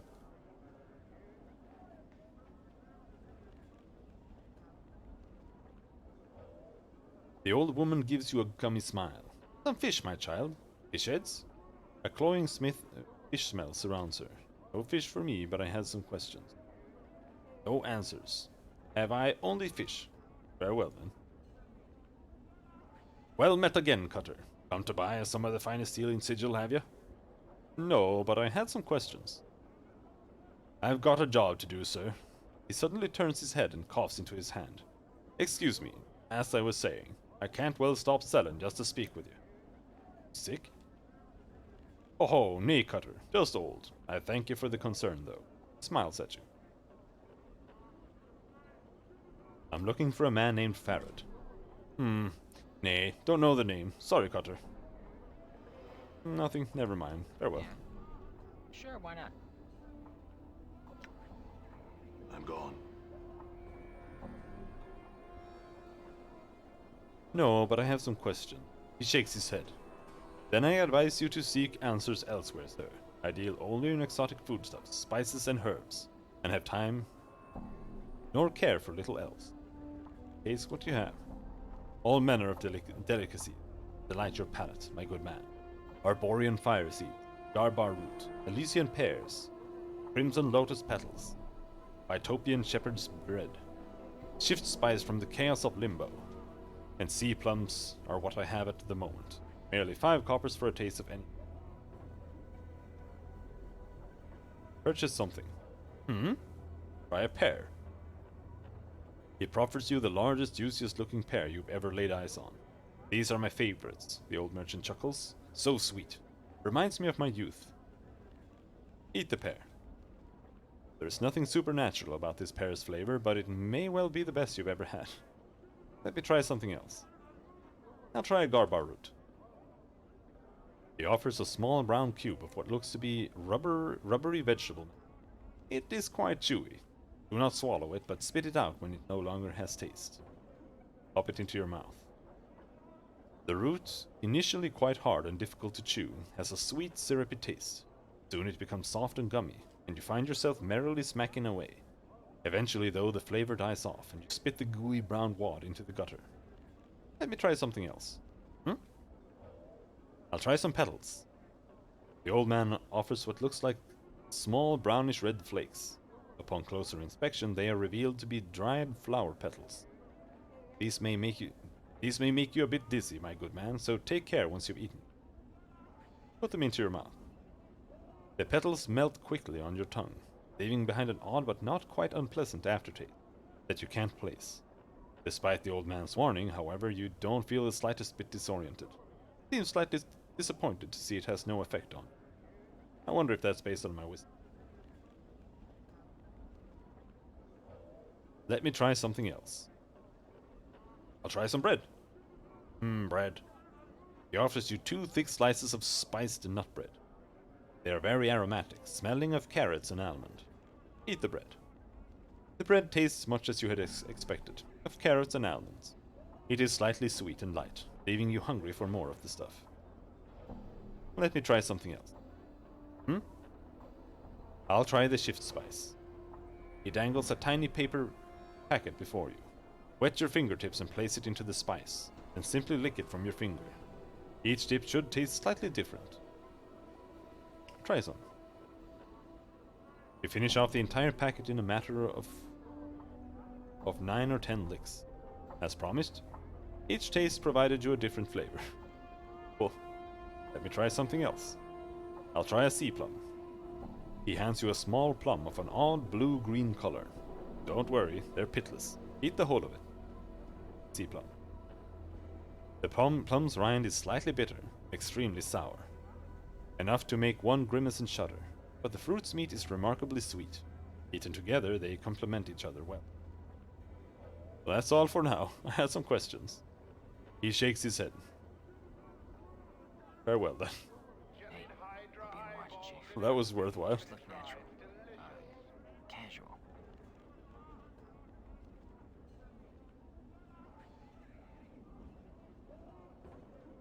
Do none of these dudes have time? I had some questions. The man breaks in even before you can finish your sentence. I won't believe the deals I got for you today. You're a smart basha to come to me, you are. I won't cheat you like these pike and bobbers.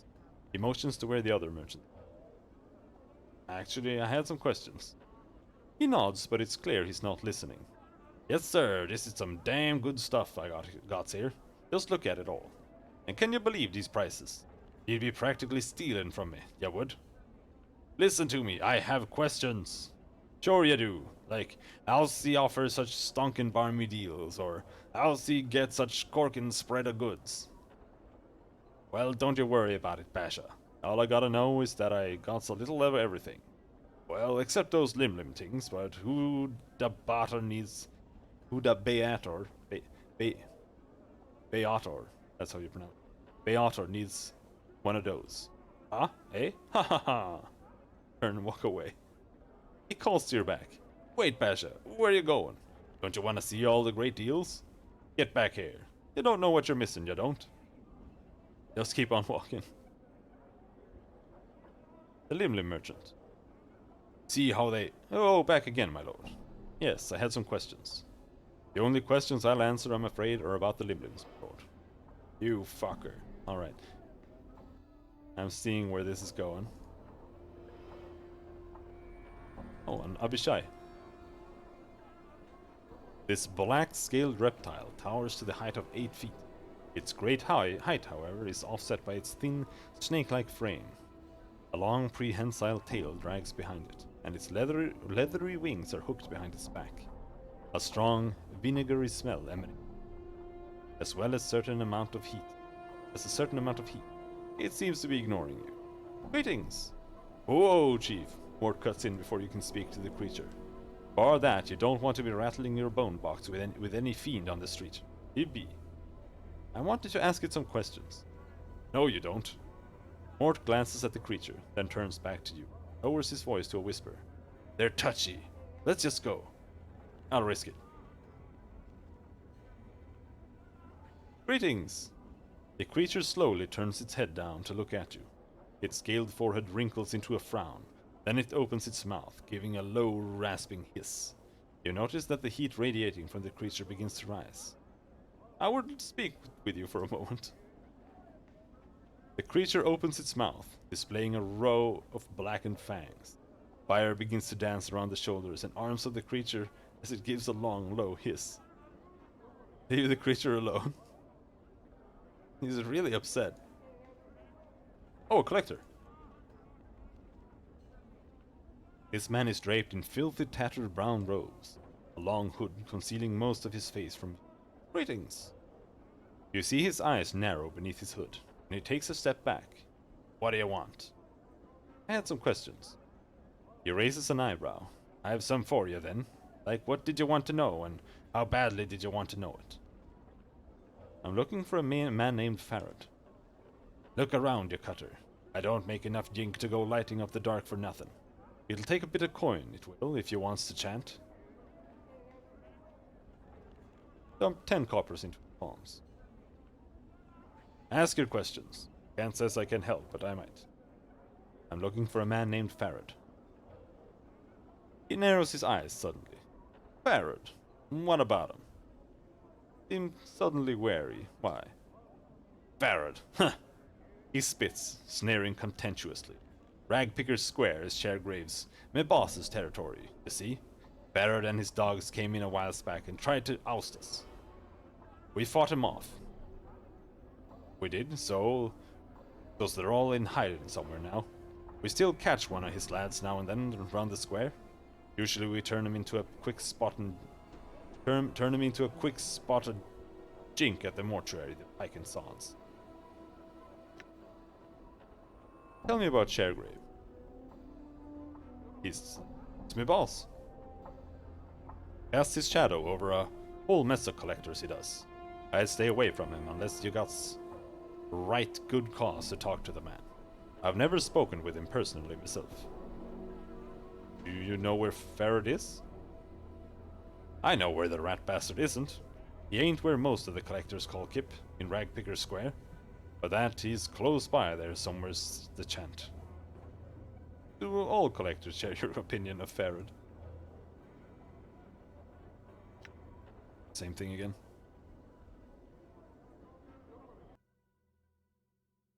All right. South and east. Right and higher dwell.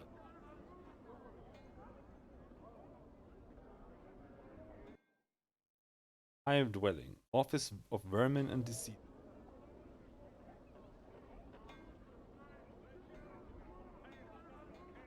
Can't say that piques my interest. The right townsperson. Harlot. I enjoy how many harlots there are here.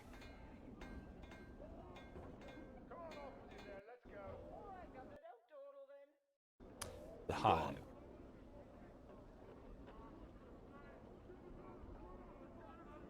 Barriaur. Barriaur.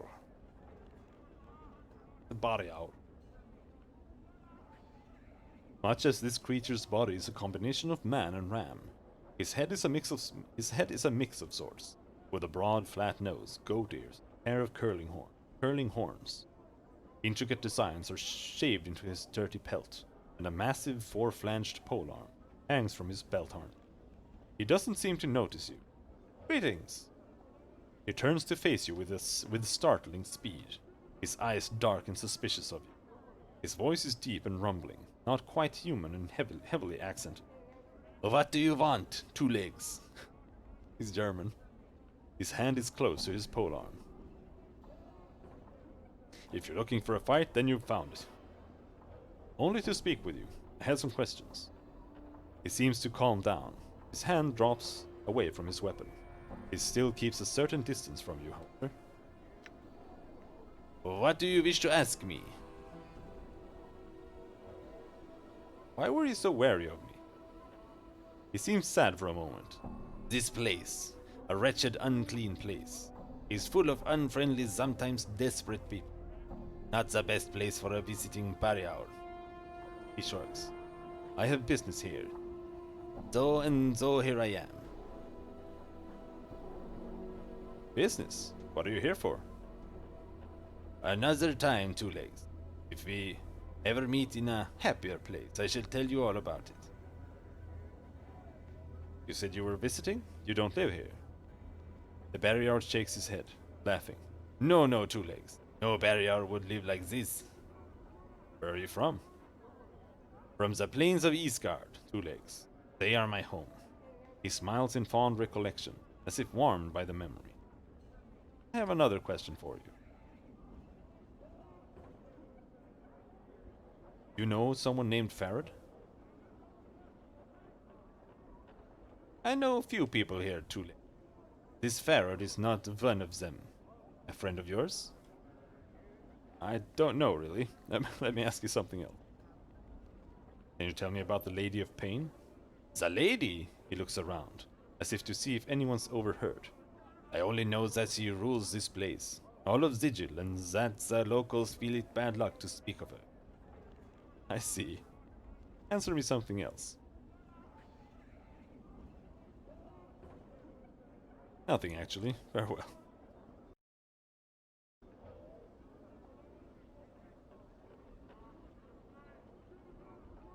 Harlot, drunk. Harlot.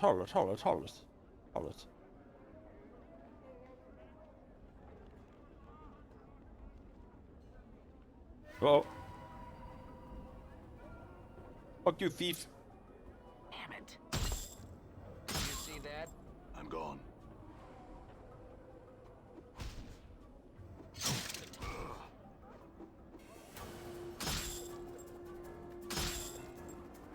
Did you see that? Holy shit, my 2-hit is fucking goddamn awful. Though Mort only has +1. Seems. I'm hurt. All right. Ah, don't kill me! Whoa, shit! Well, that guy is scared. He's running away. These strong? I am very strong. Don't worry about that. I do have healing items here. Oh shit! That healed shitload.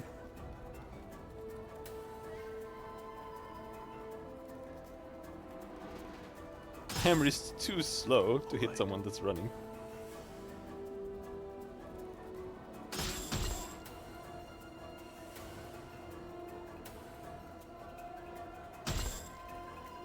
Get him! Get him!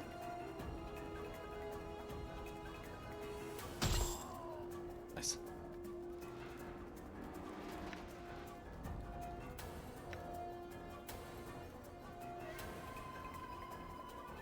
Oh, there's still dudes left.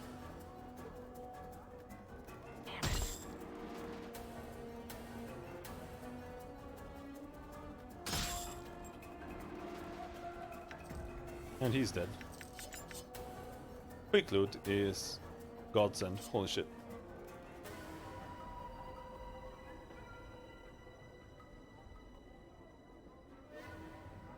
Oh wait. The woman stumbles into you and takes a step back, looking up at you with a half smile. It smells like a distillery. Alright, keeps. Good luck with the stream. Watch where you're going, woman.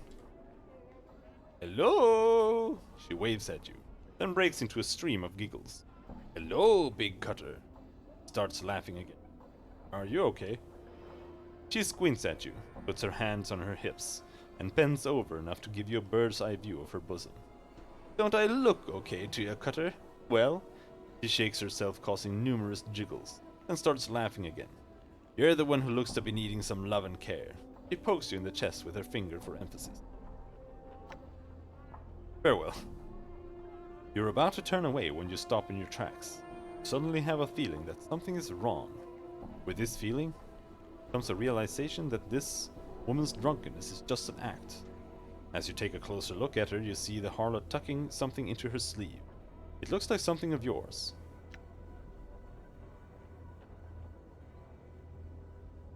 Grab her hand.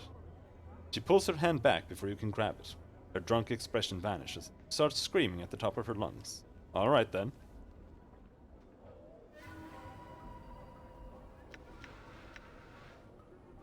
Good as No, done. wait. I don't know if the taunt forces her to attack him or... Sure, why not? Oh, there she is. I'm gone. Give me my shit back. All right. Also... There, July. That's the guy we were looking for. You see a thin man with stained clothes, hooked nose, and two stubby horns jutting from his forehead. He is stumbling about and muttering to himself. He stinks of brine, vomit, and cheap wine. Are you July? If so, Craddock needs you back at the marketplace. Craddock? The man's eyes widen. Ah, Craddock! Me generous boss. Well, you can tell him this. He can pike off, and that he's a filthy dog, a cur of the lowest sort, and July's not a working for him anymore. He jabs you with his finger. Tell him that. I'll tell him. Farewell, July.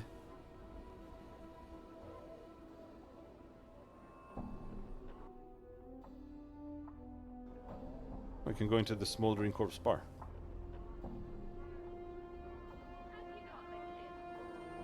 Come on in, Cutter! Come on in, Cutter, you're gonna love this! All right. Oh, there. This crackling, billowing creature twists slowly above an iron grill upon the floor of the bar.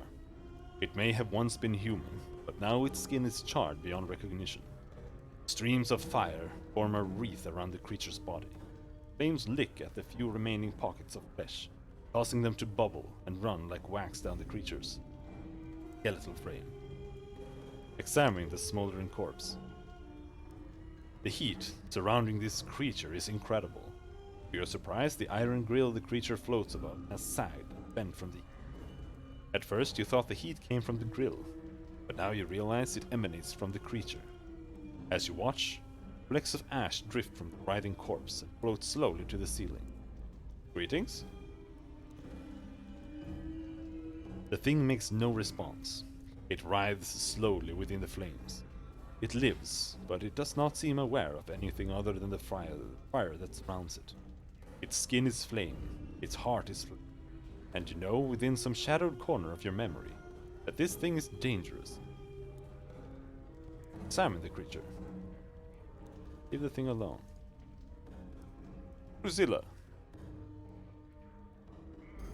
This is a woman with fading bruises on her face and arms, and a look of despairing longing in her sunken eye. She might have been pretty once, but those days were long ago. She turns slowly to face you.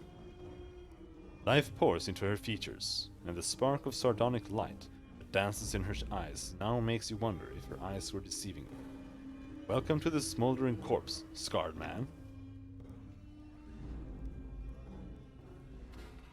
I'm looking for a collector by the name of Farad. Have you seen or heard of him? Farad? She snickers. The Collector King? You can probably find him and his stinking ilk, the trash warrens on the far side of the hive. Good luck in getting any answers from him. Sly devil he is. The far side, well, which far side? There are like every side is far side. Very well. Answer some other questions. Who is that burning by the entryway? Updated my journal. That despair you saw on her face before flits across it again like a black-winged shadow before she masters her. That's Ignis, one of the greatest wizards ever to come out of this slummy excuse cesspool. They caught him, and they opened a channel to the plane of fire through him. And now he's just a doorway for it, keeping himself alive by force of will alone. If someone could douse him for a few moments, it'd give him his life back again, but they don't make enough water to do that. What's your connection to him? Her voice practically throbs with a deep ache. I was Ignis's lover, and he my beloved. He loved the flame more than me. Now he has become the flame. And because I love him, I love the flame. But that's all done with now. Now I wait for him to douse himself. I sell what little I have just so I can be near him. I understand. Farewell.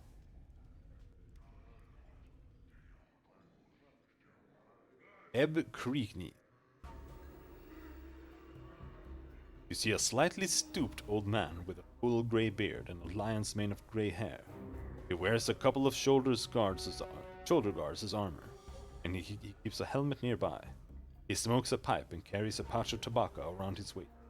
He looks pretty strong, but he's a little plump, and also appears to have some sort of breathing trouble. Well now, aren't you a sight, lad? Never have I seen so many scars blanketing a fella. Like a scar cloak you're wearing. Where you been? Hanging out in a grain thresher? He laughs.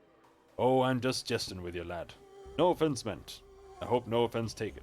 I'm Ebb. He extends his hand. Greetings, Ebb. His handshake is firm. Now, I hereby tender my apologies for the unfair jesting, lad. Hope no hard feelings. Can I buy you a tankard or two? Something to smooth any ruffled feathers.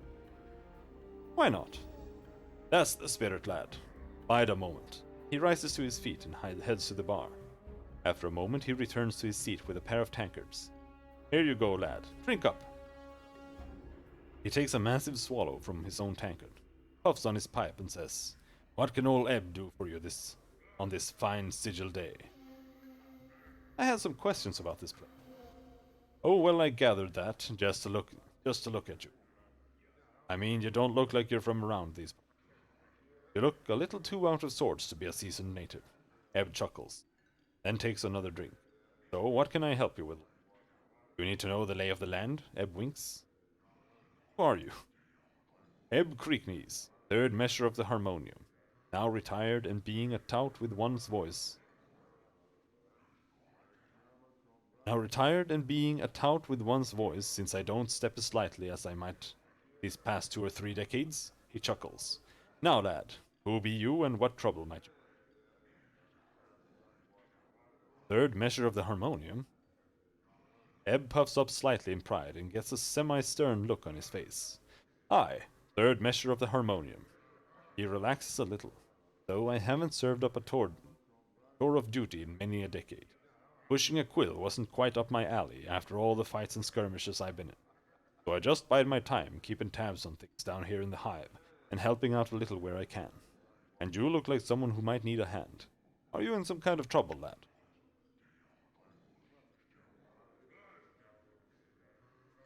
A few troubles. I woke up in the mortuary and seem to have forgotten who I am. Eh? Ebb blinks, then frowns. What was that you said, lad? That you woke up in the mortuary? Ebb studies you closely. Oh, now, did they mistake you for dead under all them scars, mayhap? Ebb chuckles. Can't say I would have been any smarter. He puffs his pipe. Them dusties. He catches himself. I mean, them dustmen. Dusties being a rude term to refer to them pale-faced fellas. And I don't mean them too much disrespect. They have all the perceptions and friendliness of a gravestone, say. Can't say I couldn't see them screwing that up, no, lad. That's what I've heard. Had some other questions. Aye, lad. What do you want to know?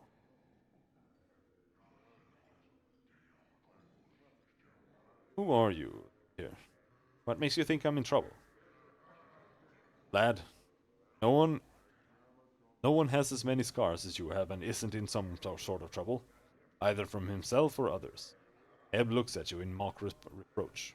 What do you take old Ebb for? Blind? Ha! Look, I'm a little weathered around the edges, but I've still got some sight and sense. Now, what's dogging your heels to be causing such trouble? Mayhaps I can help you, eh? I had some other questions. Know someone named Farad? Farad? Ev frowns. Takes the pipe from his mouth. Now, lad, what you be wanting with a Burke like Farad? Think he stole some of my belongings. Oh, no doubt, lad, no doubt. Ebb grumbles, chewing on his pipe. You have to chain up everything around that grasping little spider. He should have been the one to... He should have been one of the fated, the way anything not chained down slips into his parlor. Don't give him a yard or he'll take a league, eh? What do you know about him? Well now, I don't know everything there is to know about old Farad, but I know some of the dark surrounding him. If you're determined to track down that spider and nail him to a wall, then I suppose I could spill some of the chant so you know what you're tangling with. He pauses to tamp his pipe. Farad dug his nest deep into Ragpicker Square not long ago. Got a bunch of collectors and gangs together. Started what one could almost consider a collecting faction. Be that as it may be. Where can I find him? Jesus Christ. Whew. Well, lad, if you're looking for Farad, which I would say is pretty barmy of you, you're a little off the beaten path. You want to be finding Ragpicker Square. Chant is that Farad set up his kip somewhere in the square. Even an old fella like me who's been around the ring a few times don't know exactly where. I figure that Farad wants to keep the dark on his location dark. You're all bound and determined to find Farad. Go to Ragpicker Square and try and dig up Farad's location from some of the locals. Try and be careful about it, since there's plenty in the square that would make a gut harp out of you as soon as look at you. I see. Farewell. Holy shit, but world map. Oh. Ragpicker Square. Oh, it's all the way over there. Alright.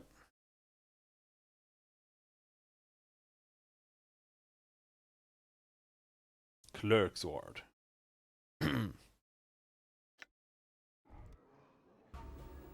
Who's this lad? You see a soft-looking man with gentle, far-staring eyes. He dresses in supple leather clothing and carries various implements of use and destruction about his body, such as ropes, spikes, tinderboxes, and empty vials of air. He looks half gone, literally.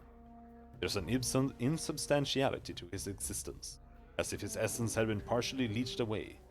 He focuses those eyes on you, and suddenly you find them gripping and determined. Greetings to you, O Seeker. Greetings. He carefully sets down the mug he's holding and gives you all his attention. I have seen the far reaches of the multiverse and returned to tell the tale. I have walked upon the bodies of dead gods and spun moonbeams in the astral ahead of 1,000 shrieking Githyanki knights. I have passed the edges of existence and watched my essence shiver away before me. What is it I can do for you? I had some questions for you. Perhaps I have answers for you. Speak, and I shall tell you. I met a woman named Ingress with very bad teeth. She said she had come through a portal from some world that was opened by a tune near 2 cross trees. Can you get her home? He pauses briefly, thinking. I know the portal of which you speak, though I have not traveled it these 30 years gone. I will take her home, Seeker. Go tell her to await my arrival, then meet me back here. I will tell you if I was successful or not. Thanks. I had some other Updated questions. my journal. Who are you? I am Candrian Ilborn, traveler, dreamer, tale spinner, and so forth. You are a traveler. Tell me of the plains. I am tired, Seeker. So tired. I am fresh back from negation. I will answer what I can for you, but I cannot promise that you will find satisfaction in the answers I give. What would you know? You hear of the outer planes, the prime material, or the inner planes? What's the difference? Holy shit! Ah! The difference is true essence, Seeker. Inner planes are matter, substance, true physicality. They are the building blocks of the multiverse. For it is from them that all belief in the elements springs. The inner planes filter through the ethereal plane. The plane of potential, some say. which forms the elements into the worlds of mortals. Once past the ethereal plane, one reaches the prime material, where exists all manner of mortals and monsters and myths and machines. It is there that belief is born, and there that the spirits that create the outer planes are born. When mortals die, they pass through the astral plane, a no place, is thought and mental energy itself.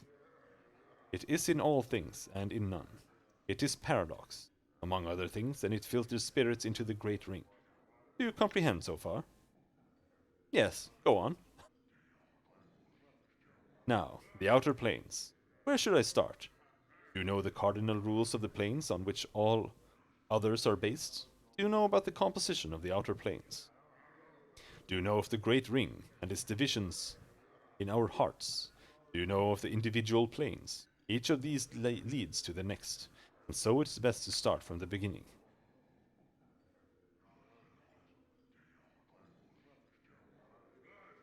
Tell me the cardinal rules. There are 3 rules you must remember. The first is the rule of 3. See 2 things, look for a third. The second rule is called the center of the multiverse. Okay. Cosmos is so big, see, that anywhere you stand may as well be considered the center. Some would call Sigil the center, and they're right. But they would also be right to call it a spot in the endless voids of Gehenna. There is no edge to the multiverse, so there is no center. The third rule is the unity of rings. All things come in rings. Rings have no beginning and no end. The great ring of the outer planes, the ring of Sigil's form, the ring of the elemental planes. Even the powers think in rings, circles upon circles upon circles. Now tell me of the composition of the planes. The outer planes are created of and by belief and thought and faith. They take their imagined form from the prime material plane, shaped into forms that stagger the imagination, built by the accumulation of belief. Belief creates the planes. Belief is power here. Change belief, and you can change the nature of reality. The creatures that are born here, the plane-born, like the fiends and celestial, are truly born of the thoughts and concepts of mortals. They each express some sort of ideal, and the more powerful the ideal, the more powerful the being. Thus, the being that symbolizes love is one of the strongest of all. Go on. That's why the powers, gods some call them, live out here. This is where all the faith in them comes. This is where they are all. This is where they are at their most pure and most strong. Their realms are extensions of their very being, manifestations of their godly essence, all of it informed by belief. So the composition of the planes is belief. Tell me of the great ring now. Among the loose unity of planewalkers, we conceive of the infinite outer planes as a ring surrounding the plane of ultimate neutrality, the outer land. The spire atop which Sigil sits is in the center of the outlands. The further one travels away from the spire, the less neutral the plane grows, till it spills into the neighboring planes. Each of these planes impinges on the outlands, spinning themselves into law and chaos, good and evil. The great road marks the demarcation between the outlands and the gate towns that spring up around the gates. Beyond the gate towns lies the hinterlands, uncharted territory that is lost to history, that loses thought. Danger lies in the hinterlands. Go on. The outer planes differ by morality, not substance. For you will divide the planes into 3 sets: the upper planes of good, the lower planes of evil, and the boundary planes of neutrality.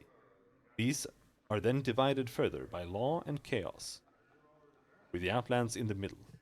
Which of these interests you? The boundary planes. There are 2 boundary planes to my mind, and they are diametrically opposed. One of them, Mechanus, is the very essence of law, a place where beliefs fit together, interlocking, turning in a massive machine that is the entire plane.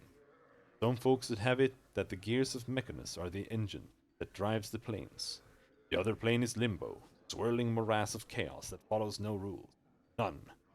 And just when a body thinks he's classified its behavior, it goes and changes on it. Or it doesn't. You just can't tell. I was in limbo not too long ago.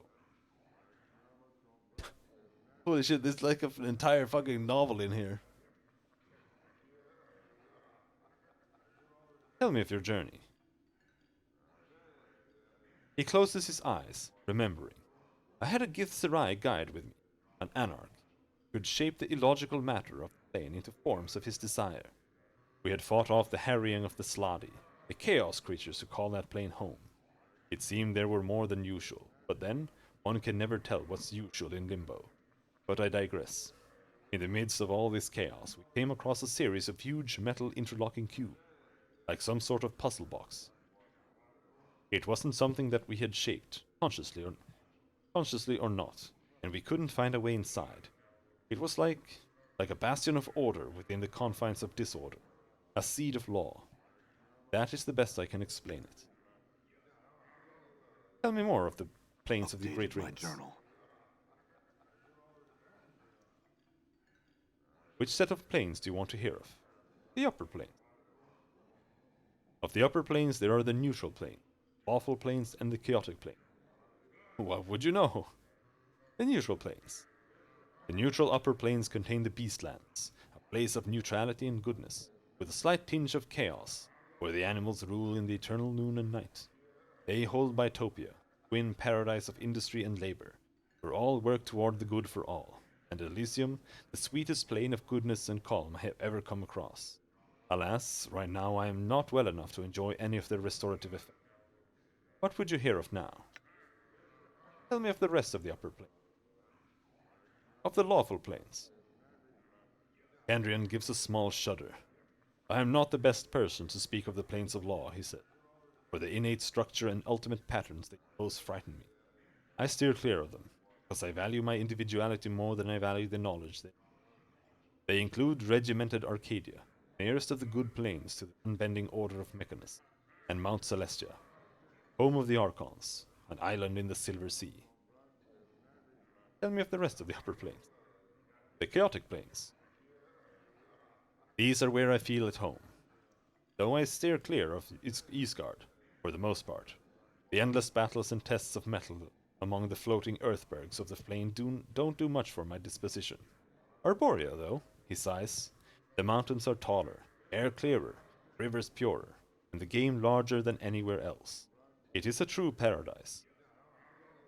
A place where passions run high, and the wine never ceases to flow. When I have recovered enough of my wits and myself, when we have done with the outer planes, you should ask me of the inner. I will describe my journey to you. I will return to Arborea's bowers and glades and lose myself for a time.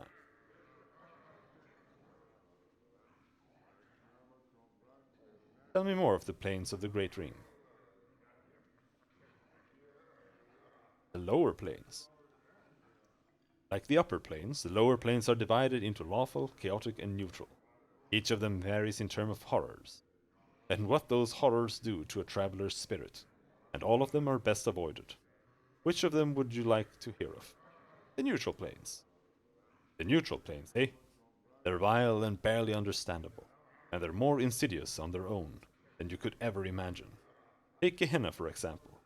4 volcanoes in stages of dormancy floating in an infinite void, each of them somehow alive, each of them wanting your soul by whatever means they can get it. Populated with Jugoloths, the worst of the fiends, in my opinion, and you've got the place.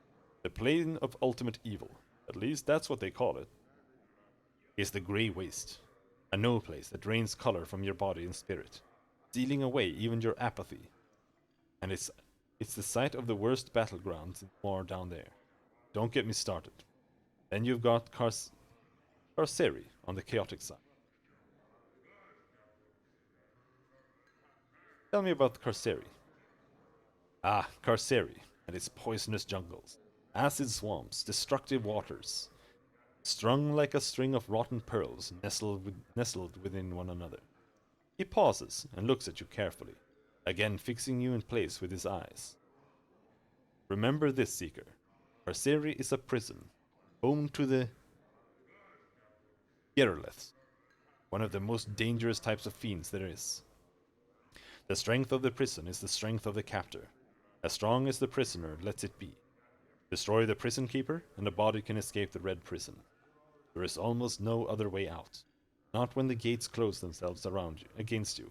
Watch you spin off into the vast space surrounding the orbs. Be wary of Karseri, traveler, for its bonds can be greater than...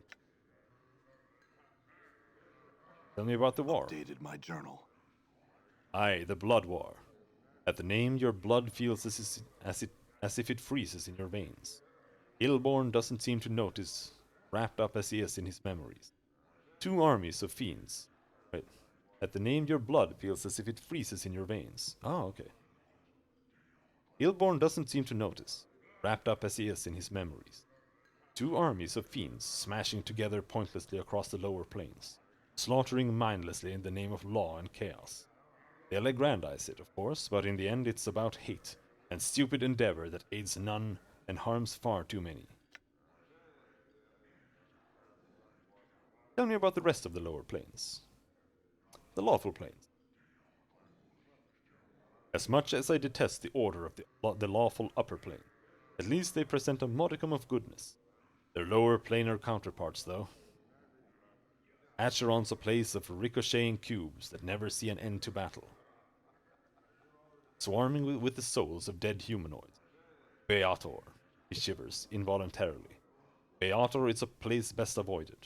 Those Beatazu, the fiends in the corner there, are but the merest expression of the deviant corruption embodied in that soulless machine of order. If you want more, talk to them. But remember, all that is bad about bureaucracy and order originates from Beator, and it spreads like a stain across the hearts of mortals. Though there is some knowledge to be found there, it is rarely worth the spiritual rape the plane inflicts. Tell me of the rest of the lower planes. I'm going through everything this guy has to say. The chaotic plane. The abyss isn't someplace you should consider going. Where Beator is all orderly, the abyss is full of chaos and change, and none of it is pleasant. When it becomes something that approximates normality, that's when you should be the most wary of it. It's home to the Tanari, what most primes call demons, and they've got that name for a reason. They are unpredictable and murderous, and the few you can trust are few and far between. The few I have met who I'd trust, I still don't trust entirely. They are creatures of chaos and evil incarnate, and if they're putting on a friendly face, who's to say it's not part of a larger agenda?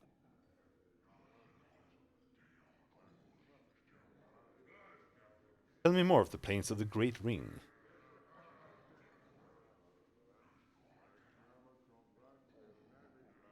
Which set of the planes do you want to hear of? The Outland. The Outlands are absolute neutrality. Probably the best place for a body to visit in the Outer Planes, outside of Sigil. You don't want to have a plane's morality forced into your heart. Everything balances out in the Outlands, as it should be, for the plane that sits at the center of the Outer Planes. Powers' realms are scattered about here and there.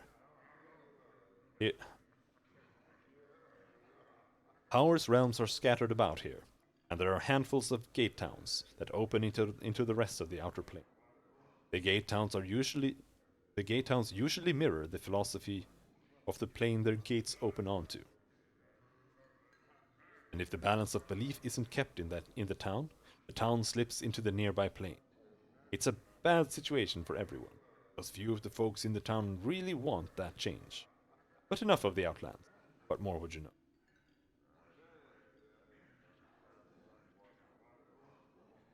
Ours is realms.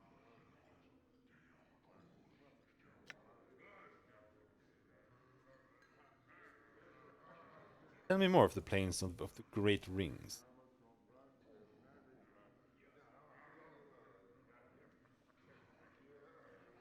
Let's go back a few steps to our overview. Tell me more of the planes in general. What did you mean when you mentioned negation before? His eyes cloud over. I went to the inner planes to discover my true essence. I made the mistake of visiting the negative material plane in order to understand my body's urge to decay, the cycle of death in life. I thought myself protected against the ill effects of the plane with my magic, but I was wrong. The blackness of infinite nothing pressed on my soul. I was beset by shadows that sought to snuff out my very soul. I lost my way for a time. For an eternity, I nearly lost my existence. I could feel my essence falling away from me. And am even now half gone. Never will I return. How did you survive? Updated my journal. How did I survive? He smiled slightly. With a piece of nothing that held back the nothing. Nothing can stop nothing, you know, and so I carried nothing in my hand to protect me. Do you plan to journey to the ultimate negation yourself?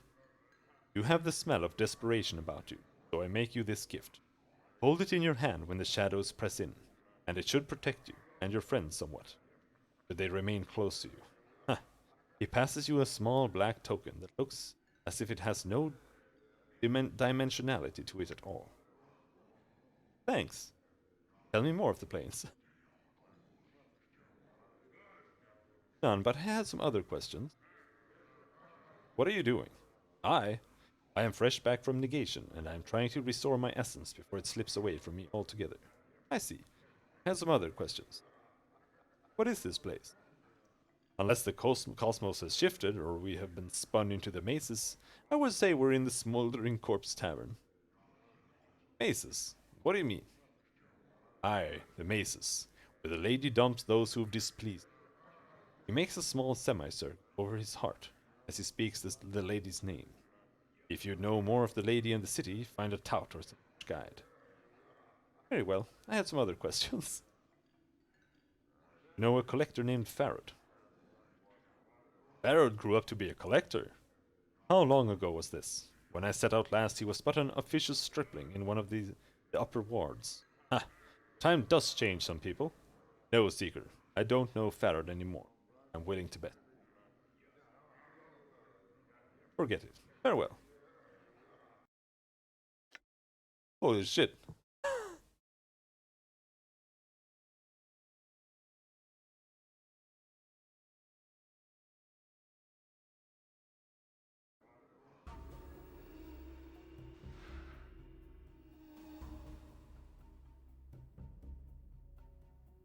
This is a negative token. A flat black disc that appears to have no substance to it at all. Turning it over reveals that it has no third dimension. There is no thickness to this item at all. It gives you some command over creatures of shadow. You can command them to stand still for a few precious seconds. The more powerful the shadow, the less likely it will obey your command. As an added benefit, as long as this token is carried by any of your party members, it acts as a ward against shadows. It will not prevent shadows from attacking your group, but the shadows will find it more difficult to harm you while the token is carried. The ring, eh?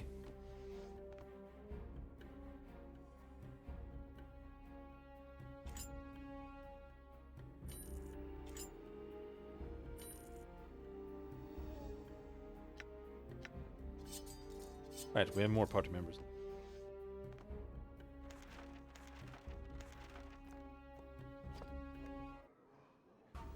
I'm gone. Ooh, that was a lot of talkie-talkies.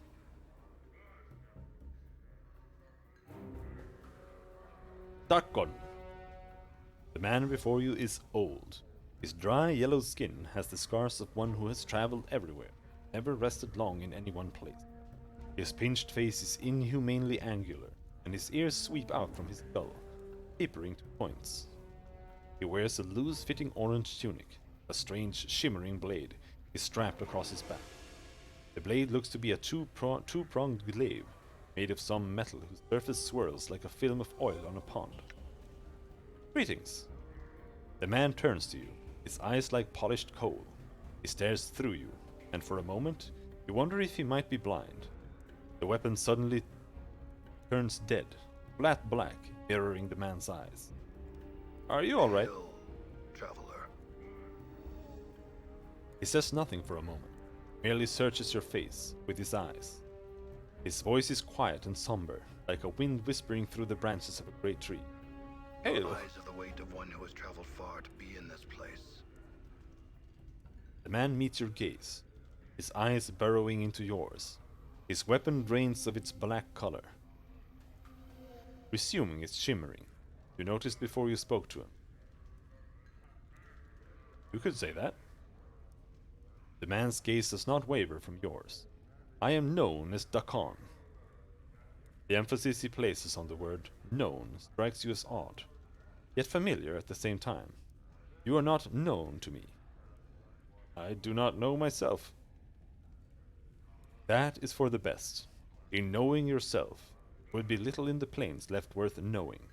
He falls silent for a moment, still studying you with his coal-black eyes. I would know why you have come to this city. I am looking for answers. I have many questions. Speak your questions. I will hear you. You seem to place a special emphasis on knowing. What do you mean?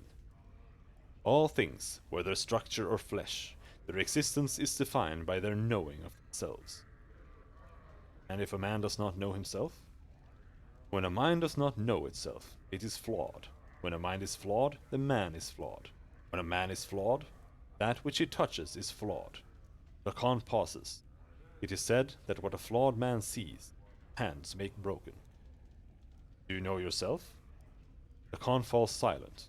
His coal-black eyes take on the same distance that you noticed when you first spoke. I ask again, do you know yourself? When Dakan speaks again, his voice is changed. His words echo, like a great stone dropped into a chasm. It looks like he is forcing the words from his chest. It is not my will that you know this. Never mind, I have some other questions. Your features are unfamiliar to me. What are you? A Githzerai. Githzerai? A Githzerai is one of the people. One of the people?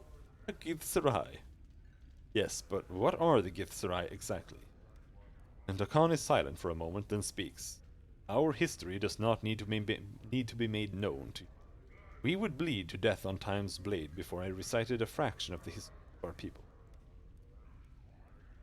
I had some other questions. Can you tell me about this city? It is known by the name of Sigil. Among the people, it is known as the city that does not know itself. It doesn't know itself. What do you mean? The city exists, but it does not know itself. In not knowing itself, its existence is flawed. You speak as if the city is alive. It may not be aware and know itself in the sense that you or I might know ourselves, but it lives. It grows, changes, and touches the minds of all that live here. Why did you say the city does not know itself? The city exists in opposition to itself. It has set itself apart from the plains, yet it seeks to be everywhere at once. Its walls are doors. Yet it keeps these doors locked. Such an existence tells of a thing that does not know itself. In not knowing itself, it is flawed. Truth. What if the city is not flawed? A thing does not need to be ordered, have a purpose to know itself. What if these contradictions are strengths that you cannot see? What if the city is not flawed, and you just do not know the reason for its contradiction? There is order in everything. Perhaps there is an underlying pattern that you cannot perceive.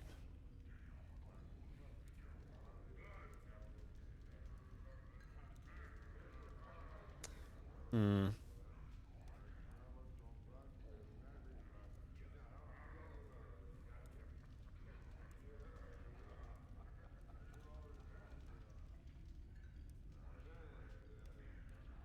Um.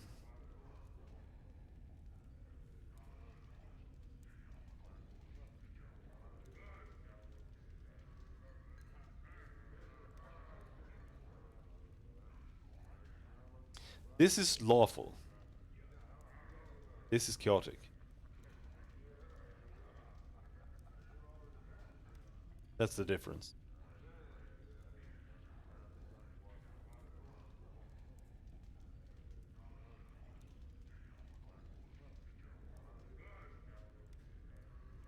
I think.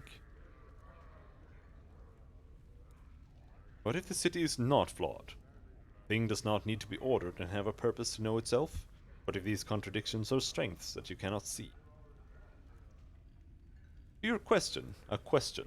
What if the city is flawed, and you see its contradictions all around you? To your question, you claim this city's existence is flawed. You have accepted this rather than explore the possibility that something greater may exist. That suggests you are flawed, and that you do not search for knowledge, but only for a convenient answer. The Khan falls silent. There is no knowing the answer to the questions we have asked. Yet the city exists. That is all. Yet I would maintain that we know ourselves by the questions we ask, and the ones we do not. We cease asking questions and accept only what we can perceive. Then we will cease to know ourselves. Rakan's voice has changed slightly, become heavier. Such words have been spoken before. I have heard them, and know them. Where have you heard them? The words are mine. Once I knew them, and knew their meanings. Knew their meaning. I had forgotten them until you spoke. Rakan's gaze travels through you. His blade stops shimmering, bleeding of all color until it's translucent. There is a moment of silence, then Rakan looks up at you. I would travel your path with you.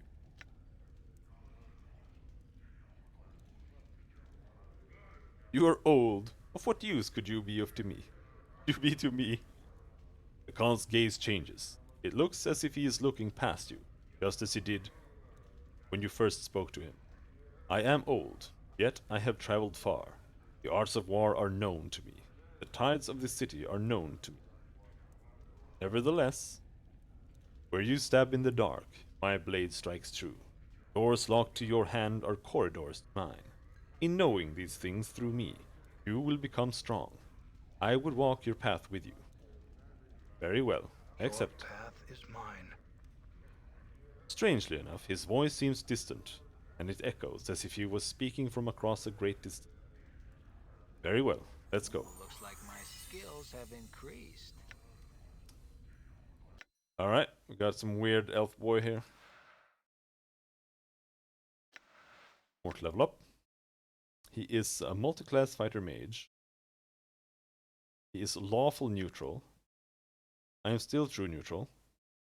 I'm gonna try being true neutral. And the reason for that is the conversation we just had with Kandrian, where he talked about All right. existence as planes based on morality. And the fact that when we woke up, when Mort read what was on our back, Sure, why not? he emphasized center yourself. And I don't know if it's far-fetched, but I feel like that might be a pointer towards All right. centering or your alignment. Mercy Killer Patron. Ethelgrin. Higarnin.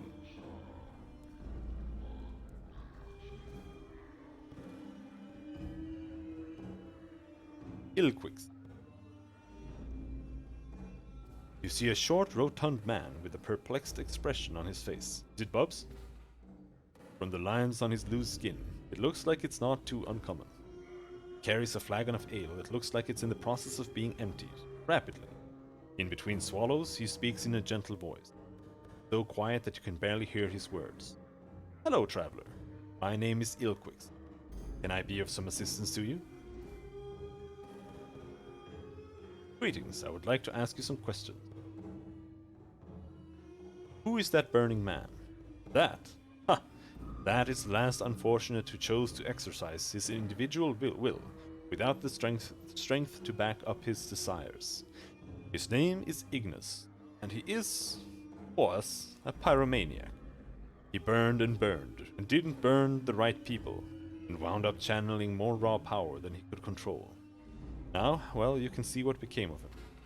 If you wish to learn more of him, perhaps that poor creature Drusilla can help you. I see. Farewell.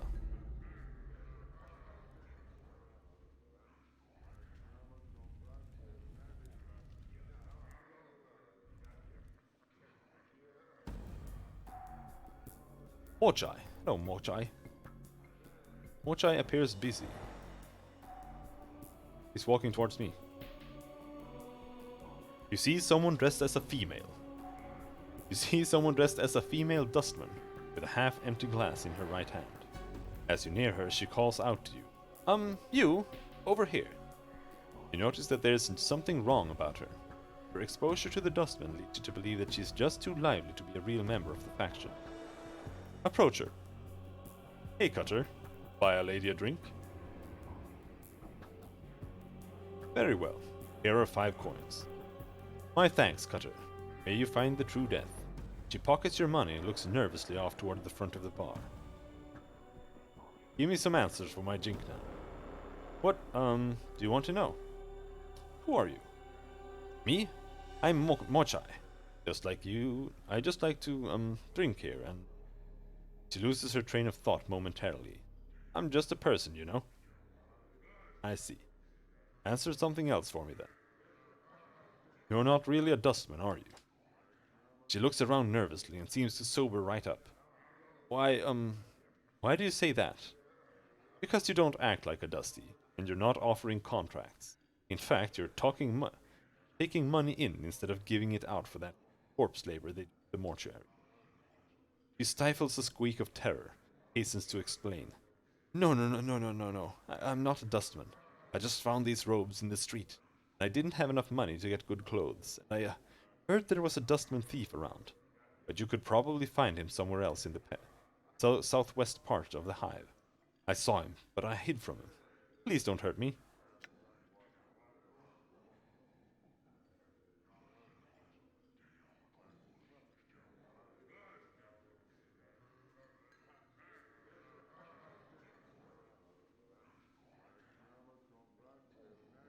I'm not planning on it. You ought to know that you're not pulling it off too well. Now answer some questions. Who's the burning corpse? Crazy wizard.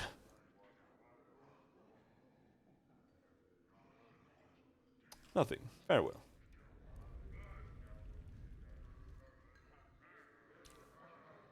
Time to go. With our newfound... whatever he is. All right.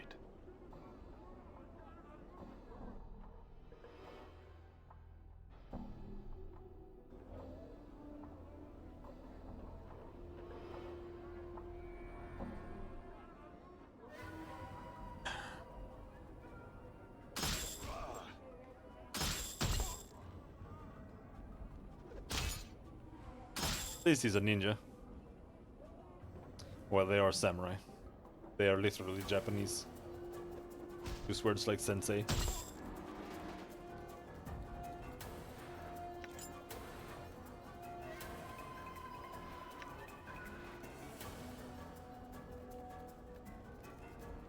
Harlot.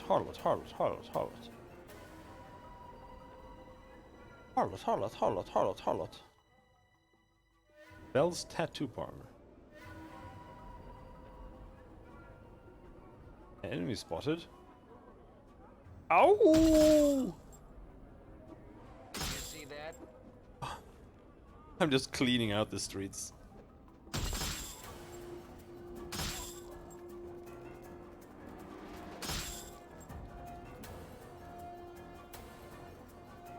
What? Flies wouldn't even rest on your carcass. I'm gone. He's got infinite uses of that, so it's nice to chase down people with. These furnace pipes are pumping hot air out of the building. Hello, starved dog barking thug.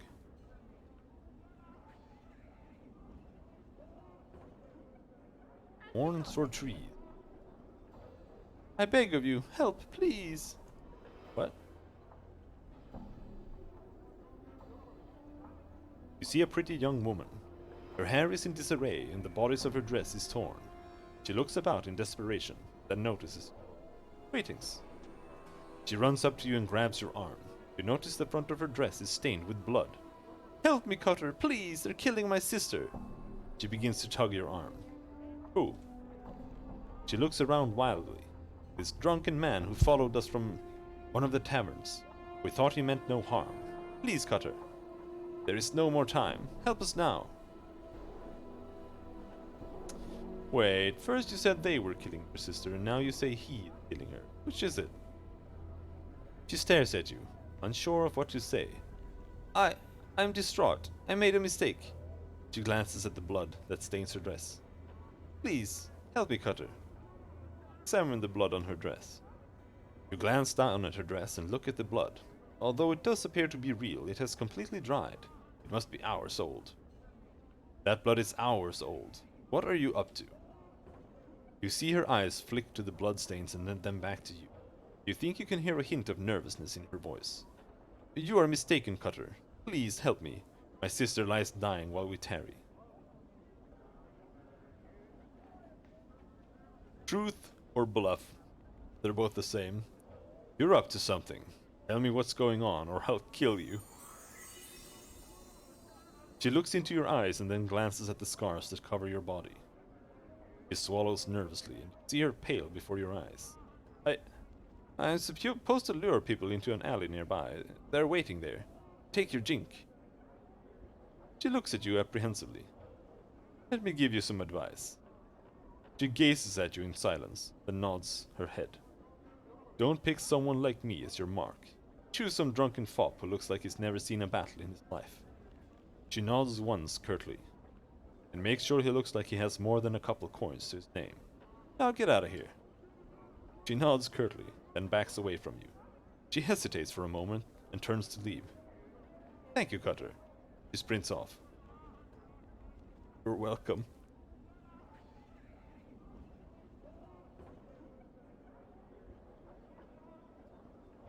But yeah, I was heading back to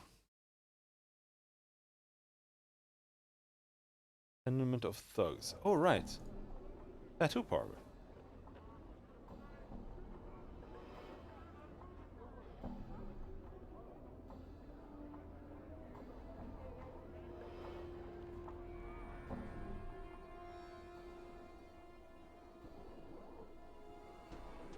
Hello, Fel.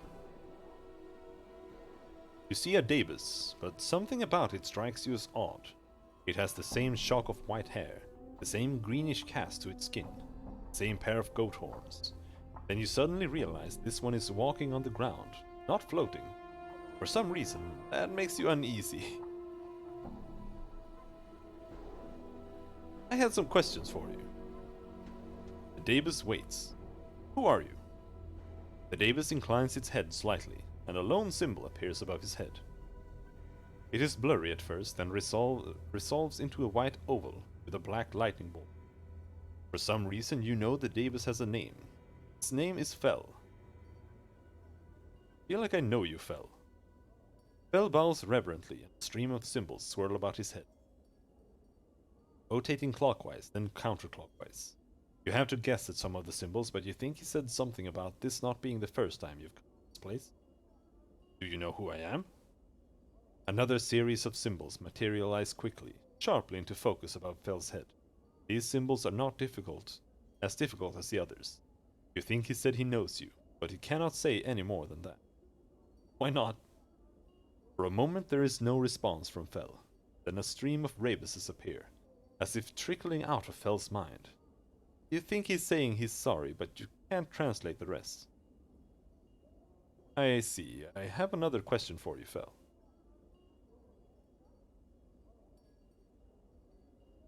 You say you've met me before, Fel. Do you know how I died? Fel does not respond for a moment, then slowly, menacingly, 3 symbols materialize above his head, each of them casting a long shadow.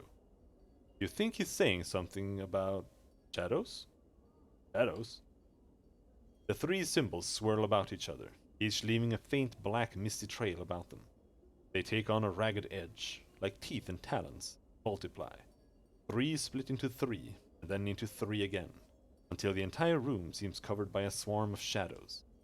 He seems to be saying that you were killed by many shadows. Why?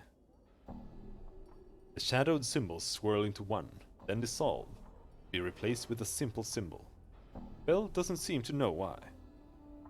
I see, I had some other questions. What lies beyond that curtain, Fel? Caravan train of symbols slowly materialize around Fel, one by one. You think he's saying it's a gallery of some sort. A gallery of you. The next part is difficult to translate, but you think Fel is saying he's sad for you. Sad? Why? Another caravan of symbols forms around Fel, this time forming a circle. He says something about you being marked and tormented. There's another section you cannot translate. Then the last portion seems to be something about you enduring pain. What do you mean? A long string of rabuses appear above Fel's head, then surrounds his arms like manacles. He seems to be saying he admires you for enduring losses. Go on. A long string of rabuses appear above Fel's head, then falls, covering him like a cloak. He seems to be saying these losses cover your life and your other lives.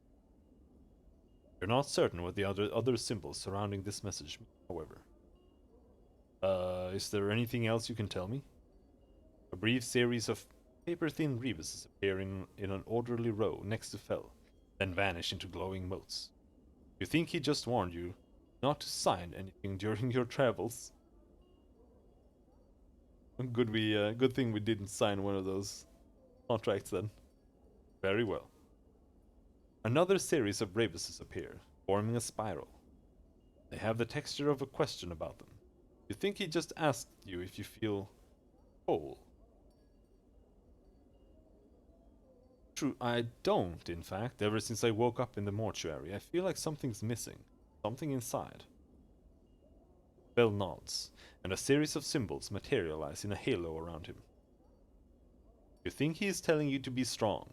Keep faith. I'll try. I had some other questions. What is this place? A slow train of symbols materialize around Fel's head. The symbols take several moments to resolve, starting with simple lines, then fleshing themselves out into breathtaking colors. You're guessing at some of the symbols, but you think he's an artist, and this is a tattoo parlor. Can I see what tattoos you have?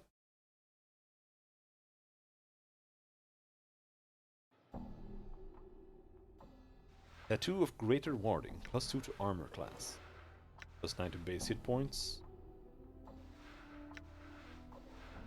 +2 to charisma. Constitution. Dexterity to thieves. Tattoo of the soul, wisdom. Wait, let's see here.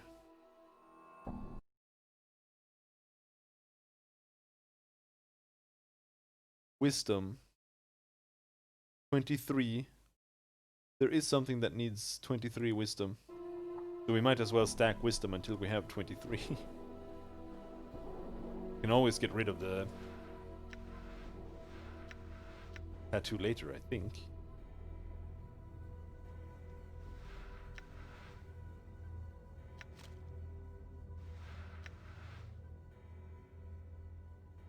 I don't...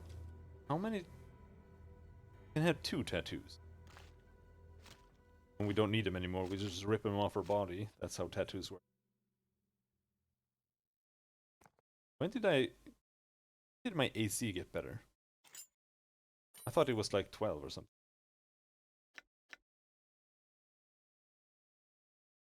The Unbroken Circle of Zerthimon.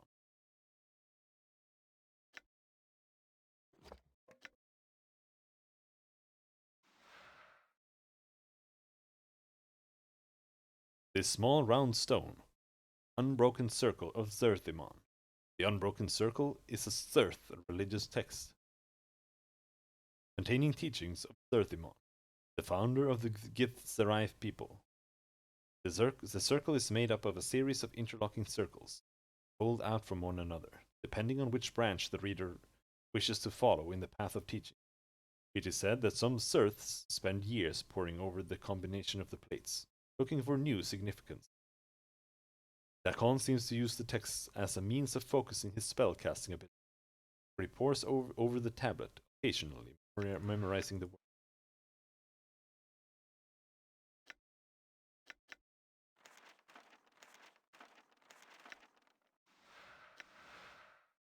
Seated in learning this.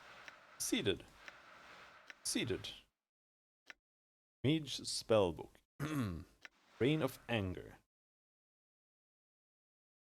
Spell summons a magical missile that strikes its target unerringly for 3 to 6 points of damage with no saving throw possible. In addition, the caster gains 1 extra missile every 2 levels, for a total of 5 missiles at level 9. This is a buffed magic missile. It has +1 damage. Magic missile is 1d4 +1. This is 1d4 +2. Submerge the will. And cast a magical orb of protective energy around. Protects the recipient from attacks from all directions. It bestows an AC 2 against all attacks and +1 to all saving throw. For 12 seconds. Level of the caster.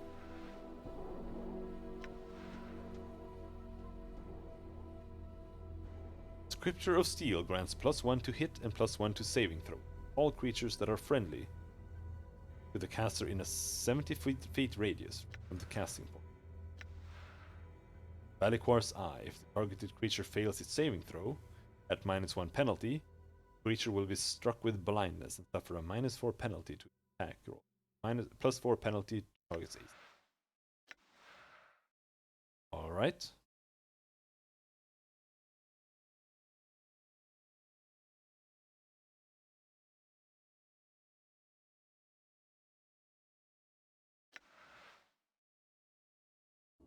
The classic armor spell, but it breaks after a while.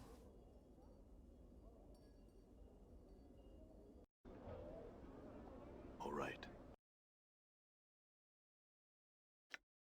That's where we want to go.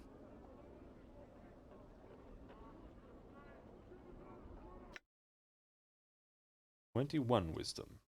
Your wisdom surpasses that of mortal men. You gain a substantial bonus to all earned experience.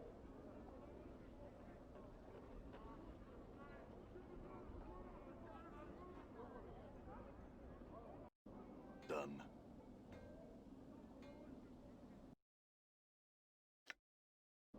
Let's see where the crazy lady was. Up here somewhere.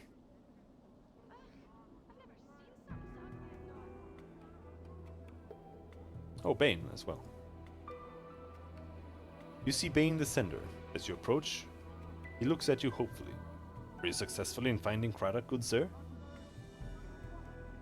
Yes, and I passed along your message, although it didn't seem to please him. Updated my journal. Bane doesn't seem to have heard any word after yes, for he smiles and heaves a sigh of relief. Good fortune indeed. Thank you, good sir, thank you. He reaches into his robe and pulls forth a handful of coppers, which he counts out and then hands to you. 30 commons for delivering a message, eh? Fair enough.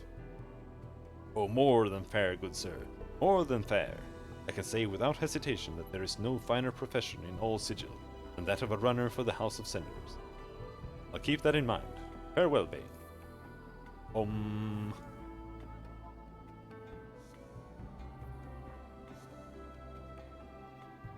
Hello, Ingress. You see Ingress. She is huddled inside her cloak of dirty rags, her teeth chattering. She is glancing furtively about her, as if expecting to be attacked at any moment. Greetings, Ingress. Eh? You? She squints at you. What is it you want of me now? You want me to leave? Not leaving this city, so I'm not. I can't. Tried. It's not a city. It's a prison to everywhere. Ingress. I found someone who can take you back to your home plane. Ingress falls silent. I want to go. Want to leave this place. His name is Candrian. Should be along shortly to help you. Trust him, alright? Ingress says nothing. Merely nods quietly. Her teeth chattering inside her mouth. I'll go back and meet Candrian at the Smoldering Corpse bar and make sure everything turned out alright. He's strong, Ingress. Updated my journal.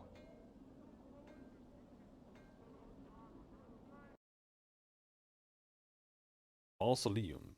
Gilandria's Kip. What?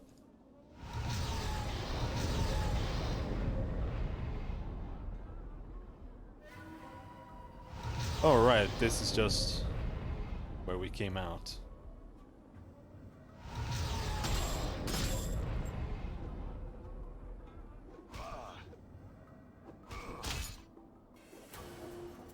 Damn it.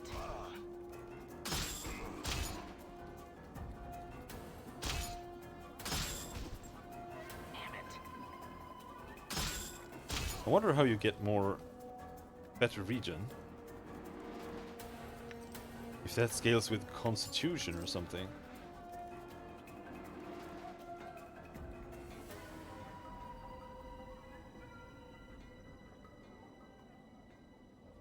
Quentin. Its obsidian monument has names chiseled on it.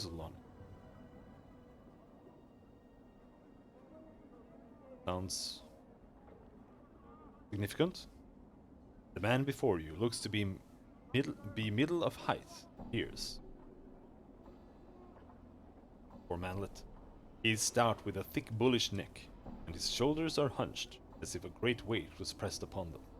He wears an impatient look as he stares at the black monolith in front of him. Greetings. The man throws you a glance. There's room, Cutter. No need to ask my leave to stand here. Actually, I wanted to know what this monolith was. It's a tombstone for the plains, he scoffs. Graveyards of names are scratched on that rock.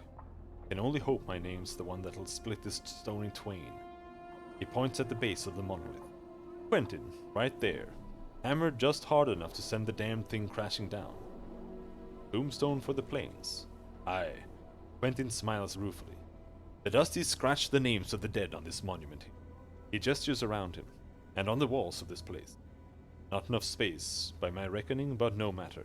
They do their best. Can barely read half the name. What are you doing here? Reading the new arrivals. Try and find a new one every day. Try and remember if I knew him. Nothing more. The dustmen record the names of all that have died on this monument. Aye. They scratch them on this rock. Scratch them on the walls.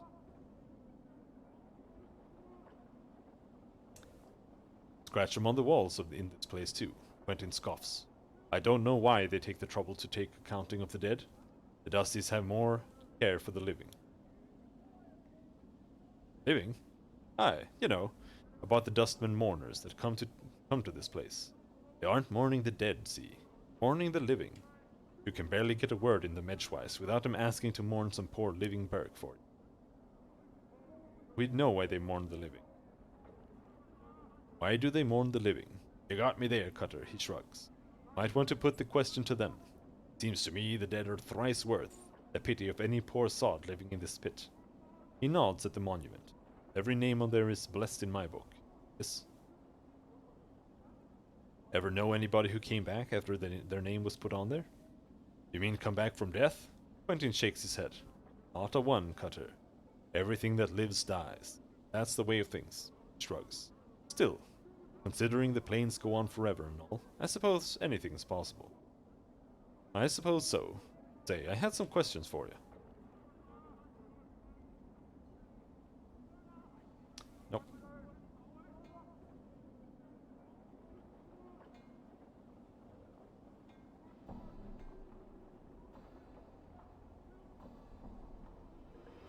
Bane the Sender. Dustman, Hive Thug. Fox again.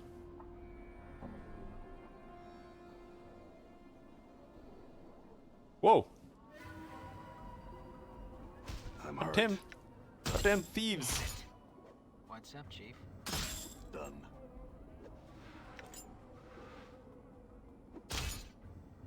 Did you see How that? does this guy have decent armor? Because he has an armor. I feel stronger and gone.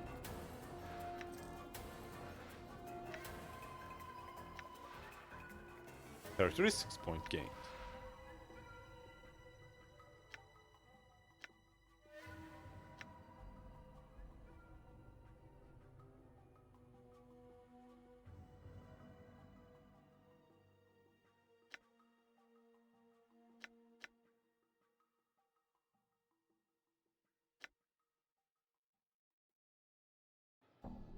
faster regeneration rate. Yeah, let's stack con here for a while.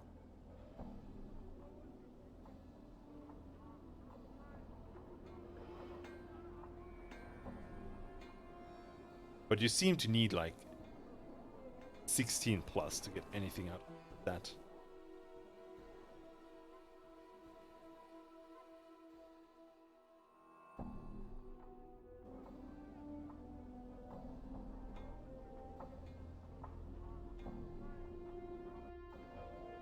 All right.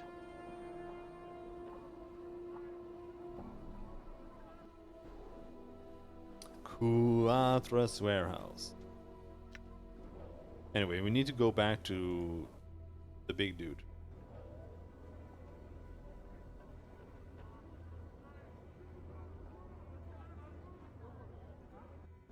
Done. That was here. Market.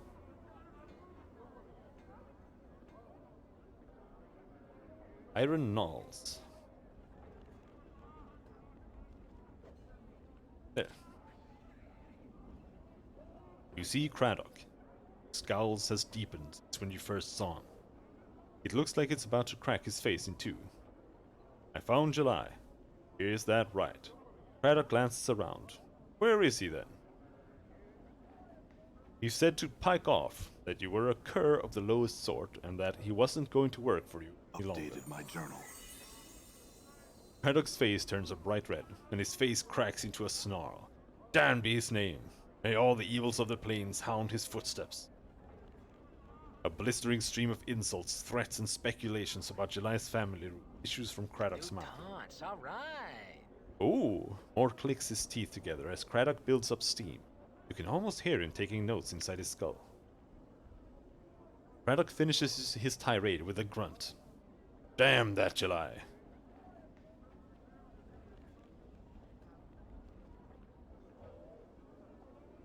I'm in need of a day's work. I'll take July's duties for a time in exchange for his pay. Craddock studies you for a moment. Ye? Ha, ye couldn't. He suddenly falls silent. Well, mayhap you can. It's hard work, but there's no drinking on my watch. Understood. Let's get started. The work is long, but at the end of the shift you're not the least bit tired. Craddock grunts as you return. You did well enough. Here's your pay. He tosses you a handful of coins. Now get. We've no more use for you. What about the payment for delivering July's message to you? Craddock grunts, then reaches into his purse and counts off 10 commons, which he tosses to you. There's your pay. Now get. Farewell then.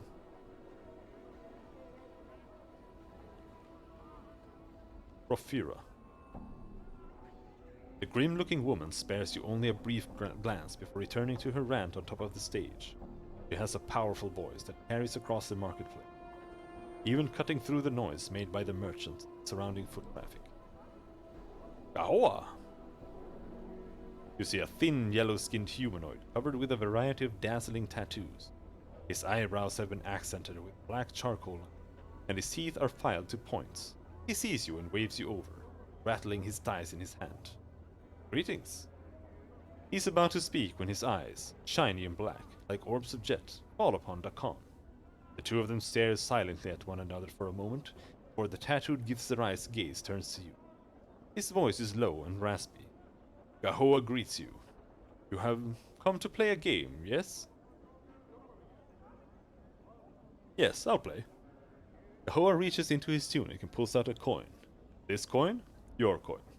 He places it at your feet and pulls out another. This coin? Gahoa's. He places it at his own feet, then holds up 2 dice between his thumb and index finger. The dice, we both roll 1, yes? Go on. You roll higher, both coins. He snatches the coin up from the ground and proffers them to you. Yours. Gahoa roll higher? He quickly tucks the coppers back into his tunic. Mine. Either rolls higher, the coin stays for another roll. So, how much coin will lay at your feet? 100 copper commons. You both roll the dice until Gahoa rolls higher. He snatches up your coins, tucking them into his tunic.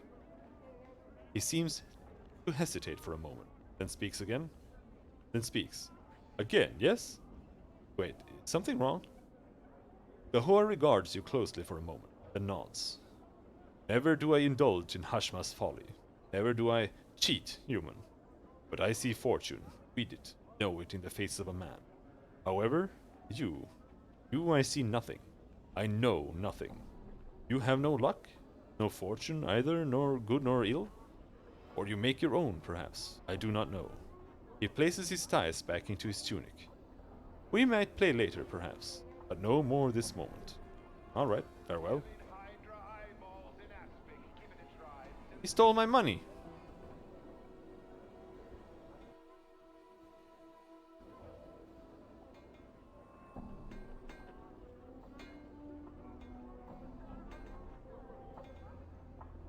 Hive Thug, you wanna fight? No?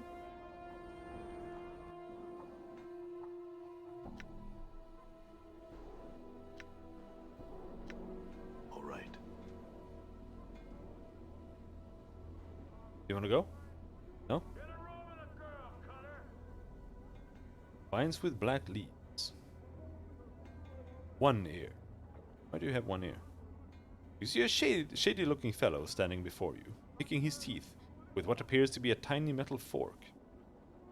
His chest is covered by patchwork armor, adorned with large spikes, and a long knife hangs at his side. You notice he is missing his right ear. Greetings. Updated my journal. He regards you coolly from the shadows, sizing you up. I had some questions for you. The one-eared tiefling scowls at you threateningly. Pike off, Burke. I'll have your guts for garters. If it's garters you're after, I just happen to have a pair. Your mother left them in my bed last night. They sure do have a sharp tongue, Burke. I think I'll cut it out and feed it to him. He lunges at you, his knife leading the way. Defend yourself. Ouch. Done. Okay. Taunt. Done. Even 50 swigs of brandy wouldn't make you look good. You see that? I'm gone. Well, he died. Small steel fork. High quality stiletto. I'm gone. Clipped copper? The copper's good as this sows. Didn't pay you in clipped copper, blah blah blah. Please.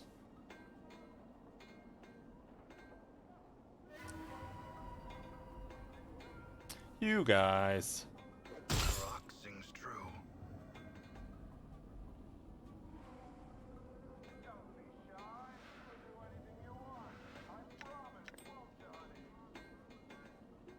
Bonk, bonk, bonk, bonk. Done. Mult. You guys wanna go? The flop house. What is a flop house?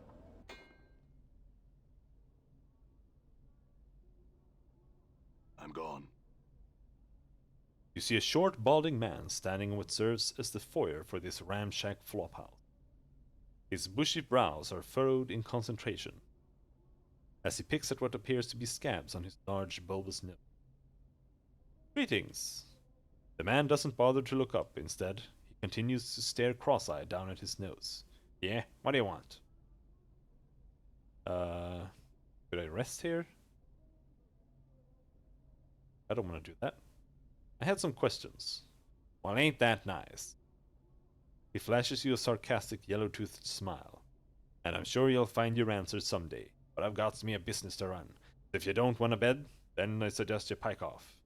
Never mind then. Farewell.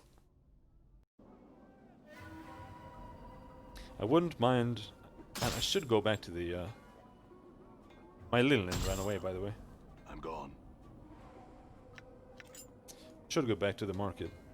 Real quick. Just here, so. Because my inventory is full as shit. Hey, it's I'm that right? gone. Raskin's Kip. Hive dwelling. What's a kip?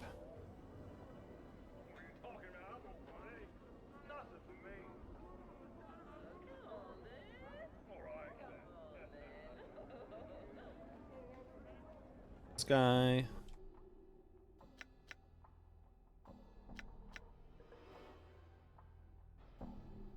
Takes this trash.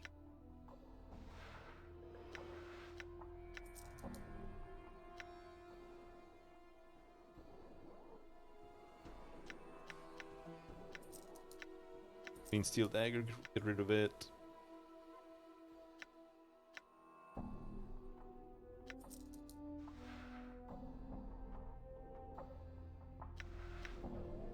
Never know when you might need a small fork. We have the best blades in town.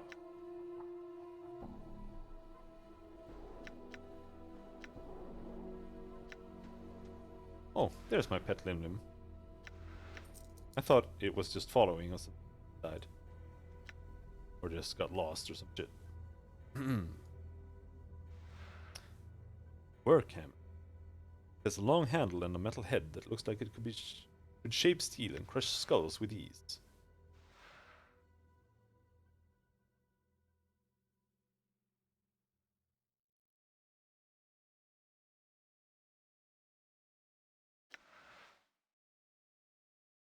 Hmm.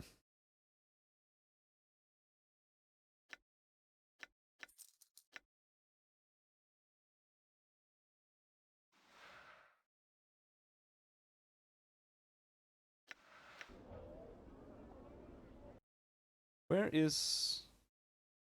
There, dangerous angles.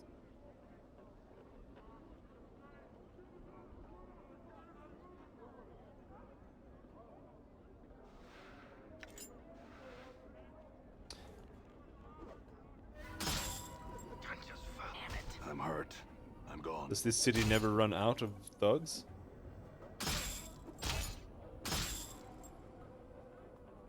$65 XP. You see that? Come on.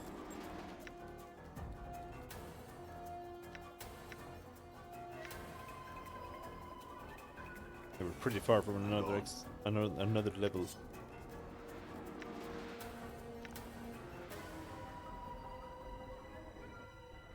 I'm gone.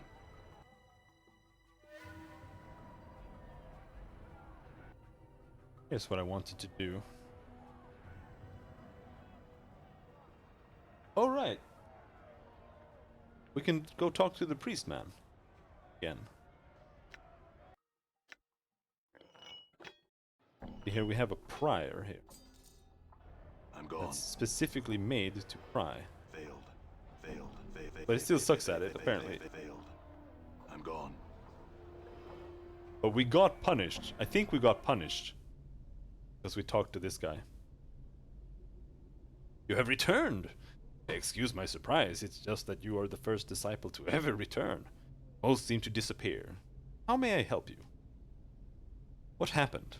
One minute I was becoming a disciple, and then the next thing I know I'm stuck in some kind of maze. It sounds as if you were portaled somewhere. Only experienced followers of Eoskar and the lady could do such a thing. This might explain the disappearances of my other disciples. I must contemplate on this. Please leave. Done.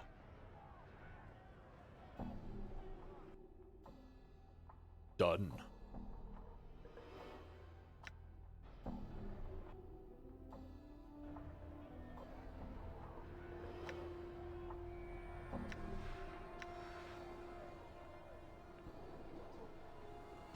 What's the word, Chief? Endure. In enduring, grow strong. Beakwind.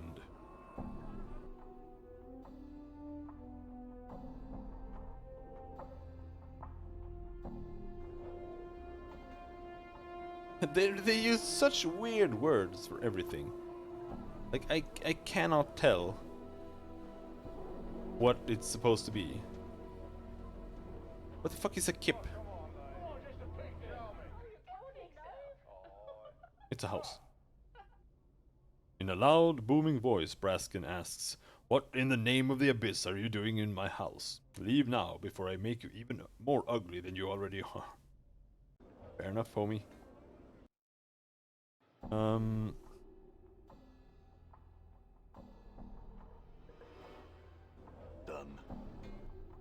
Let's head down there real quick. 'Cause I think it said something about a warehouse. I'm just looking for a store. Like, we have the marketplace here and he's selling weapons. But I would really like some kind of protective gear. Having 10 AC is absolute garbage. The Quatra's warehouse.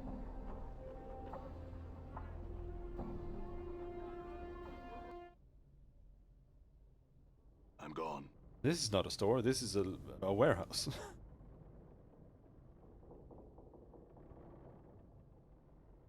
Hello, Quatra. Moving from box to box, this man seems to be totally immersed in counting boxes and scribbling results down on a piece of parchment. He looks annoyed as you interrupt him. What is it now? Can't you see I'm busy taking inventory? Go bother someone else. I didn't mean to interrupt. Farewell.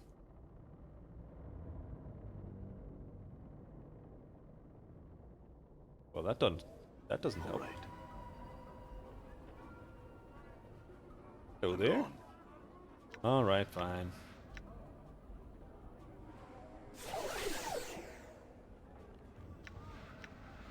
Oh, you alley-bred dog. You blathering idiot.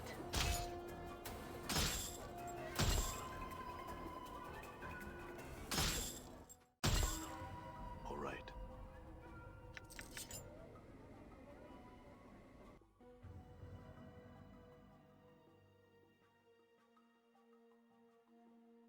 Alright, well... Painted door to tenement of thugs. That does not look like sound like what I'm looking for. Done. So let's go up here, northwestern portion of the hunt. Actually.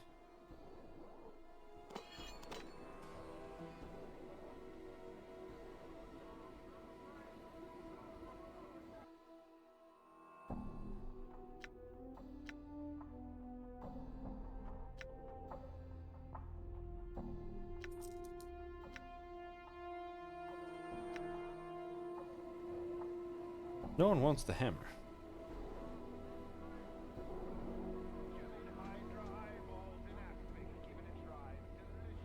This window, if that's what it is, seems to be made from a blue stone that shifts and bends as you look at it. Glows softly in the dim of light of this. Just a dwelling.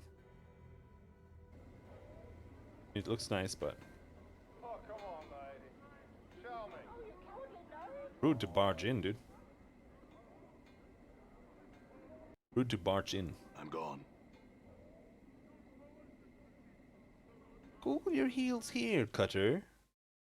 Ragpicker's Square, the Flophouse. Don't be shy. I'm gone. Anything you want. I promise, won't you, honey? That's a lot of collectors. Oh, yellow fingers? That sounds disgusting. This weaselly looking fellow is skulking about the garbage like a tattered shadow. Seeing you and Mort, he beckons to you.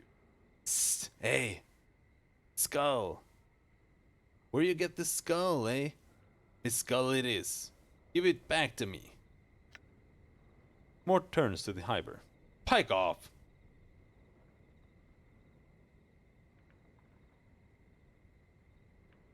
Truth, go on, take the skull. Attack him as soon as he's off guard. Go on, take the skull. Truth, if you can prove to me the skull is yours, then I'll give it to you. It's only fair. Who are you? Skull's mine, eh? Give it to me. I'll forget it. I'll forget you stole it. He mumbles, his narrowed eyes darting. This is not your skull. You're calling me a liar, eh? Skull's mine. Mine! He mumbles for a moment, eyes rolling and darting. Yea, the thief, spitting lies, I'll gut ya.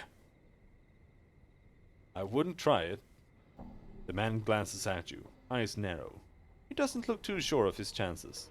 He mumbles a bit, but doesn't do anything. Skull, you're a thief stealin'.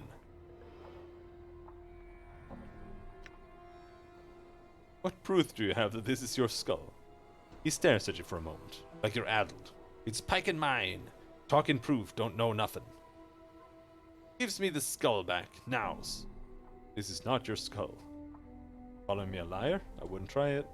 Get lost, mongrel. You suddenly notice that Yellowfingers is standing too close to you, and that his hand darts out as if trying to pluck your purse. Observe the attempt carefully. You watch closely as Yellowfinger's deft fingers slide into your coin purse and out again, probably with several coins in their grasp. Despite the quickness of it all, there was a certain familiarity to it, and you're certain you could do the same with a bit of practice. Grab his hand. He leaps backwards and begins to flee. Damn.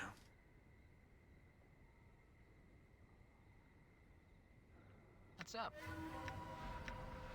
Choke on a bone, you witless ape. Right. Give me my money back. There's a lot of money.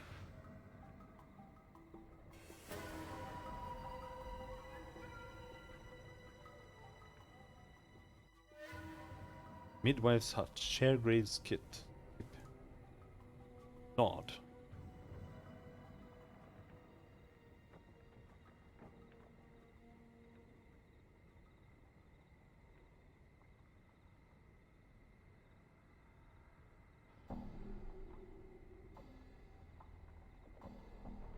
Am I heading right?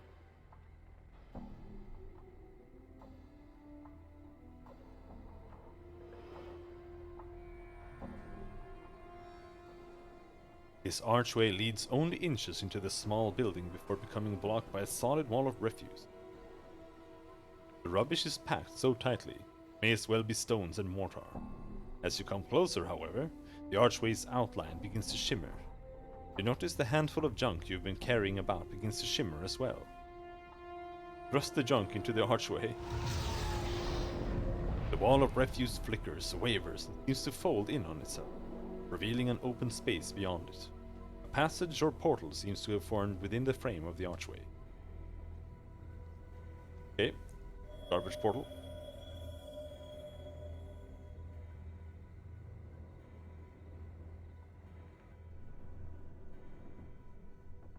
A ragged, middle-aged collector approaches as you enter the area. Hey! He quickly looks you over and then sneers. Don't know you. I don't believe I've made your acquaintance either. The collector continues to glare at you. Is there a problem? The problem, as I be seeing it, Burke, is that you continue to breathe in my presence, he spits.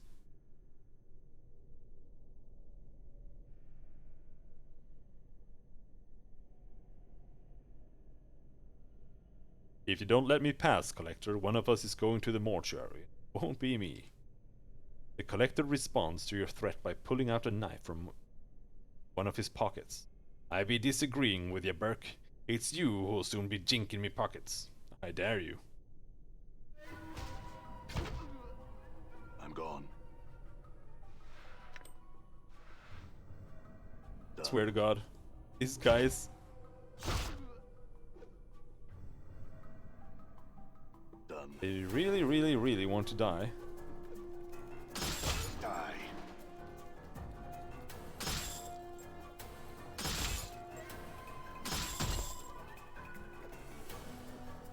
Tanya's folly.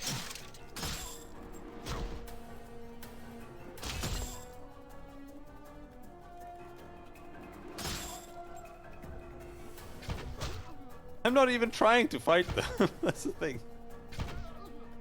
I'm gone.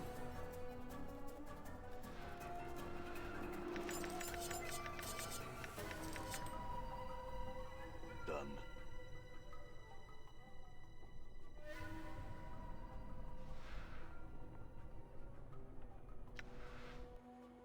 Stuff over.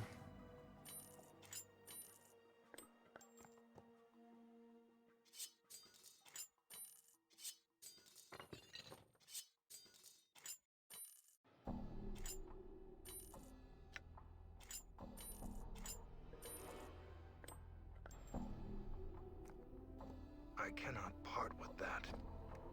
Okay, dude.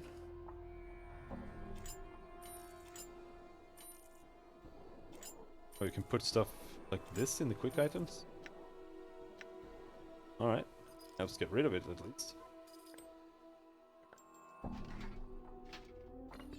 Didn't even use all my junk. I'm gone.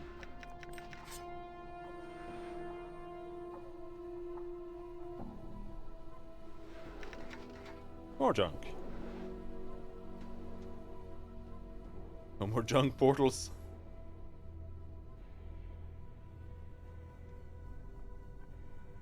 I was not expecting that. I was expecting that we would have to go and talk to the Chairgrave guy. Crash Warren's Thug. Alright. Crash Thug. I'm gone.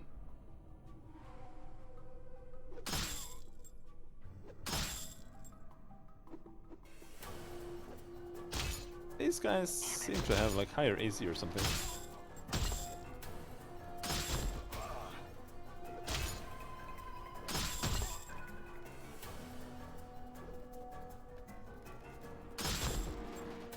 Clock seems to right.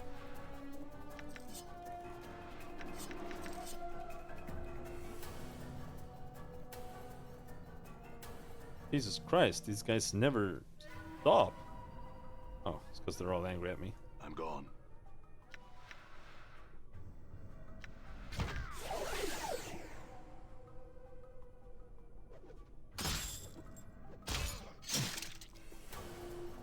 Your path is mine.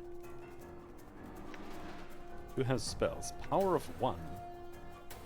This spell increases the target's strength score by a certain number of points, or tenths of points above 18, which will still be qualified by race/class restrictions.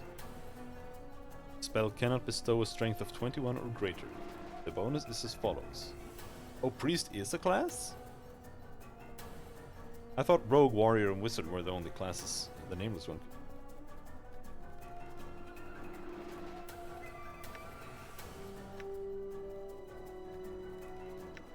Submerge the will.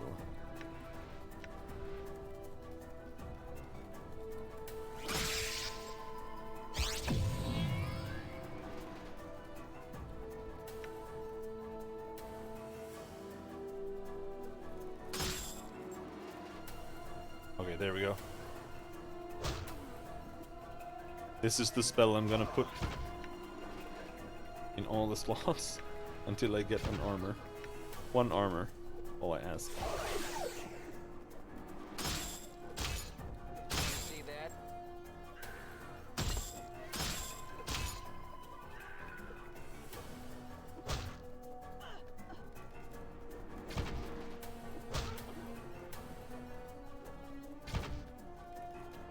I'm gone.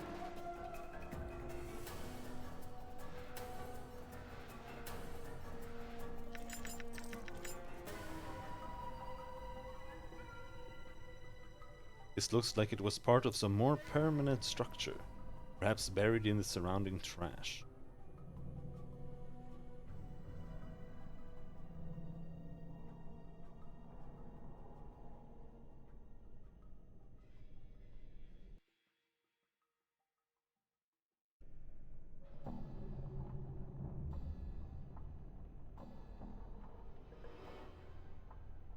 Spell doesn't last very. Oh, it's one fight. Also, these trash warrants are made of junk, crushed together by the weight of the mountains of garbage above. Hello, Bish. Name really Bish?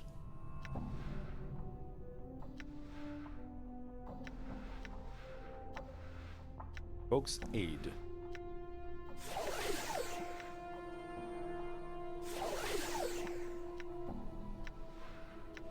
Yeah.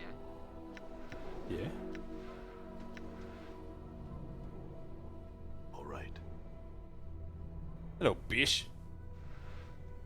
As you enter the room, a large, heavy-set man gets up from his chair and approaches you. Hello there. Name's Bish. Who might you be? My name is Adon.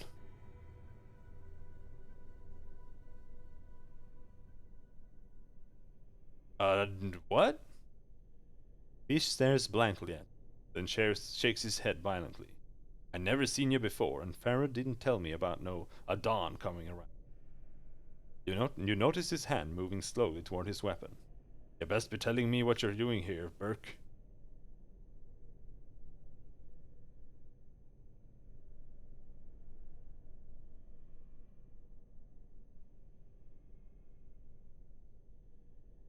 If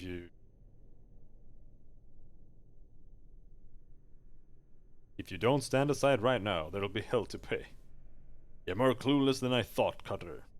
Fish shrugs. Alright then, you scrawny boy. Let's have at ya. I'll show you clueless. Now, Bone Charm is plus to AC. You mean minus AC?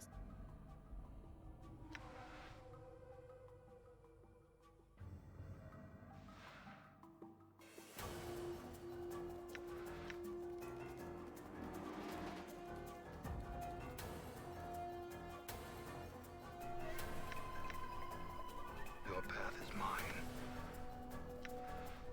Use power of 1 on me. Bone Charm.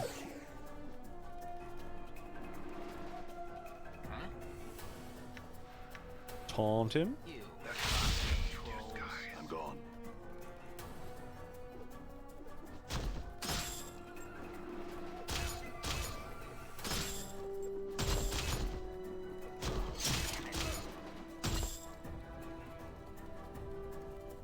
He went down.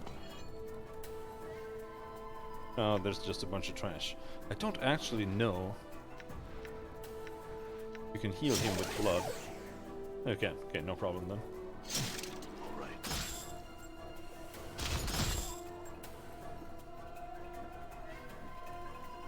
Princess Valley.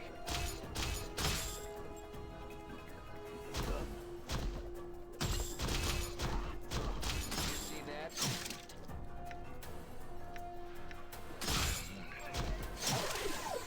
Yikes, dude. You see that? Damn it.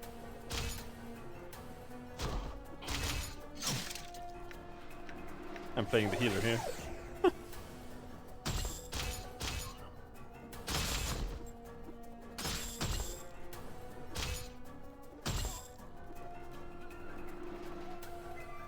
see that?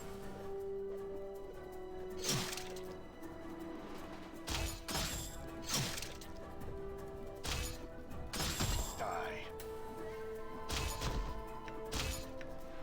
Alright. No need to wait for him to go any lower. Heal him where he is.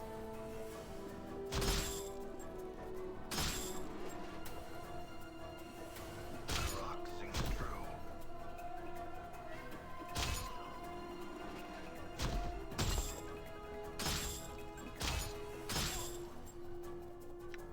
I hear your words. What? All right. All right.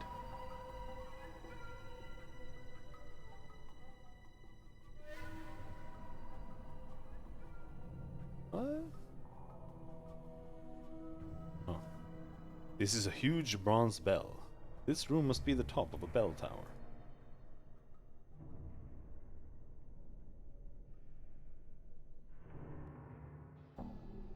But the rest of this place then?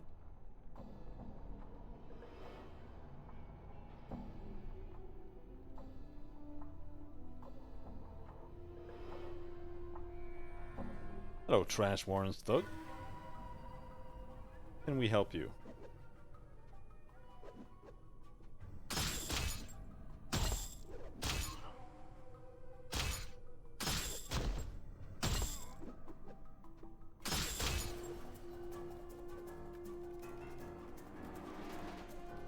Wait, you can actually just taunt him back there.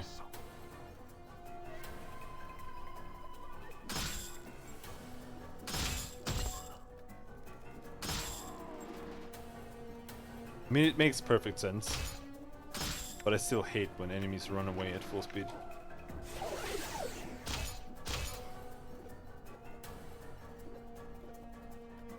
Especially when there's no real way of catching them. Here at least we have one. The rock sings true.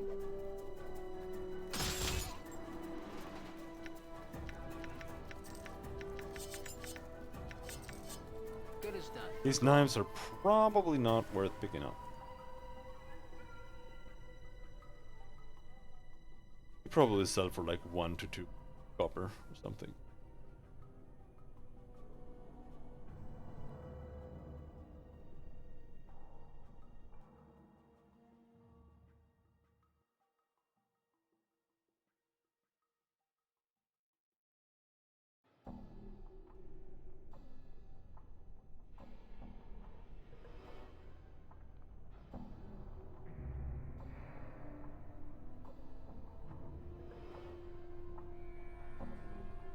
Who are you? I don't know, but you're aggro, so back here. You got a face only a sledgehammer could love, and has.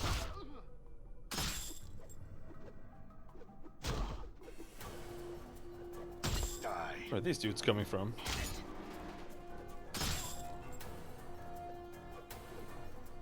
Good as done. Done. Damn it. Die.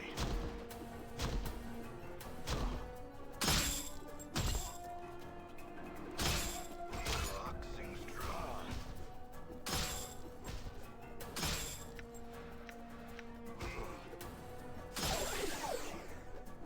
Damn it.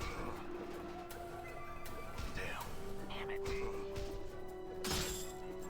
You're fucking owning the shit out of us.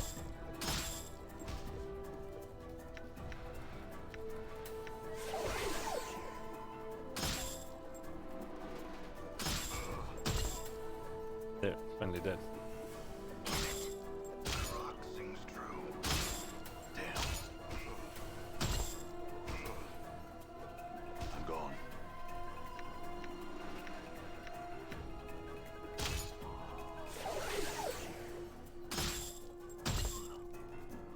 What's up, Chief? Alright, let's avoid picking up all these fucking daggers.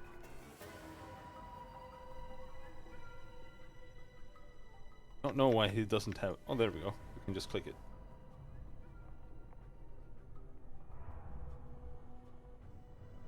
Hi, guys. The seedy-looking thug reeks of trouble. Greetings.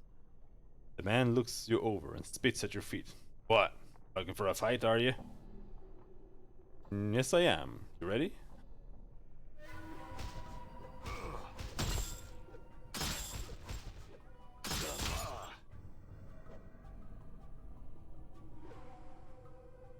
All right.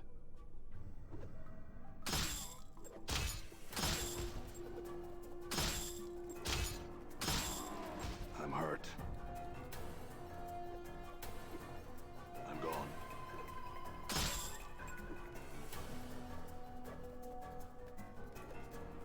Come on. Land a hit. Just a fucking thief. Damn it. Stop rolling sixes. You see that? Thank you. All right. Oh, what's that? Something with a bunch of crap in it. Your will be done. Okay. Can you fit rat tails? Okay.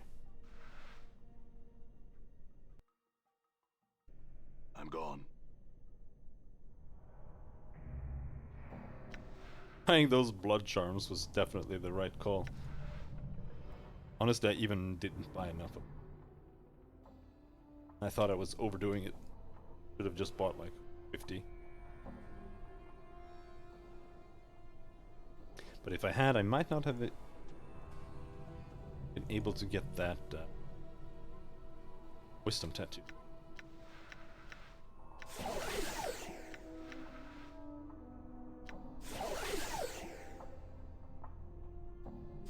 Alchemist gameplay. Buried I'm gone. villager. Okay, where did you guys come from?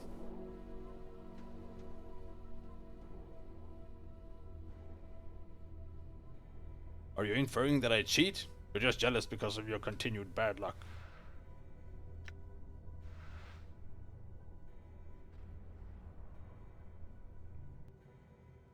Done. Hello, Marta. This tub is filled with a mess of rotting body parts. They all look picked clean. You see a blockish woman dressed in a heavy burlap robe. She lumbers about the room, her joints popping as she bends over to pick up objects from various tables. Her hair is bound back from her head with a bone hairpin, and she has a sour, curd-faced expression. She is mumbling to herself in a sing-song voice. Greetings. The woman doesn't appear to hear you. Instead, she stumbles back to one of the long tables and begins picking at one of the corpses. Come on now. She clicks her teeth. Don't be all difficult on Marta. He's being difficult, isn't he, Marta? Yes, yes, he is. Watch what she's doing. From what you can see, it looks like she's digging teeth out of the corpse's mouth, with only her hands and fingernails. When that doesn't work, she pulls out a splintered wooden chisel and a mallet and whacks at the gums until the tooth snaps free, then puts it into a bag at her waist. What are you doing? Marta leaps away from the corpse, startled, and gives a piercing shriek. Aye! She catches her breath, then hisses angrily at the corpse on the table. If dead you were not, you might have said something earlier, false corpse. Nasty corpse. Yes, have you no shame? Throw voice. You are the one who should be ashamed, knocking out my teeth like that. Have you no respect for the dead? Ha! Marta puts her hand on her hips and puffs up indignantly. Likes you cared for your teeth, all rotted and scored and syrup brown. Wonder they's hadn't plopped out of your bone box. Scratches her head. Isn't that right, Marta? Aye, all rot and gone they are. I am the one who spoke, not the corpse. Marta squints and turns. Eh? How'd you get over there so fast? She mumbles to herself. Marta, how did she do that? No glimmer, no glimmer. This grave bait's blind and near deaf. Marta is still mumbling to herself, something about corpses and gratitude, which you don't quite catch. Who are you? Updated my journal. Marta, did this one ask who I was? Aye, he did. She starts humming. Nobody but mine, I am Marta. Marta the seamstress. Marta the seamstress. Marta the seamstress. Turns away, back to the corpse, singing her name to herself. What are you doing? Marta turns back to the corpse with a huff. I am trying to get this Burke to give up his stitchies and his teethies, and he isn't recuperating. Oh no. She wags her finger, as if lecturing a small child. Stubborn as stone, isn't he, Marta? She pouts. Yes, he is. Very well. I must take my leave. Farewell.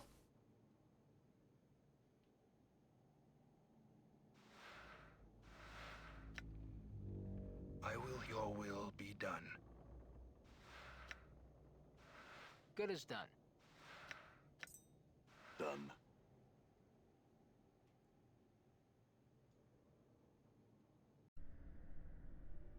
All right.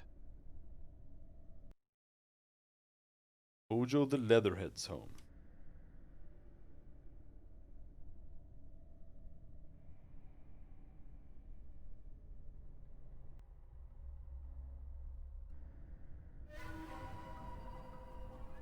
More thugs.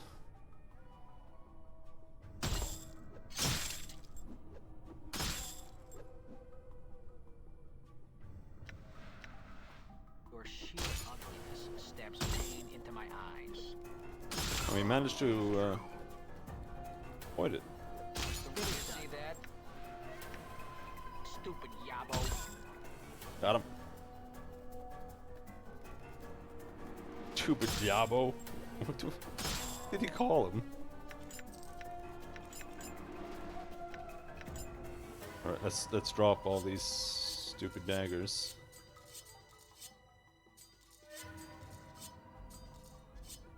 Scalpel might be good to keep.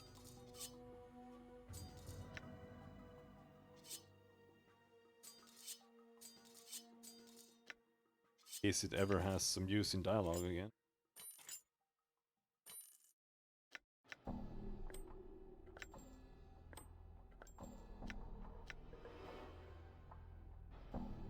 Doesn't have ears.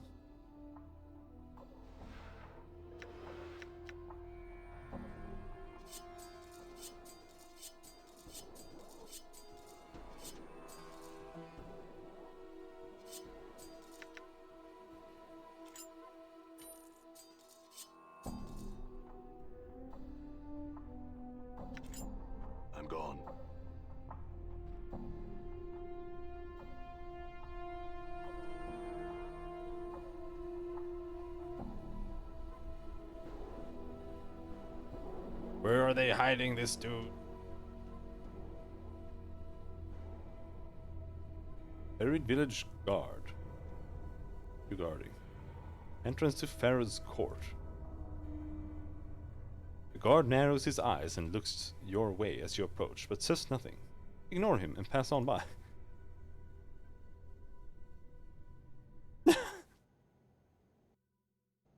Okay, dude. What the fuck is this?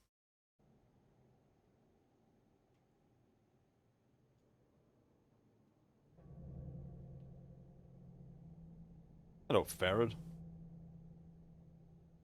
Before you is an elderly man leaning heavily upon his crutch.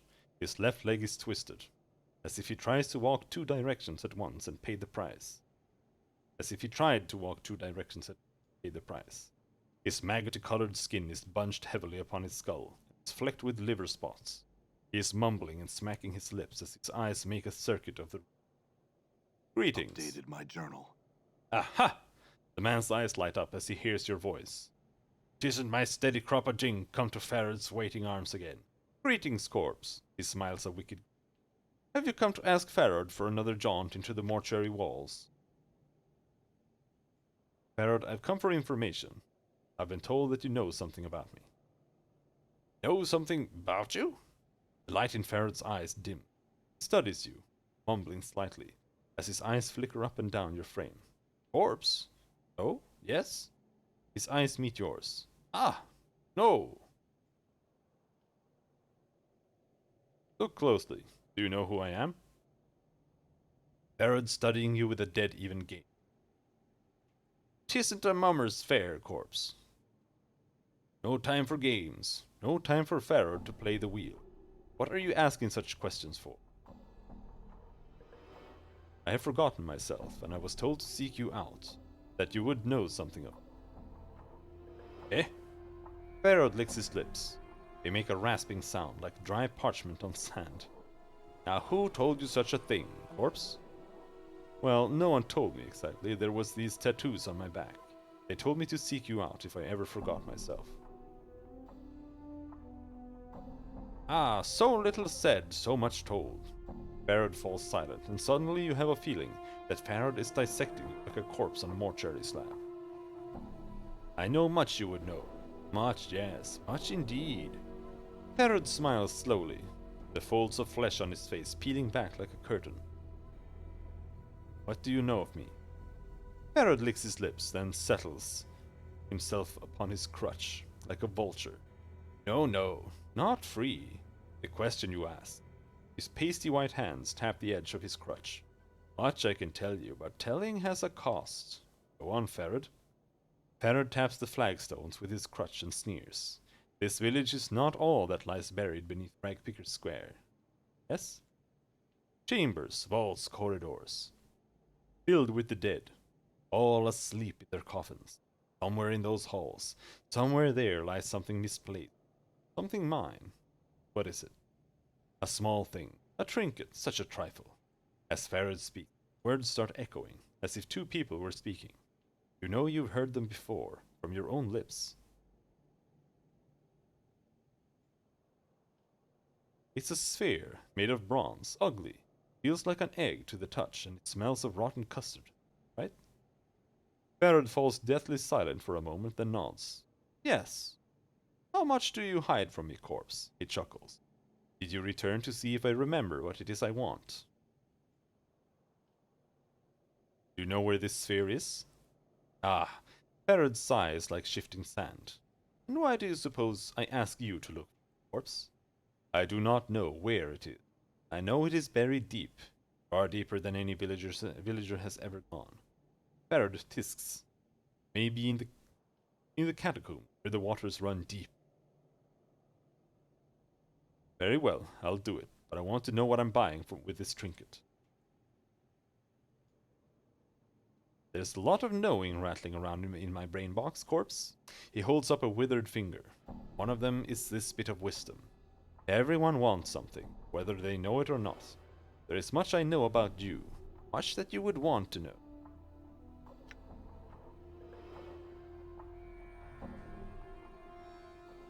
Maybe you should tell me what you know, Farad, or I'll pen your name in the dead book with your blood. Herod's next words are delivered as if he has had a chance to memorize them. Then what I know will die with me, corpse. It'll become as ash as should I die. Nothing, nothing for you. I doubt you can tell me of anything of value, Farad. I've learned another piece of a priceless bit of wisdom. For you, I give it for free. A man is often wrong about a great many things, and a dead man is one who has been wrong one too many times. Farad licks his lips. Much do I have to tell you that one would consider of value. Maybe you should tell me what you know, or I'll pen blah blah blah. Very well, I will see about finding this sphere for you, in exchange for what you know. Very well. A deal struck, a deal made. Farad cracks his crutch sharply against the flagstones. A sphere for a peek inside my brain box. Now, corpse, there is no time to waste. Go to the gate at the south and east. Tell those slumbering fools to open it for you. Make haste, make haste. Very well. I will go to the gate now. Catacombs. Updated my journal. Well, we finally found him. And he gave us nothing. And I couldn't threaten him or kill him instead of doing his quest. So, I guess that's where we will end it for tonight. It's kind of interesting, actually. Even compared to Baldur's Gate 2, how much writing this game has. Like I said, that guy in the tavern alone had like all of Fallout 3's writing in one dialogue. More or less. But yeah, it's honestly a bit much. But personally, I don't mind that much. So we'll stop there and we'll continue tomorrow. So thanks for hanging, and I'll see you next time. Have a good night.